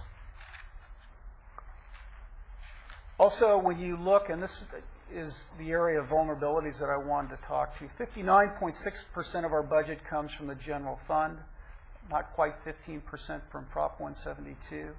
The area of significant vulnerability that we're deeply concerned about is the funding we get from other sources. And just when you look at this, we've done a very good job of going out and finding new monies, but it makes us vulnerable in budgetary downturn times to what might happen to those funding streams. Just as an example, SB 90, that's the blue area up there that is for $900,000. That money funds a number of programs, but the biggest part of it is our child abduction program. The governor's May revise suspends the funding for that program and the mandate to perform that program. He does so contending it's not public safety related, which we just find ridiculous. This unit of child abduction includes an attorney, 2 investigators, 2 investigative assistants, and a clerical support staff. Every year, this unit is responsible for finding more than 100 children and safely returning them to the lawfully custodial parent. Many of these children are taken to other counties, other states, and about 10% of them are taken to other countries. Many times they're taken under circumstances in which the parent is fleeing a Child Protective Services investigation into potential child abuse, or worse, a law enforcement investigation. And in some cases where a child has been parentally abducted, bad things happen. We had an Oregon woman, for example, not in this county, but abduct a 4-year-old boy and a 7-year-old daughter and then throw both of them off a bridge. She was engaged in a bitter custody dispute. The daughter lived but was seriously injured, and the boy died as a result. This is directly linked to public safety, but the governor wants to cut this. Similarly, we also have funding in the area of our schools. Our schools provide $164,000 in funding that supplements some state grant monies that we get for our truancy program. That finances 2 prosecutors. With everything that's going on with the schools, we've been meeting with them. We're hopeful, but that money is in jeopardy. The big ticket item is the $3.3 million in state grant funding. For the moment, that hasn't been put on the chopping block, but it's hard to predict where the state budget will end. So you know, that includes funding for our entire Victim Services Division, includes an elder abuse prosecutor, it includes a domestic violence prosecutor, it includes funding for a high-tech task force where we analyze computer evidence. So we have a lot in stake if that money is placed in jeopardy. We also have another $400,000, just to finish this topic up, that comes to us courtesy of the cities to fund prosecutor positions. That pays for about 4 prosecutor positions. If you look at the trend in the office and where we have gone over the last 15 years, in 1995, we were only about 12% of our total positions were funded with revenues outside of county government and Prop 172. Today, that number has exploded to 29%. And I know this is true for many other county agencies as well. But it does create some challenges for us. For example, in the attorney arena, 29% of our lawyers are dependent upon money funding sources outside of county government versus 14% back 10 years ago. In the area of our investigator staff, it's even worse. Almost 50% of our investigators are funded through other sources beyond the county's general fund and Proposition 172. Now, when we look at what's going to happen if we are exposed to another $1 million in cuts from the general fund, or another $2 million, or another $3 million, this slide translates that into bodies. And we did this based upon calculations of last in, first out. We took their salary and benefits total compensation figures and put numbers. If we suffer a $1 million cut in the general fund, that translates into 10 lawyers. Or alternatively, it translates into 6 investigators. Likewise, if we suffer a $2 million cut, that's 18 lawyers, or 12 investigators, or a combination of the two. I don't get that. It goes up real fast. Lawyers are less expensive than investigators? They are. Much less expensive. And it's in part because of the cost of retirement. Their salaries are actually lower. Public safety retirement. But the public safety retirement and the other costs associated with an investigator. So just to give you an idea, if we suffer that first $1 million loss in additional general fund revenue, what we would have no choice but to do is to keep caseloads manageable. We would have to limit our focus to misdemeanor crimes involving driving under the influence, domestic violence, child sex offenses, and crimes against peace officers. While some other misdemeanor cases would still be prosecuted, we would have no choice but to forego prosecuting many drug cases, and many victims of theft would go without a remedy in the criminal justice system. The reduction in investigative staff at that level would most significantly be felt in our high-tech task force, where we're examining a mile-high worth of data every year. It would have a huge impact on us. If it gets worse and goes to the $2 million amount, that would equate to, as I mentioned, either 18 attorneys or 12 investigators, or a combination thereof. We think cuts of this magnitude would impact our ability to meet our constitutional and statutory mandate that the district attorney initiate and conduct on behalf of the people all prosecutions of public offenses. It would make us vulnerable. Yes. I am also a little surprised that investigators cost more than attorney prosecutors. Is that the way it is throughout the state? That Statewide. Investigators are are sworn officers? Yes. Thank you. Yeah, you mean in terms of in a district attorney's office? Yeah, our investigators are 830.1 peace officers. That's the highest status in the peace officer class, and they typically come to us after having worked anywhere from 10 to 20 years in a frontline police agency. They tend to be very, very experienced detectives and investigators, so they're invaluable to us, particularly on the major crimes we prosecute.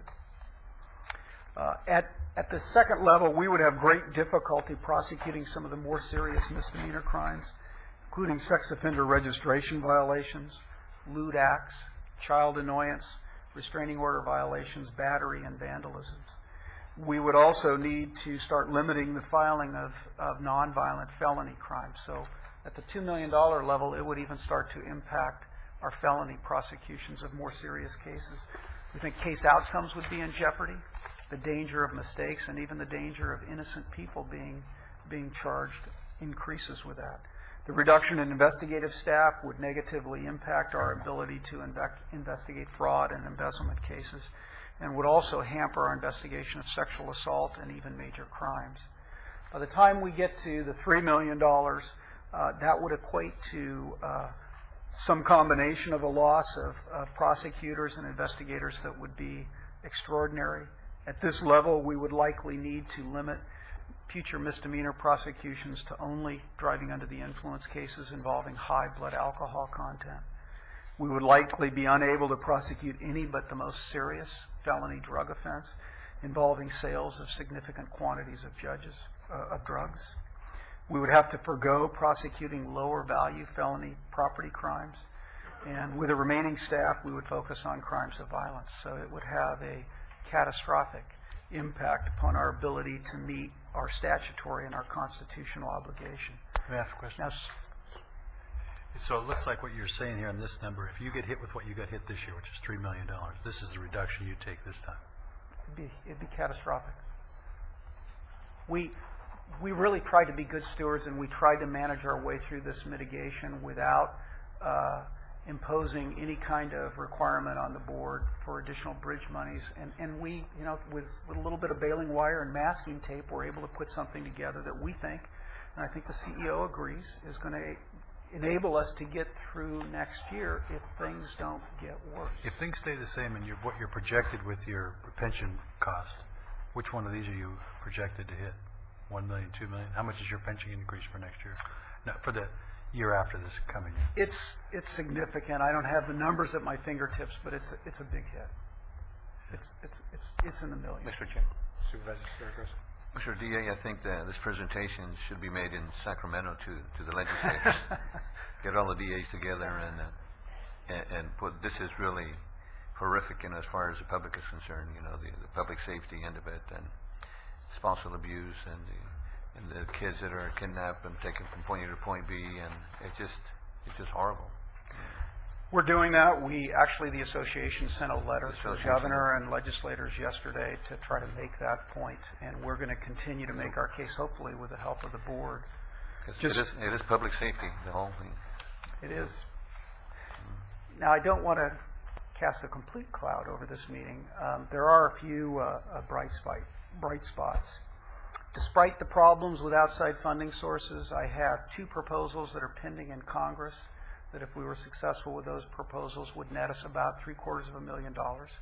We also have applied for $2.8 million in stimulus funding, and we're optimistic. We've got some good applications, and if they're weighed fairly, we think we could collect on some of those. That would help us a lot as well. Now, unlike prior years, you'll notice I haven't submitted any requests for supplemental funding, but I do have 3 requests to make of your board.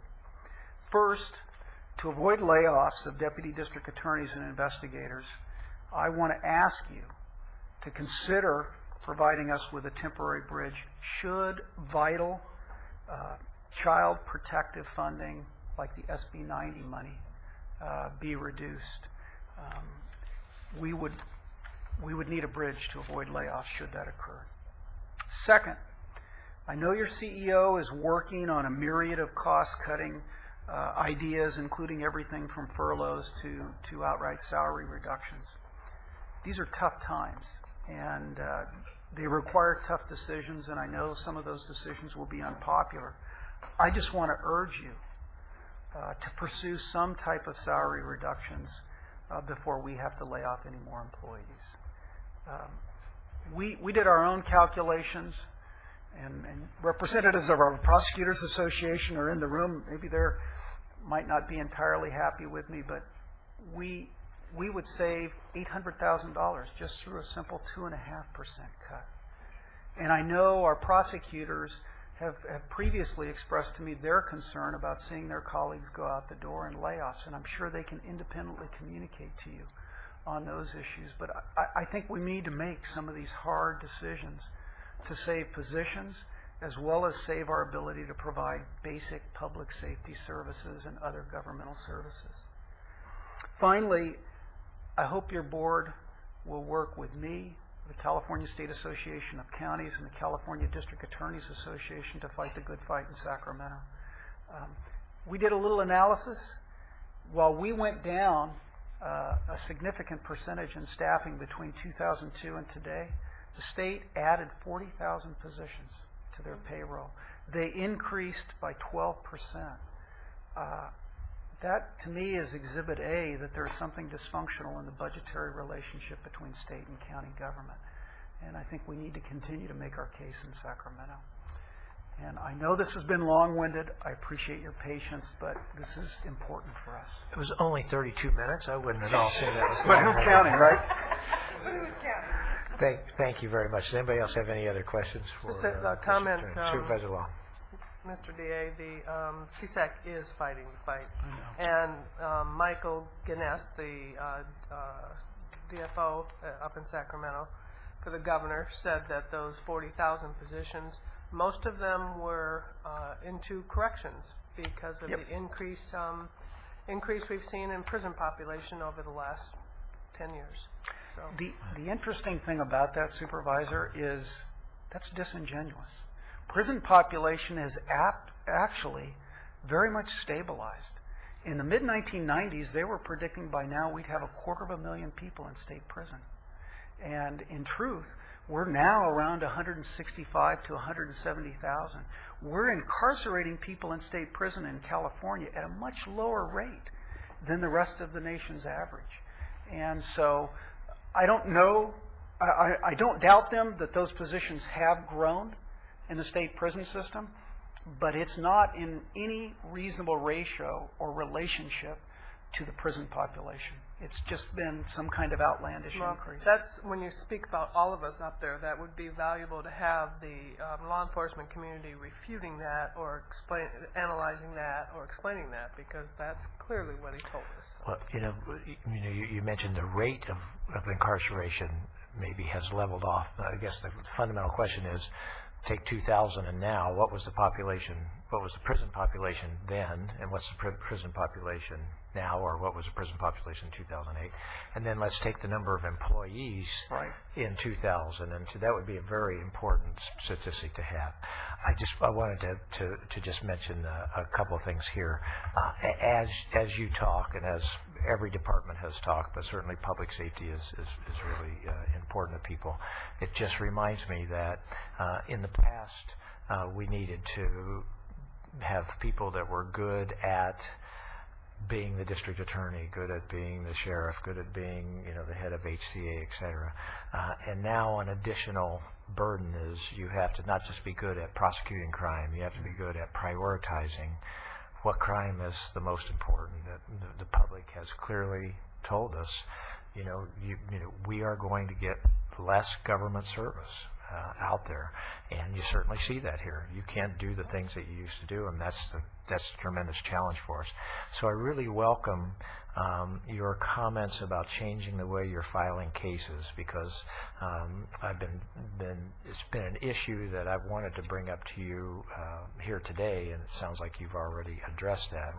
Was the whole issue of, certainly at the felony cases with a hardcore criminal, nobody wants to say, but the difference between a misdemeanor and an infraction strikes me as a ripe area for us to say if we have to go.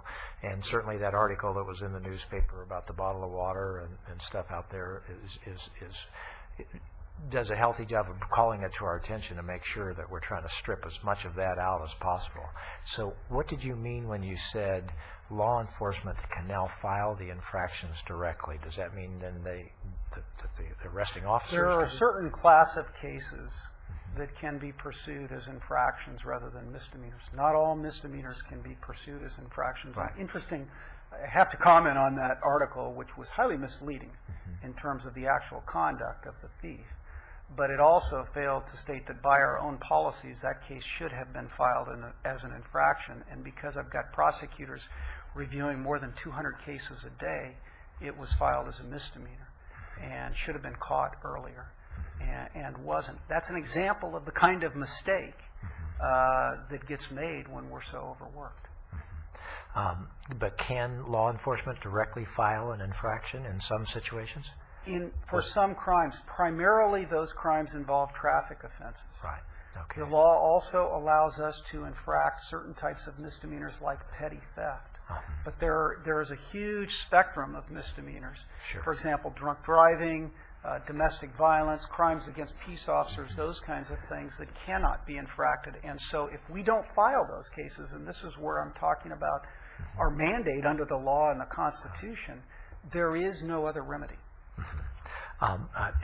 Just spent some time trying to get some data, and this is from May of last year to May of this year, just to try to look at some of the cases, the cases that, I can appreciate that overloaded people, you're going to have an error, and a newspaper could always have an article about a particular error.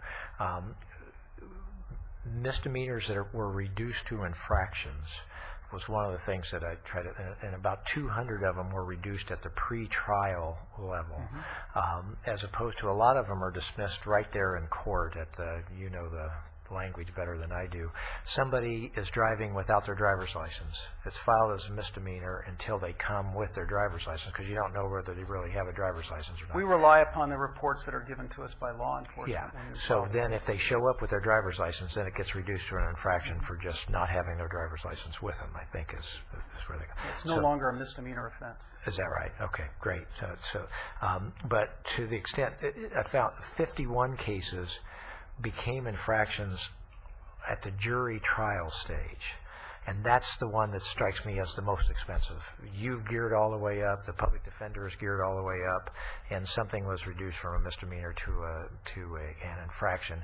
And so I'm just asking, I just hope we can look at whatever pattern it was for those kinds of cases and try to make sure that we feel like we're appropriately charging, and I'm sure you are. I just wanted to call to your attention as an issue that's important. I appreciate it, and believe me, every day we're reviewing cases, and it is not uncommon on the eve of trial for us to get new information to learn new details or new documents, say from DMV, that were not available previously, that causes us to change our position for the interest of justice.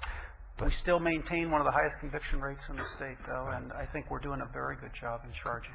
And I really welcome the looking to see going from 24,000 cases to 16,000 cases. I'm not happy about it, but that you're right, that will dramatically decrease stress on the system all the way around, and certainly on your office. So I'll certainly be curious what that number actually comes in at when we're here next year at this point in time. The courts may not be happy about it either, because it'll reduce some penalties and fines that otherwise go with the misdemeanors that don't go with the infractions. Thank you very much. Supervisor Floyd has a question. Supervisor Craig, Floyd can I has say a real question. quick, on slide 9, you Slide 9. had, back up a little bit, you had all this patchwork, these vulnerabilities of these.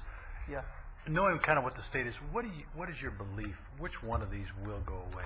Do you really, or you just think they could? But I mean, do you really, guys? Well, I think at the moment, it's always the give and take between the legislature and the administration. I think at the moment, the greatest risk is to that child abduction funding, the $900,000.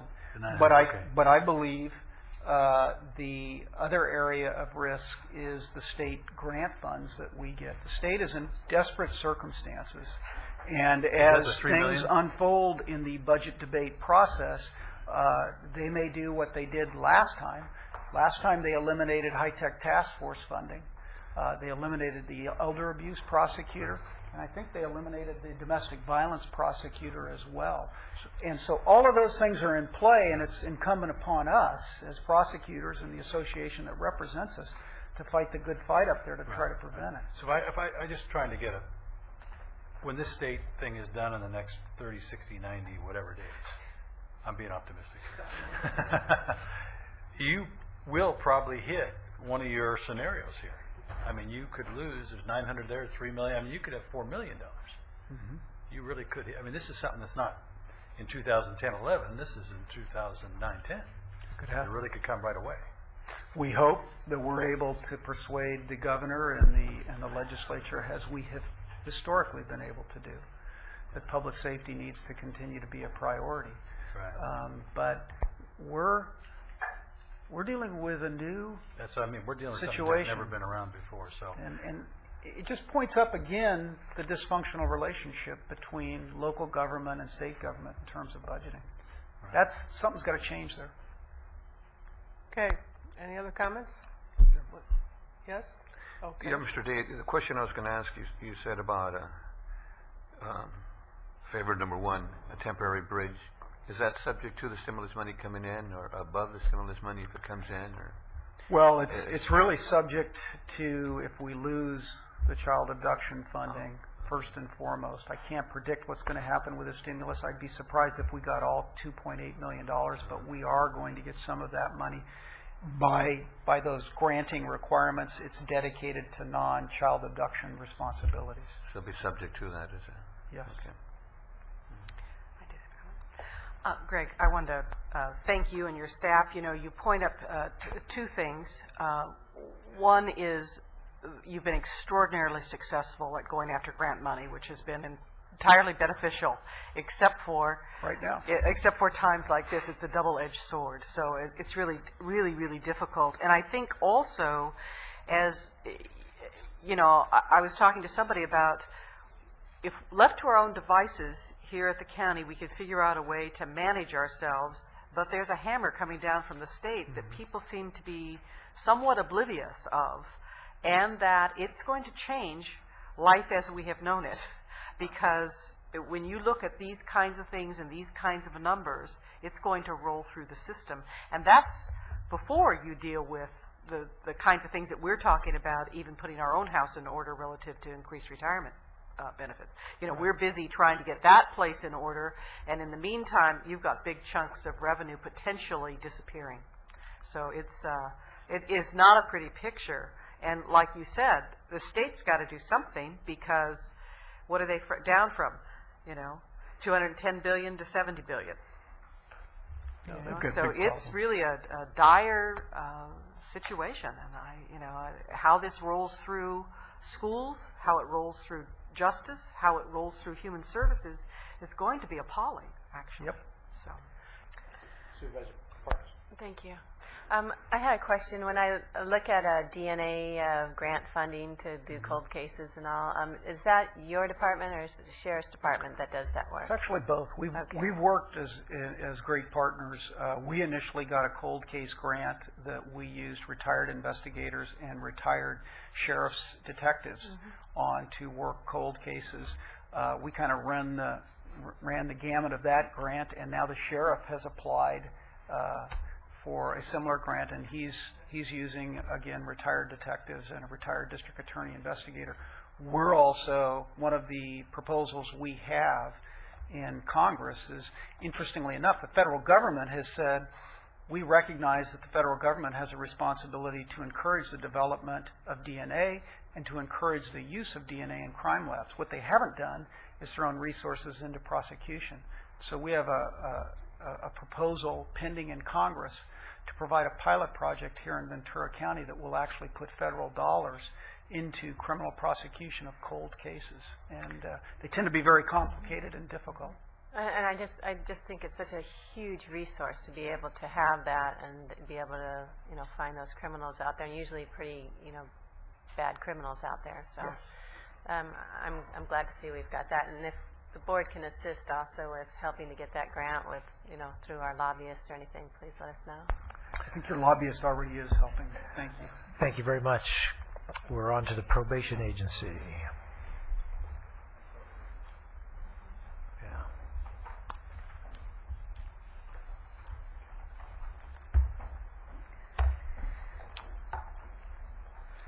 Good evening. Good evening. My presentation will only be about 45, 50 minutes. Anyway, Chairman Bennett, board members, Mrs. Robinson, what I want to do this afternoon is not tell you how dire the budget situation is. I think Marty pretty much said it earlier today when she said it's bad and it's getting worse. What I want to do this afternoon is give you a brief overview of really what probation does and take a look at some of our programs that are in jeopardy, and then talk a little bit about how we are going to be mitigating our budget cuts. So for the first one, really, what does probation do? And up there it talks about our Juvenile Youth Services Bureau handles 6,000 citations a year for low-level offenses for juveniles, and that's the petty theft, that's the drunk in public, that's the trespassing, that's the minors in possession of alcohol. And really what it does is it allows us to have those probation officers hold the kids responsible for their law violations through our petty theft school, our alcohol classes, and also gives us a chance to talk with the parents to see if there's some family issues, because we really believe in a systems approach, and we also provide services to the family through the Parent Project. So it gives us an opportunity to deal with law violations outside the more costly juvenile court system.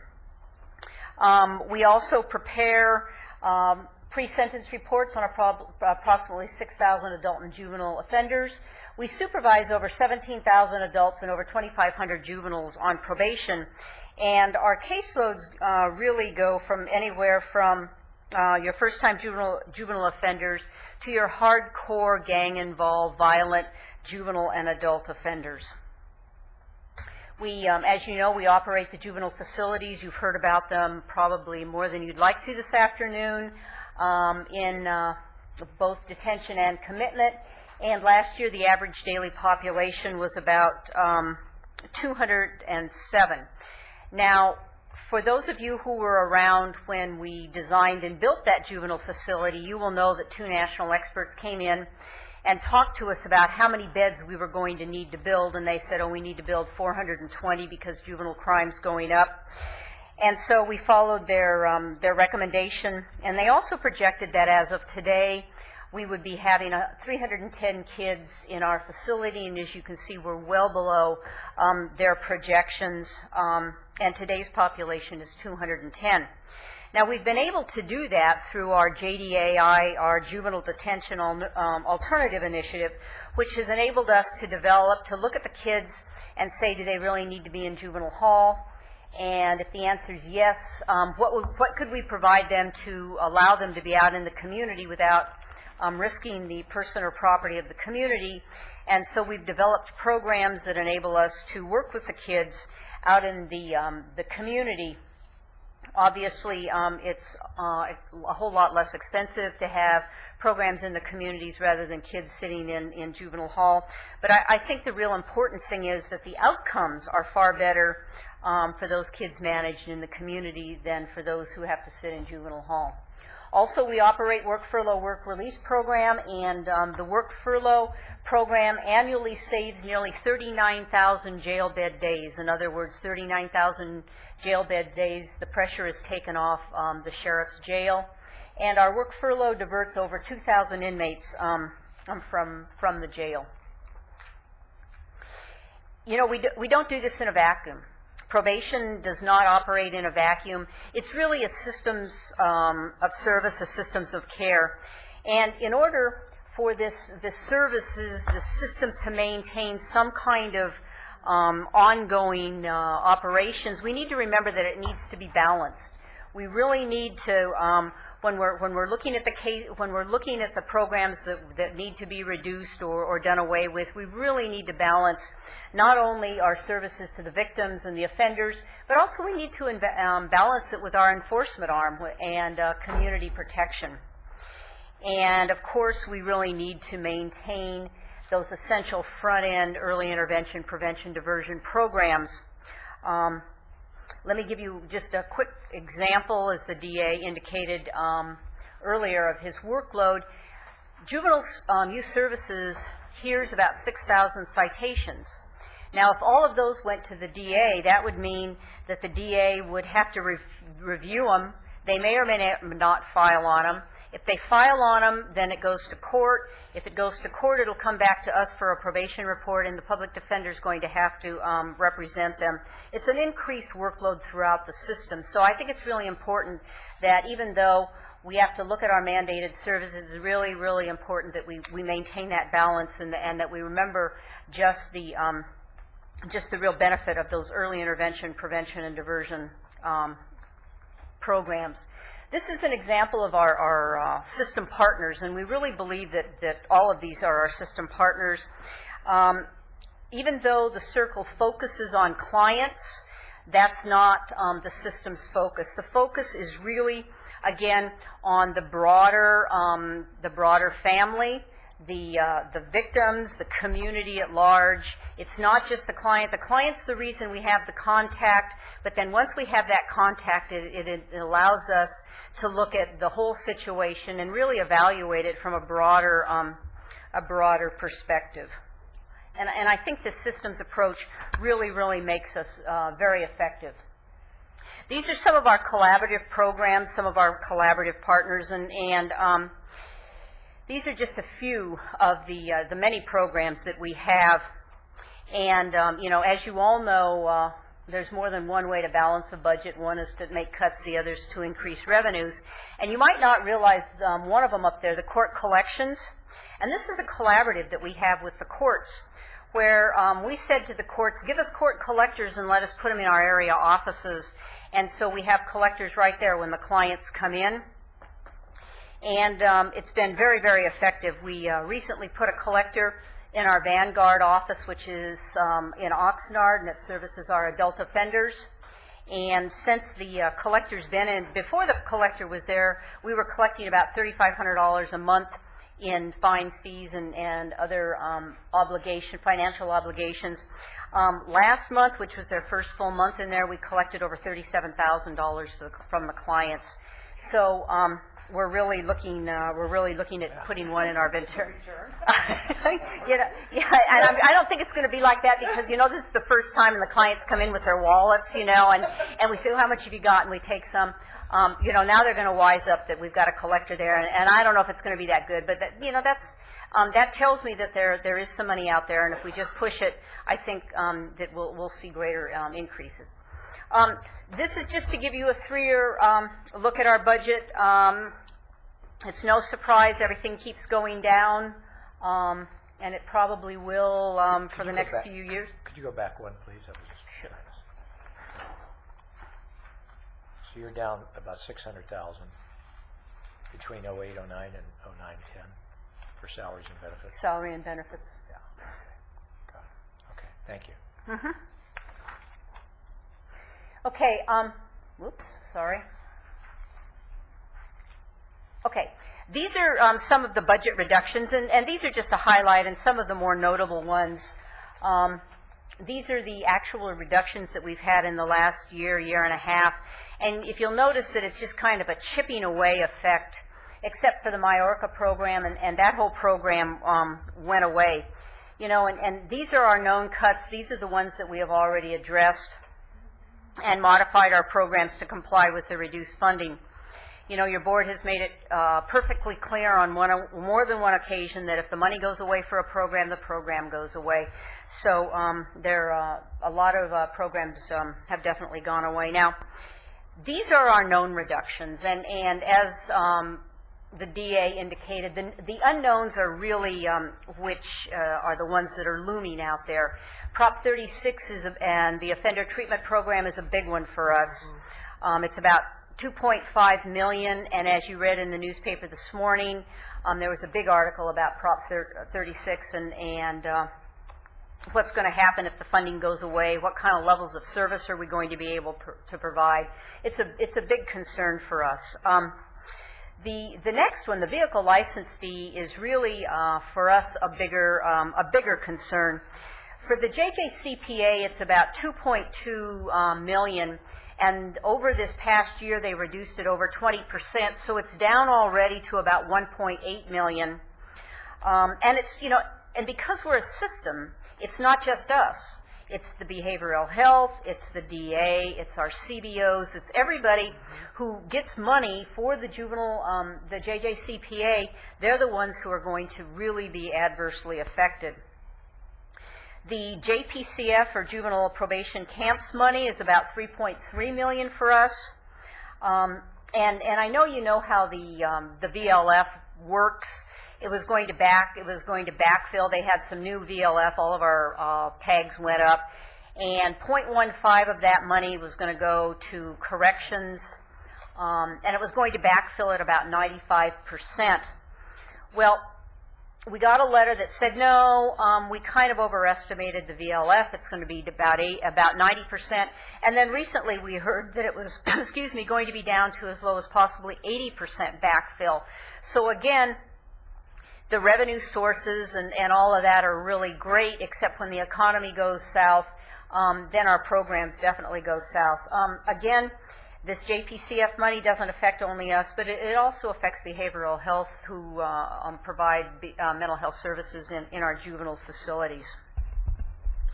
And then, of course, the other piece of VLF, the LAO's office, has made a suggestion or a recommendation that the state take half of the VLF increase and put it into the state general fund to cover the deficit there. So instead of 80% backfill, we're now, I think, down to about 40% backfill. So these programs are really, really in jeopardy. The SAMHSA, which is our recovery classroom, is a set-aside money that Lois Capps got for us.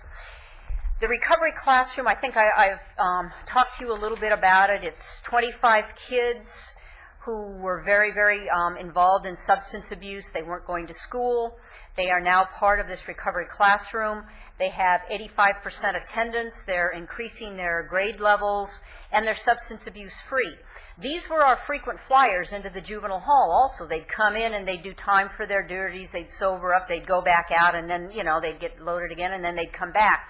So it's doing two things. They're being successful in the community, very successful in school, and we've eliminated 25 frequent flyers from coming into to our juvenile hall. And again, I don't want to harp on this, but if this goes away, this is behavioral health, this is alcohol and drug, this is public health, and this is the schools. Now, I always like to have a little bright spot in the presentation, and the bright spot is really SB 678, and that is burn grant money. And as you know, the state gets a block grant of burn grant money, and it's allocated COPS money in that. But the Obama administration had an additional pot of money. And so here in California, it was determined that $40 million of that would be set aside for probation to start setting up that systems of service for adults, to look at that 18 to 24-year-old, which I've talked about before, provide the necessary services in the community to prevent that person from going deeper into the system and eventually to prison. And the idea of this $40 million is to do exactly that, is to prevent people from going into the prison system. The chief probation officers have been pushing this concept all the way through the Coleman-Plata lawsuit, and finally the message has been heard. Even the LAO recommended that a system be set up where probation would receive subsidy money for people who don't go to prison. So we finally got the message out. And the good part is that we may be getting part of that money as seed money to start setting up that system. And I hate to use system of care, but that's a juvenile term, but at least systems of services to provide what an adult needs to be successful in the community and productive, and yet not go deeper into the system.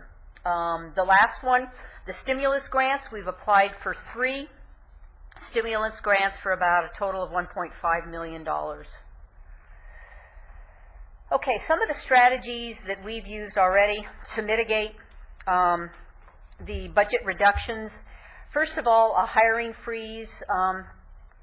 Last October, we put an informal soft hiring freeze on the department. We haven't hired anyone because we too, as the DA, we saw what was coming down the pike, and to hire somebody, put them through the background, all the training that's necessary, and then to let them go just didn't seem reasonable. So we have had a hiring freeze since October. We restructured some programs at our juvenile facilities, and what we did there is we collapsed the programming for the gender-specific programming for the girls. We had a very small population of girls in detention as well as in commitment. We collapsed both of those programs. It really reduced our need for 7 staff, which enabled us to not only save money, but we did away with the mandatory overtime. We will be continuing. Is that staying away? The mandatory overtime, yes. You have not had to go back to it? We have not had to go back to it. You don't anticipate that you will have to? I hope not, no. I know you hope not, but I hope not. I'm fighting for it, no. Do you don't expect that we will I don't expect right now, no. Okay, thanks. We will continue to pursue grants. Like I said, we've submitted 3 for $1.5 million, and we have another one that we will be submitting next week. It's a mentoring grant with the Boys and Girls Club for about $625,000 over 3 years.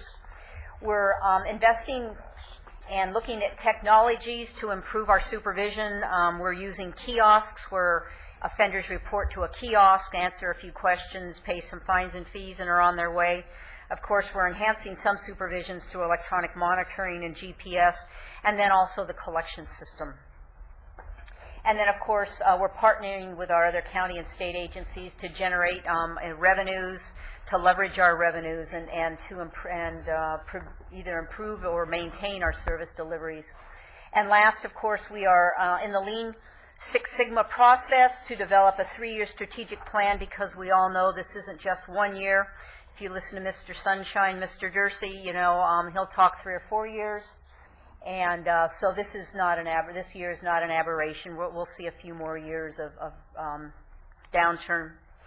The consequences of future reductions, first, obviously, demotions and layoffs. As you all know, we went from a position of we can't hire staff and we have a number of vacancies to a position of very few vacancies right now. And if we have additional reductions, we will have no choice but to demote and lay off. And Prop 36 is probably a really good example. If Prop 36 goes away, probation has 11 staff attached to that. And we will have to find other positions or demote them and move them somewhere else.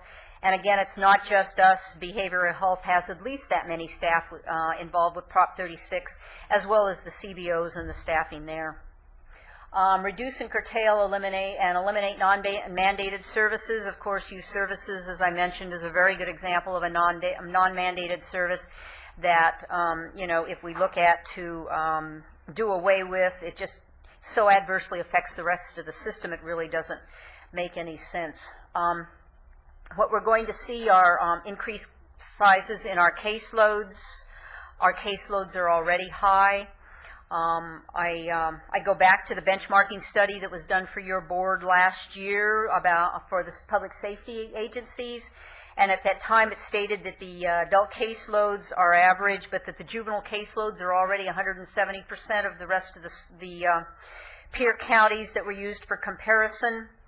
Our bank loads will go up, our felony bank loads will go up, and here again we're already at 150% of the comparable peer Excuse me, counties. Karen, what do you mean by felony bank loads? Bank loads, we have what we call bank loads. They're large case loads that we provide absolutely minimal service to. You know, they can run anywhere from 400 or 500 up to a couple of thousand. And we just call them banks because that's about really all that you can do. And it's really, you just respond to emergencies on those kinds of caseloads. Thank you. And obviously, I don't need to tell you, but further reductions will really threaten public safety because the larger caseloads will mean a reduced level of supervision and our ability to, effectively monitor our clients in the community. So what I really want to say in conclusion is, please remember that it's a system, and it's a systems approach, and cuts in programs in specific departments really affect the rest of us, and that, as a system we will continue to work with each other and with our board to find ways to provide some level of service to get us through this downturn. So that ends my presentation. If there's any questions. 32 minutes for the DA and only 20 minutes for probation. We want to reinforce that. I have a question. We want to Certainly, reinforce Supervisor. this good behavior. Do we have any other I have a question on the Prop Supervisor? 36. Clearly the state's proposing that they're just going to quit funding totally, and yet the mandates are in the proposition. And I know at the CSAC level we're looking at whether or not legally we would be required to continue on with the program. So when you say there are 11 staff funded by Prop 36, funding goes away. Mandates, I think we'll have to have some discussion at the board level whether or not we continue with that. And fortunately, in the law, it says that services need to be provided. It doesn't say what services or what level of services. And right now, the Prop 36 partners are meeting to talk about those issues exactly. If it goes away, what do we need to do to maintain some level to meet the legal requirements? Right. All right. Supervisor Zaragoza. Yeah, initially you mentioned that you supervise over 17,000 adults and 2,500 juveniles. With the curtailment of staff, what's going to happen to the supervision of all the 17,000, or average? I'm sure it's an average. What will happen, Supervisor, is that the caseloads will go up. The average caseload for adults, 150 now, it'll go up to 200, 250, which means that we really will not be able to do anything but respond.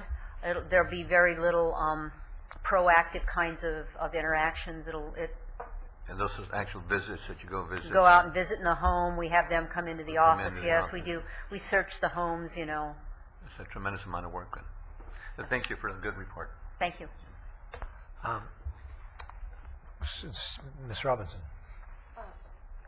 Oops, sorry. Karen, could you mention, I know you've been working in the system with the sheriff and the district attorney and the various bodies regarding the adult population that's in the jail and what alternatives there might be that people are maybe more open to as we move forward. Could you share a little bit about that? I know you're looking at a grant to help with that. Right. That's one of our stimulus grants. If your board will remember, there were board study sessions about the jail and the projected build out at Todd Road, and the third study session, if you'll remember, were detention alternatives. What could be done instead of locking people up? And after the last session, Marty and I met, and she asked me to come up with some ideas, and I presented a proposal to her for a pre-trial supervised release program. And if you remember when the sheriff made his presentation, he talked about 65 to 70% of the jail population is pre-trial. It's just, they're just sitting there. And so we sat down and we looked at a couple of other counties who have pre-trial supervised release programs. And I put together a program where we would set up an agreement with the client, and they would be on very strict supervised OR. They would be referred out to community resources. There'd be a needs risk assessment done on the people. They'd be referred out to community resources such as alcohol and drug, or ESL, or job search, and job prep, or English, or high school diploma, any of those that help someone become a more productive member of society. And we would supervise them pre-trial. I spoke with the courts.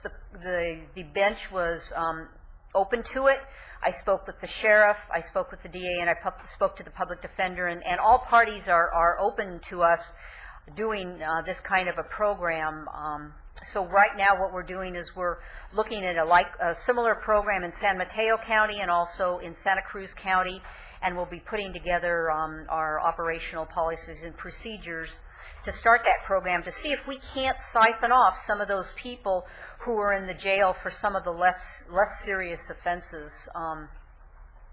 And hopefully this will help mitigate some of the jail crowding, because I think that we all know that if CDCR and the state get their way, there'll be an awful lot of people parolees out there with no supervision, and I think it's definitely going to impact the population in the jail, as well as CDCR's recommendation that if someone goes to prison for less than 18 months, they'll do their time locally. So everybody in the system is open to this, and we're pretty excited, and like Marty indicated, we have applied for one of our stimulus grants to pay for that project. So it could be an invaluable program to deal with jail overcrowding when there are not resources to build a new jail. No yes, question about yes. it, so. I think it definitely has a lot of potential. Well, that leads me into I just want to offer my compliments. I mean, and this program is just an example. I mean, as we face these tough times, the real trick is to not cut services by as much as the budget gets cut. The real trick is to keep finding creative ways. You know, the easy thing to do is just go, oh, they cut me 50%, we're going to do 50% less. Now they cut us 50%, and we're only going to cut service by 20% because we're going to rethink and reorganize. And your department seems to be very receptive to that and very, very proactive about that. And this program, for example, is great thinking on your part. So appreciate the leadership and appreciate the whole tone in the department to be receptive to that. And it's not easy to maintain that in these difficult times. Thank you very much. Anybody have anything else? Supervisor? Thanks for your presentation. I know this is always tough, but words mean something, and I always appreciate when you come up and speak. You don't talk about the ex-cons, as you call them, clients. And client means somebody that endures, requires respect and everything else. And I just appreciate when you talk like that. Well, thank you. That's really our focus. You know, they're people, they've made a mistake, and we need to deal with them and their mistakes, and that's really the attitude of the department. So thank you. I appreciate that. I'm sure they do too. Thank you for the good work. Thank you. Yeah, I just also want to say thank you for the innovative programs that you're looking at. And these are hard, budget times, but also sometimes because you have this kind of crisis, you go outside the box, you find new ways of doing things, and you find out in the future that what you did it was better. So right, what do they say? Crisis is opportunity, and this is going to give us a chance. I talked about the juvenile detention alternatives to get kids out of juvenile hall. This is really an adult detention alternative that we can deal with clients in the community rather than just locking them up, give them alternatives in the community. And everyone knows that community alternatives are far more effective, far more long-lasting than locking people up. So I'm pretty excited about it. I'll certainly sleep easy tonight knowing we have one heck of an opportunity in front of us here. All righty. We're ready to go to our fire district. Thank you very much. Thanks to probation staff for being here also. Mr. Roper, and you get to say good evening. Well, that's what I was thinking is what time is evening, after 6 o'clock or not? But good evening, Bob Roper, Fire Chief. I would like to just give you our brief presentation on the state of our budget. I would like to thank the CEO for having a box of Kleenex. As she knows, last week when we had a budget discussion, I had a medical urgency that I had to use Kleenex on my nose. And so hopefully that doesn't happen today. For us, the problem is the same as the rest of the county. And for us, this is a graph just showing the pink shaded area is really what our problem is. The lower line of that is our property tax and our revenue stream there. The higher line that escalates is really our retirement cost. And what is different in this coming years is different than the past for the fire district. In the past years, we've had a problem with the state, and we've been able to get some relief through lobbying efforts and so forth to get that relief. The problem with the retirement rates, it's based upon the stock market, investments and so forth, and we have nobody to lobby, okay? And so I don't have, I can't go to Sacramento and spend days and days to fix the problem like we have in the past. So that has really painted the picture on the urgency of what our problem is. For us, on our budget, this is our projection. The 08-09 is our estimated actual budget. The others are our projected budget.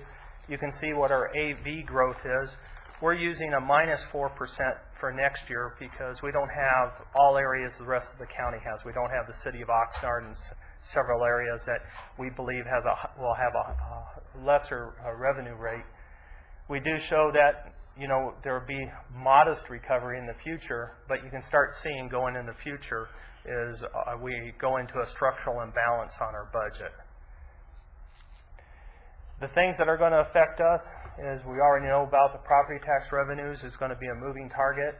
The loss of the Prop 1A, if that was to happen, represents about $8 million in revenues to us.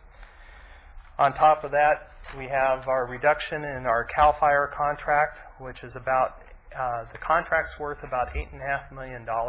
And we received a letter last week from the state saying that effective July 1, we'll end up taking a 9.23 reduction in our contract with the state. In discussions yesterday with the state, we're posed for another 4.6% reduction. And so this will continue based upon what happens with resolving the state budget. Excuse me, Bob, I just want to go back to Prop 1A. Okay. That's going to be, you said that's $8 million. That's a one-time grab. That one time, until they repay it and then they take it again. Sure, right. Yeah. Right, exactly. I'm not sure about the repaying part, though. The total on the CAL FIRE contract is $8.5 million. That's the value That's of it. the value of the The contract. 9.23% represents about $738,000 loss. And then you got another 4% on top of that? Yeah. So they don't think it hurts as bad as they take a little bit at a time? Is that what it is? Or? Yeah. Then we are going to end up with some reduction like the other agencies receiving Prop 172. We also have, over a period of time, because the building industry is down, the revenues associated with building growth through our fire prevention fees and so forth is also down. Our increased retirement rate funds, we don't have any idea, we're estimating in 10-11 a 25% increase, then a 30%, then another 25%. Like Paul says, then it'll be flatlined. We'll wait and see what happens with that. We also have due to the failure of the ballot initiatives on May 19th, the governor has proposed something he started last year. It's called the Emergency Response Initiative. This is where he puts a surcharge on everybody's insurance premiums. That would in turn backfill this CAL FIRE's general fund obligation. The problem is they don't really believe that they're going to get enough votes in the legislature to get that through. That will be roughly a 20% reduction. If that happens, that will be a 20% reduction on our CAL FIRE contract with the state on top of the other two. So these things just keep happening. If that emergency response initiative was to pass, there's deliberations going on now. How would we be backfilled as an agent of the state? And we don't know that. Then the other thing that would impact us is right now we have a one-year pilot program that we're doing with the Sheriff's Department. Due to the urgency of trying to resolve something with the sheriff, we also have a need during the middle of the fire season. We have to have an aviation program somehow in this county. So what we're doing is putting some staffing on there to allow him to pull resources out so he can receive some cost savings, but we have some incurred costs. For right now, we're just using a budget number of about $600,000 is our cost as we're moving people from their day-to-day jobs to try to make up the other dollar amount. Our goal for what we believe the public wants is if they call 911, they want somebody to answer the phone, they want somebody to dispatch the call, and they want something to show up. What something is going to be debatable in the future. Our mission, it really has not changed. As much as we do this, we all have a mission that we have to get done. How we do it is going to be the challenge. There's going to be the part of our strategy is right now we have the ability, because we're a special district, we have taken our one-time funding at the end of each year and we have put it into reserves and into subsequent year financing that really finances a sinking fund for capital and equipment over the time. What we intend to do is to use that money down to a 15% level, and that represents about $41 million that we have available to us at the end of this fiscal year that we'll be using over time to soften the blow, which we see in 3 years we have to make up $22 million on our annual operating expenses. What we're not doing is waiting 3 years before we make any cuts. We've already started hiring freezes, positions when they come open. We're examining each one. We're not automatically backfilling behind those. We've gone through several steps. This year we'll have some cost savings. Next year we're estimating close to $2 million. The following year up to around $4 million. And then we start getting, if the numbers hold true, then we'll be starting into some real service cuts in the future. So we're ramping up exactly what we're doing, but we're beginning to make service reductions now. How do you see service cuts actually playing out? I mean, we have certain minimum staffing levels in fire stations. So what do we do to do service cuts? Well, we've been through this before, but not to this severe level. What we've done is we have some companies where we have a ladder truck and an engine company at the same location. When we get down to DEFCON 1, then what we say is we split, and only the ladder truck stays there. We move the engine company to a station where we had to, by attrition, not backfill the firefighters or whatever. And so we go into that. What we'll have to do is when we start getting down, if the numbers hold true, we're going to have no option but to start either doing real closures of fire stations or rotating brownouts. And it's going to be my preference to do rotating brownouts in areas as we're studying what our benchmarks are. So we're actually analyzing, kind of like a chess game we'll take, is we're going to estimate that during the week, from between Monday and Friday, between 8 and 5, during this area we have a higher number of emergency medical service calls. In this area we have this. And what we'll have to start doing is moving limited resources in those areas during peak hours of the day to hit what we believe is the risk management profile. So it's going to be a moving target. Instead of having staffing 24 hours that's yeah, as we start ramping this down, it cost us about $2 million a fire station. So you can see $22 million, 1/3 of the fire district. If the numbers hold true, we will have to make some decisions on. We have how many fire stations? 31. If I could ask you, with that, you said, I was looking at your budget here, and next year you're looking to break even or lose about $400,000. Is that including those cuts you're talking about? No, those cuts, because I already submitted these numbers, these cuts are on top of that. There are, okay. Yeah. So the idea that you'd be out of that $41 million by the end, the 2012-13 year, hopefully you will have additional cuts that go on through with that. Yeah, what we still plan on doing is submitting a balanced budget. What our reserve level is going to be is fluctuating depending upon what happens at the state. Okay. So, the next item I want to make sure my board understands is, for us, because of the benefit package costs and because retirement is not calculated into the overtime, it's prudent upon us to use overtime as a means of cost savings. We save on the average of 10 to 15% for our safety members by paying the overtime because there's no medical or retirement calculated in that cost. The challenge that we have before us is I can only work people so long before I work them too much. And the other thing is that as I don't have a firefighter academy going through and attrition starts picking up, then I have too much vacancy, too high a vacancy rate. So what we have established is some drawdown levels. Basically, I can tell you that I can be more or less comfortable if I run a vacancy rate between 40 and 50 employees, okay? And on top of that, those who are sick, injured, or something, I have to compute in that. When I get down below that, I'm going to be using too much overtime, which is going to cause fatigue issues, safety issues, and so forth. So there's only a point of time I can use overtime, then I have to have a new academy and start bringing in new people. And what's your time frame from the time you go out and hire, put them through academy? What's that take you? If I do not have a certified list in front of me, if I have to go through recruitment, it takes me about 14 months.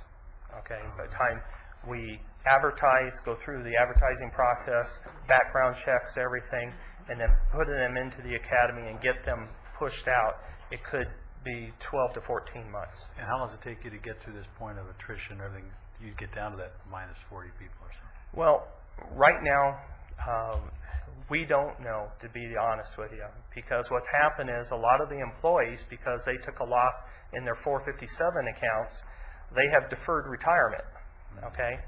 And so we don't really know now, by our standard profile, if you're a certain age, so many years that you would leave, those people aren't leaving. And what it has me a great concern is, all of a sudden, I may have a lot of people leaving all at once. Okay. But what we do is we have to constantly monitor this and do a projection out so that we can get people back in to start replacing those that based on what we believe future attrition will be. But if we're in the same, are we in the same boat as a lot of other counties? Oh yeah, very much so. So will there be a bunch of firefighters who have been let go that will be out there that you can pick up or not? There is possibly. Usually what we end up doing is there's things through the labor unions that advertise, trained firefighters, and we can do laterals and we can bring them in. It all depends on what was their background and so forth. Yeah. So it seems to me with the tremendous interest of people to become a firefighter that we could cut that 14 months down if we were really in a pinch in terms of advertising, hiring. I mean, we have a pool of really high-quality people out there right now. The academy itself takes, 4 months? Yeah. So if it took you took you a couple months to get the academy ready, and at the same time you're getting the academy ready, you're out there recruiting. It seems like it could be faster than 14 Well, and that's why I said if I had to start from very scratch, what we intend to do is to keep a current recruitment list active. The problem is there's a cost to keeping test process and everything to keep that list. And so that's all going to be part of our thought process. Mr. Chief, if you have a lateral or transfer from another agency, how long would it take you to get them or train to your requirements? Well, and go ahead. We've had some outside agencies, Ventura City, Carpinteria, and so forth, that have been through our academy, and because they go through, we can take them within about 2 weeks and get them back out. If they haven't been through our academy, we have to see what was their background. If they were from the Forest Service or something with only wildland experience, then it's going to take us a lot longer. But a traditional fire traditional one, we can probably do a modified one in probably 6 to 8 weeks. That's soon? Yeah. Okay, great. The other thing that we're going to be doing is deferring certain one-time projects and things. We're going to be extending the service life of our vehicles. Some of the fire stations that we were going to modify or rebuild, they are not going to be moving through as we talked about. There are some projects that still have to be done. We have ongoing maintenance at stations. We also have a radio project, our simulcast project, that we're working on along with the microwave project. And in the post-preliminary budget adjustment, there will be $1.5 million, $1.5 million adjustment to that project because we just got some news from Motorola that due to some nuances that they found, that there's going to have to be some adjustments to that. So what we have is, like I said, is our mission never changes. How we get it done is going to be a little different. We're going to be looking at some new revenue sources. We're already working with the CHP on trying to do some cost recovery on DUIs and some other legal issues that we're empowered to do.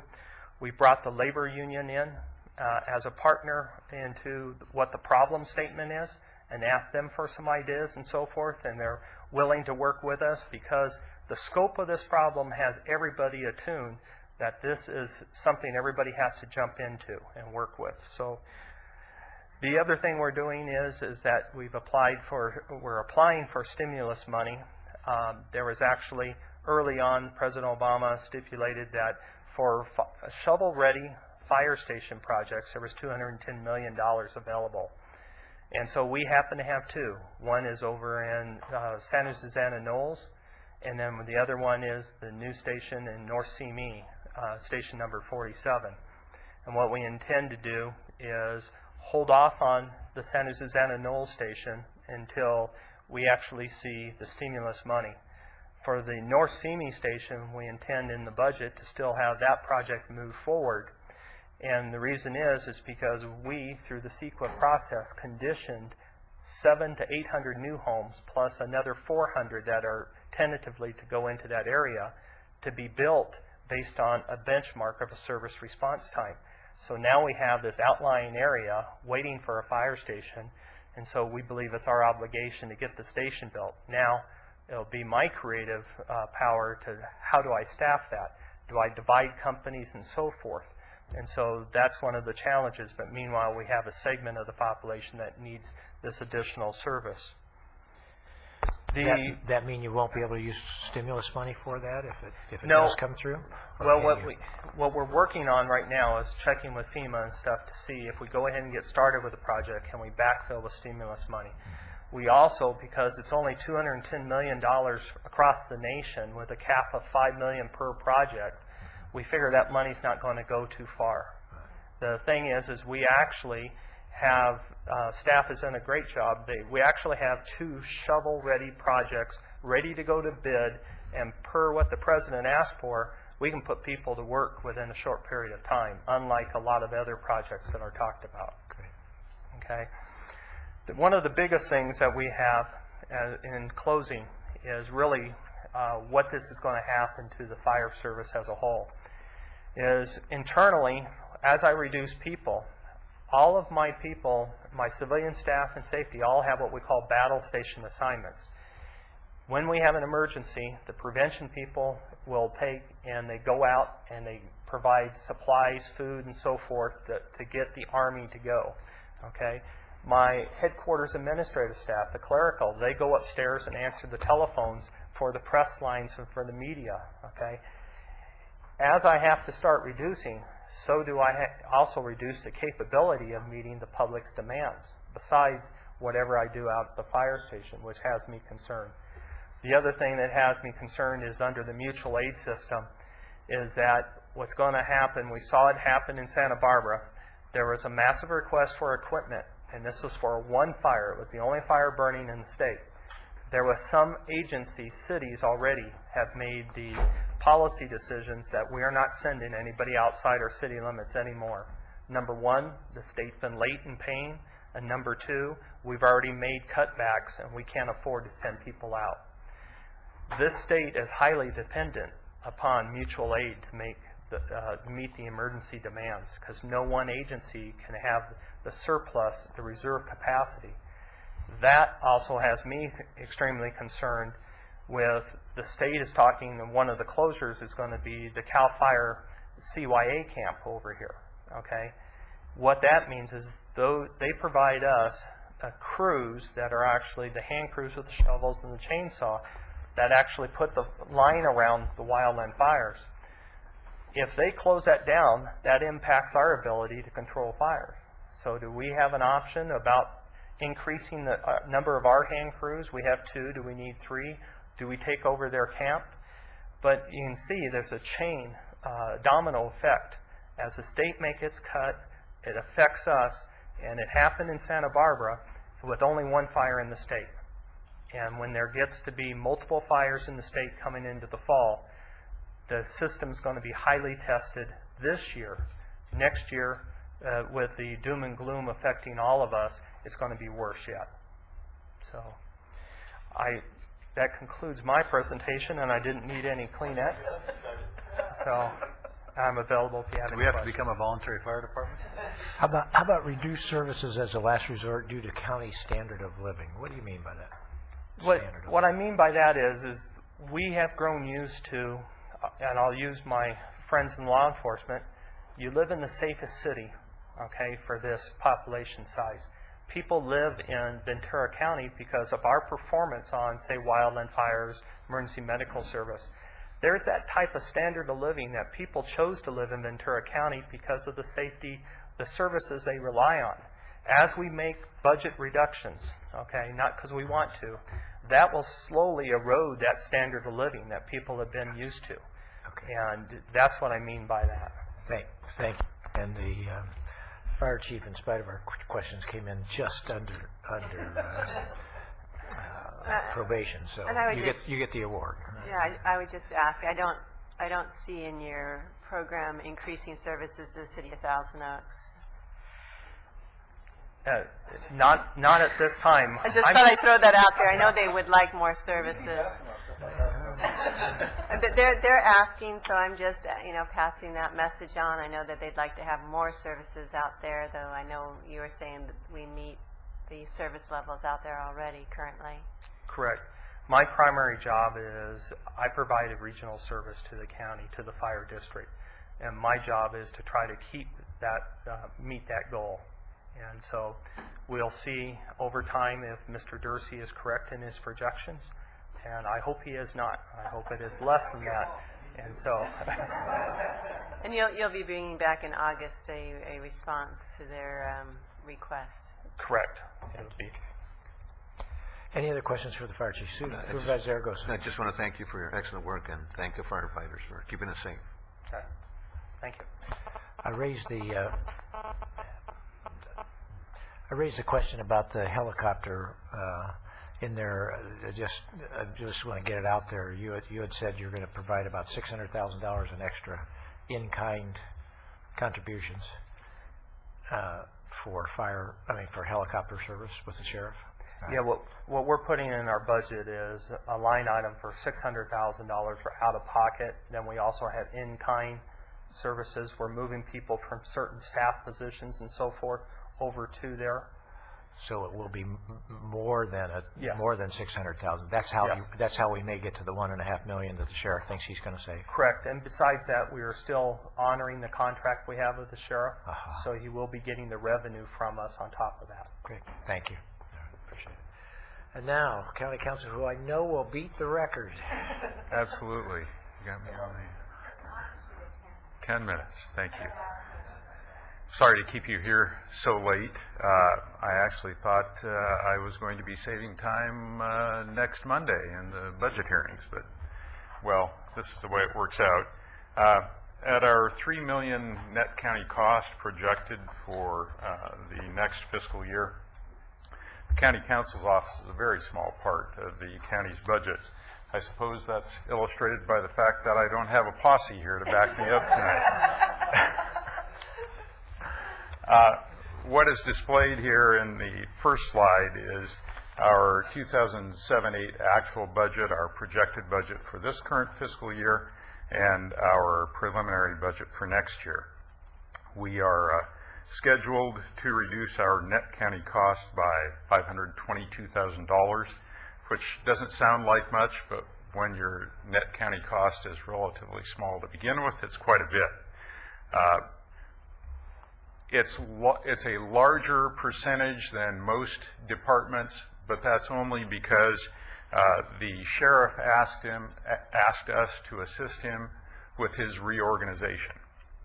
And we made an arrangement with the sheriff whereby he would take $224,064 of our costs And we, in turn, would provide him with a full-time attorney who would spend most of his or her time over in the Sheriff's Department working with the Sheriff's Department staff, and will pick up a number of tasks that are presently performed by the Sheriff's Department but should be performed by a lawyer.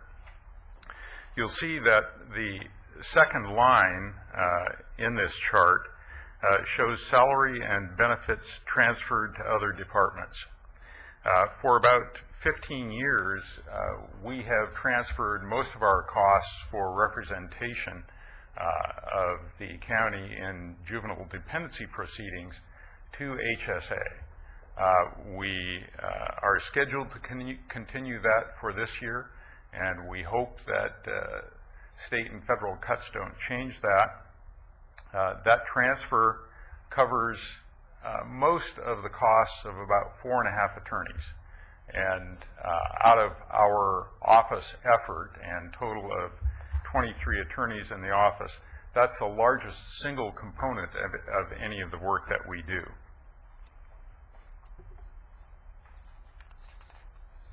As a result of the reduction in salaries and benefits, which is a total of $143,000, we will hold open 1.5 vacant legal management assistant positions. Legal management assistants are essentially legal secretaries. We have 1 half-time legal management assistant who will be laid off at the end of next week.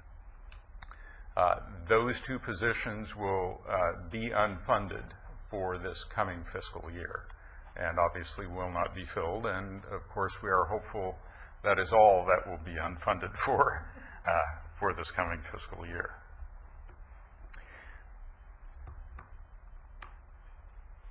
You'll note that in services and supplies and total expenditures, we have said on this chart, minus account 2303.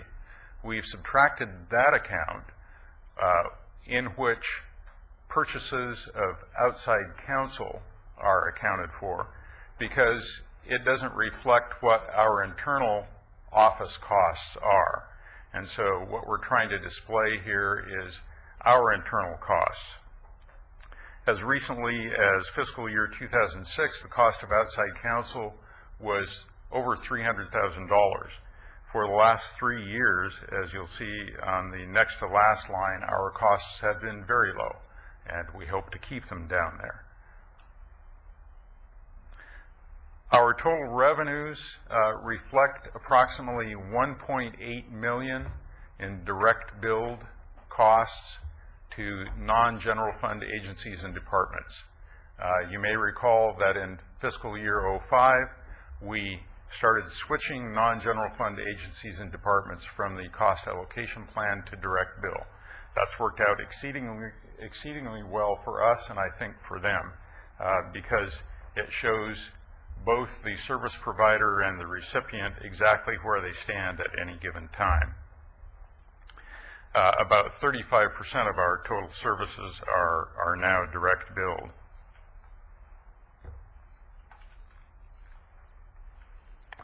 This second slide shows our staffing over the last 20 years. You'll note that in fiscal year 1990, we had 37 FTEs, 21 attorneys, and 16 support staff. In fiscal year 2010, we're scheduled to have 37 FTEs, 23 attorneys, and 14 support staff, although 2 of those support staff positions are unfunded. So we have placed the graph lines at 35 total FTEs, 12 support staff, and 23 attorneys. Although our numbers have gone up and down over the 20 years, the juvenile dependency workload has grown so much that the number of attorneys doing that work during the 20-year period has more than doubled. We now have approximately 4.5 attorney FTEs doing that work when we had 2 or fewer 20 years ago. As a net result of that, we actually have a half attorney FTE less doing the regular civil work of the county, litigation and advisory work. You're talking about 20 years here. So has it been technology? You got better people? What is it? You don't do as much work? I don't think that's true. There are many factors. There is more work. We have become much more efficient over the years. Technology has a great deal to do with that. Our ratio of attorneys to support staff has improved over the years, primarily because of technology. And to illustrate that, if I can go to some statistics I have here. 20 years ago, we had 21 attorneys and 12 secretaries. In 08-09, we'll have 23 attorneys and 7 secretaries. Wow. So our attorney numbers have increased slightly, and our secretarial numbers have decreased dramatically. For example, in the old days, 20 years ago, attorneys used to dictate everything and give it to the secretaries to type. Now the attorneys type the first draft and turn it over to the secretaries to polish and put in final form. And of course, there are many other efficiencies. Your board, fortunately for us, agreed to finance a new office management system for us that was installed last August. It's working out wonderfully for us, and some of the statistics that we're working with here today, I'm able to recite to you primarily because they're so easy to pull out of that new system. I might add that in terms of efficiency, we have also picked up over the last couple of years a much larger number of employee disciplinary appeals, and we've also picked up LPS conservatorships. And we'll show you on this next slide where things look with respect to our allocation of effort. This shows the number of attorney hours by agency or department for the last fiscal year and projected for the current fiscal year. And you'll see, as I mentioned, that juvenile dependency consumes by far the largest number of hours. We have also put substantial effort into public guardian conservatorships as we took that work over and worked with all of the other agencies and departments involved in it to improve it and do a better job than had been done.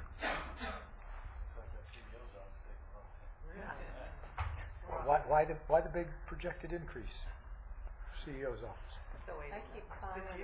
This is the work that we've done for the CEO's office this year, except for the months of May and June. That's actual hours worked, and one of the significant components is something that you folks have been dealing with. As the county tries to cope with all the problems that develop in a downward cycle, the lawyers are called in to address lots of different kinds of issues. And so a lot of those hours that are reflected there have been devoted to that kind of thing. So overall, if you add that up, there's a decrease in the number of hours projected in 08-09 versus 07-08, correct? For these agencies and departments, Yeah. these are the top 16, those that have 400 or more hours projected for this fiscal year or actually worked the last fiscal year. Wow. And so what you see here, generally speaking, is probably a slightly lower number of hours for these 16 for this fiscal year, which means that there are other agencies and departments with lower number of hours that have gotten more service this year. Because this is a decrease for almost everybody except CEO, and I think there's one or two. That's CEO. We need a lot of help. And fire protection districts. And planning has gone up slightly. But the auditor controller did a great job and saving. But are we going to save some in Harbor too now? Yes, We've got some absolutely savings coming in the Harbor. Yeah, that's great. And a lot of it is based on who's who's who, Yes. and that's is things you can't predict. Huh? A lawsuit can change the number of hours, 200 or 300 or 400 hours per year for a given agency or department. We calculate the number of annual productive hours per attorney to be 1665. So our juvenile dependency effort this year will consume about 4.5 attorneys. The public guardian will take about 1 3/4, risk management about 1 4/10, and CEO, planning, and the sheriff a little more than 1 each. And I should note that almost all of the juvenile dependency work was done by 4 FTE lawyers for both fiscal years, so you've been getting more than your money's worth there.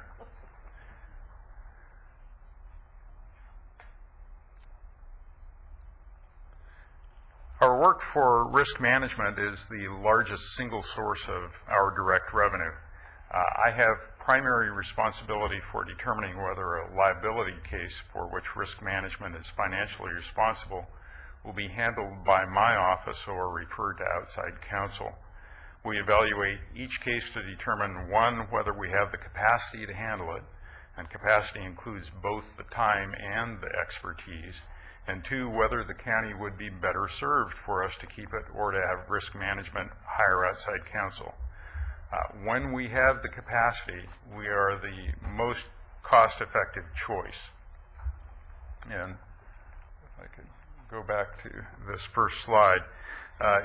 You've been dealing with questions of revenue offsets, and we're in a similar kind of situation with respect to our revenue and net cost, as is any organization that bills for its employees' time. Excuse me. Because our revenue is based on the hourly rate we charge for our services, the fewer attorneys we have to do the work, the lower our revenue will be. And although our salaries and benefits will decline with fewer attorneys, the net cost reduction that flows through to the bottom line is only about half the savings that are realized in salaries and benefits. Our current rate is $190 per hour, and your board has approved the same rate for the next fiscal year. So how many attorneys does it take to produce that $1.9 million in revenue? How many is take Yes. Well, after subtracting administrative attorneys and those for which costs are being transferred to other departments, you have about 16.5 attorneys producing an average of $115,000 in revenue per attorney. And we feel that so far we're very fortunate to have avoided a reduction in our attorney staff, but obviously if more cuts come, that's where we go next. The average senior attorney, and we have 16 senior attorneys and 4 attorneys 3, costs about $195,000 per year in salary and benefits. For every attorney by which our staff is reduced, the loss in revenue means the net cost, salary, and benefits saving will be about $80,000, not the $195,000 total cost for the position. At 1,665 productive hours for each attorney position eliminated, the county will lose the equivalent of all of the legal services provided to the sheriff or to planning or to the CEO this year. The county will also lose the $115,000 in revenue and the intangible benefits realized when good and timely legal advice prevents errors and enhances the county's services. Of course, the legal work won't go away. No matter what our staffing level is, the legal work will have to be done, if not by us, then by outside counsel. So what work would be sent to outside counsel, and how much would it cost to do it if our staff is reduced? We divide our workload into the broad categories of advisory and litigation. Advisory services include reviewing board letters, reviewing and preparing contracts, ordinances, and resolutions, advising the many boards, committees, commissions, and generally providing the continuity of advice that we do and an institutional memory on legal issues. It's very difficult to send that work out. It's much easier to send out litigation because that's a discrete piece of work with a beginning and an end, and the attorneys doing the litigation don't need to be in constant contact with the clients like the advisory lawyers do. In order of priority, then, the litigation will be sent out first, and the first to go out would be that which we do for risk management. There would obviously be a reduction in our revenue as a result. Some examples of cases that might go out that will prove to be very expensive for the county are CEQA cases, where lawyers handling CEQA matters will probably be charging more than $300 per hour.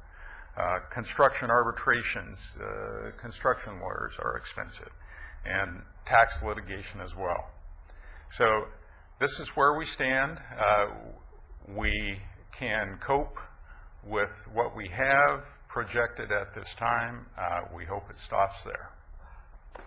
Thank you. 22 minutes and 30 seconds. Sorry, but way over time. You actually did not beat probation or fire. That's my question. You know, when I look at these hours, and I know a lot of this you can't predict. I look at, you know, public works and roads. All of a sudden, they're 50% less one year over the next. But is there things we can do? Is there different policies and procedures we can do to? I know we're trying to. We don't get sued. We don't get in these situations. I mean, there's some of my, you know, some of the stuff you just can't help. But well, certainly, good advisory work helps to avoid litigation. But I think that one of the reasons why, comparatively speaking, this county's costs are relatively low for county council services is because a very long time ago, all of the preparatory work was pushed out to their operating departments so that a minimum of attorney service was necessary for a particular thing. So to say that there are efficiencies to be found in the way that matters are processed,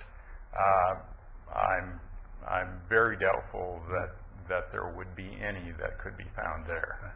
So but you make a good point on the other thing. So if you were to look at us as a comparable county, our costs are much less than most counties? Yes. Okay, good. Mr. Chair, I was going to share that too, you know, that our legal counsel, for the amount of attorneys you have and the work you do, is, I think, is very, very conservative, you know. Even for outside counsel, and compared to what I've seen in the past, you know, this is, you know, very, very good. So you're doing an excellent job.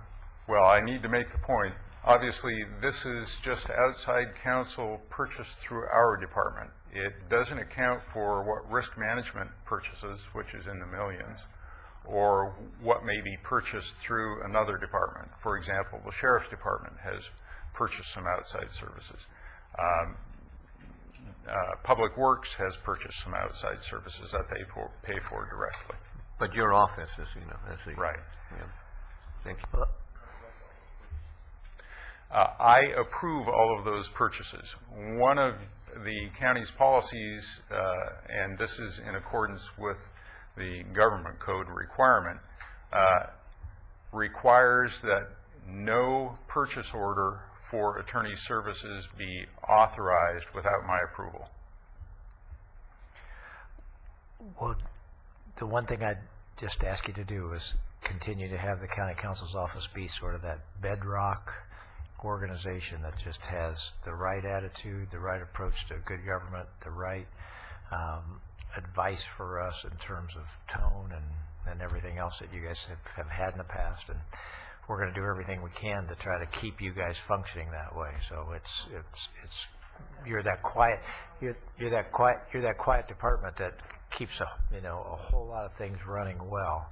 And I think we appreciate it a lot, but it's sometimes hard for us to, it's not flashy and it's not on the public's radar screen, but it's something internally. I think we all really appreciate it, so thanks. Thank you. That's what we strive to accomplish. Thanks. All righty. I'd like to go back into closed session and discuss, labor for a little bit. I saw Jeff Pratt come in. He's back there. Don't we want to have Jeff come up and speak? We got a little more time, don't we? You have more budget stuff you could do for us, Paul, all right? All righty. Everybody, great job today. We get a lot of work done. Motion to receive and file, second. And we're ready to vote. And we're ready to go to sleep. Earned our pay today. Yeah, imagine if we had done the Hanson thing for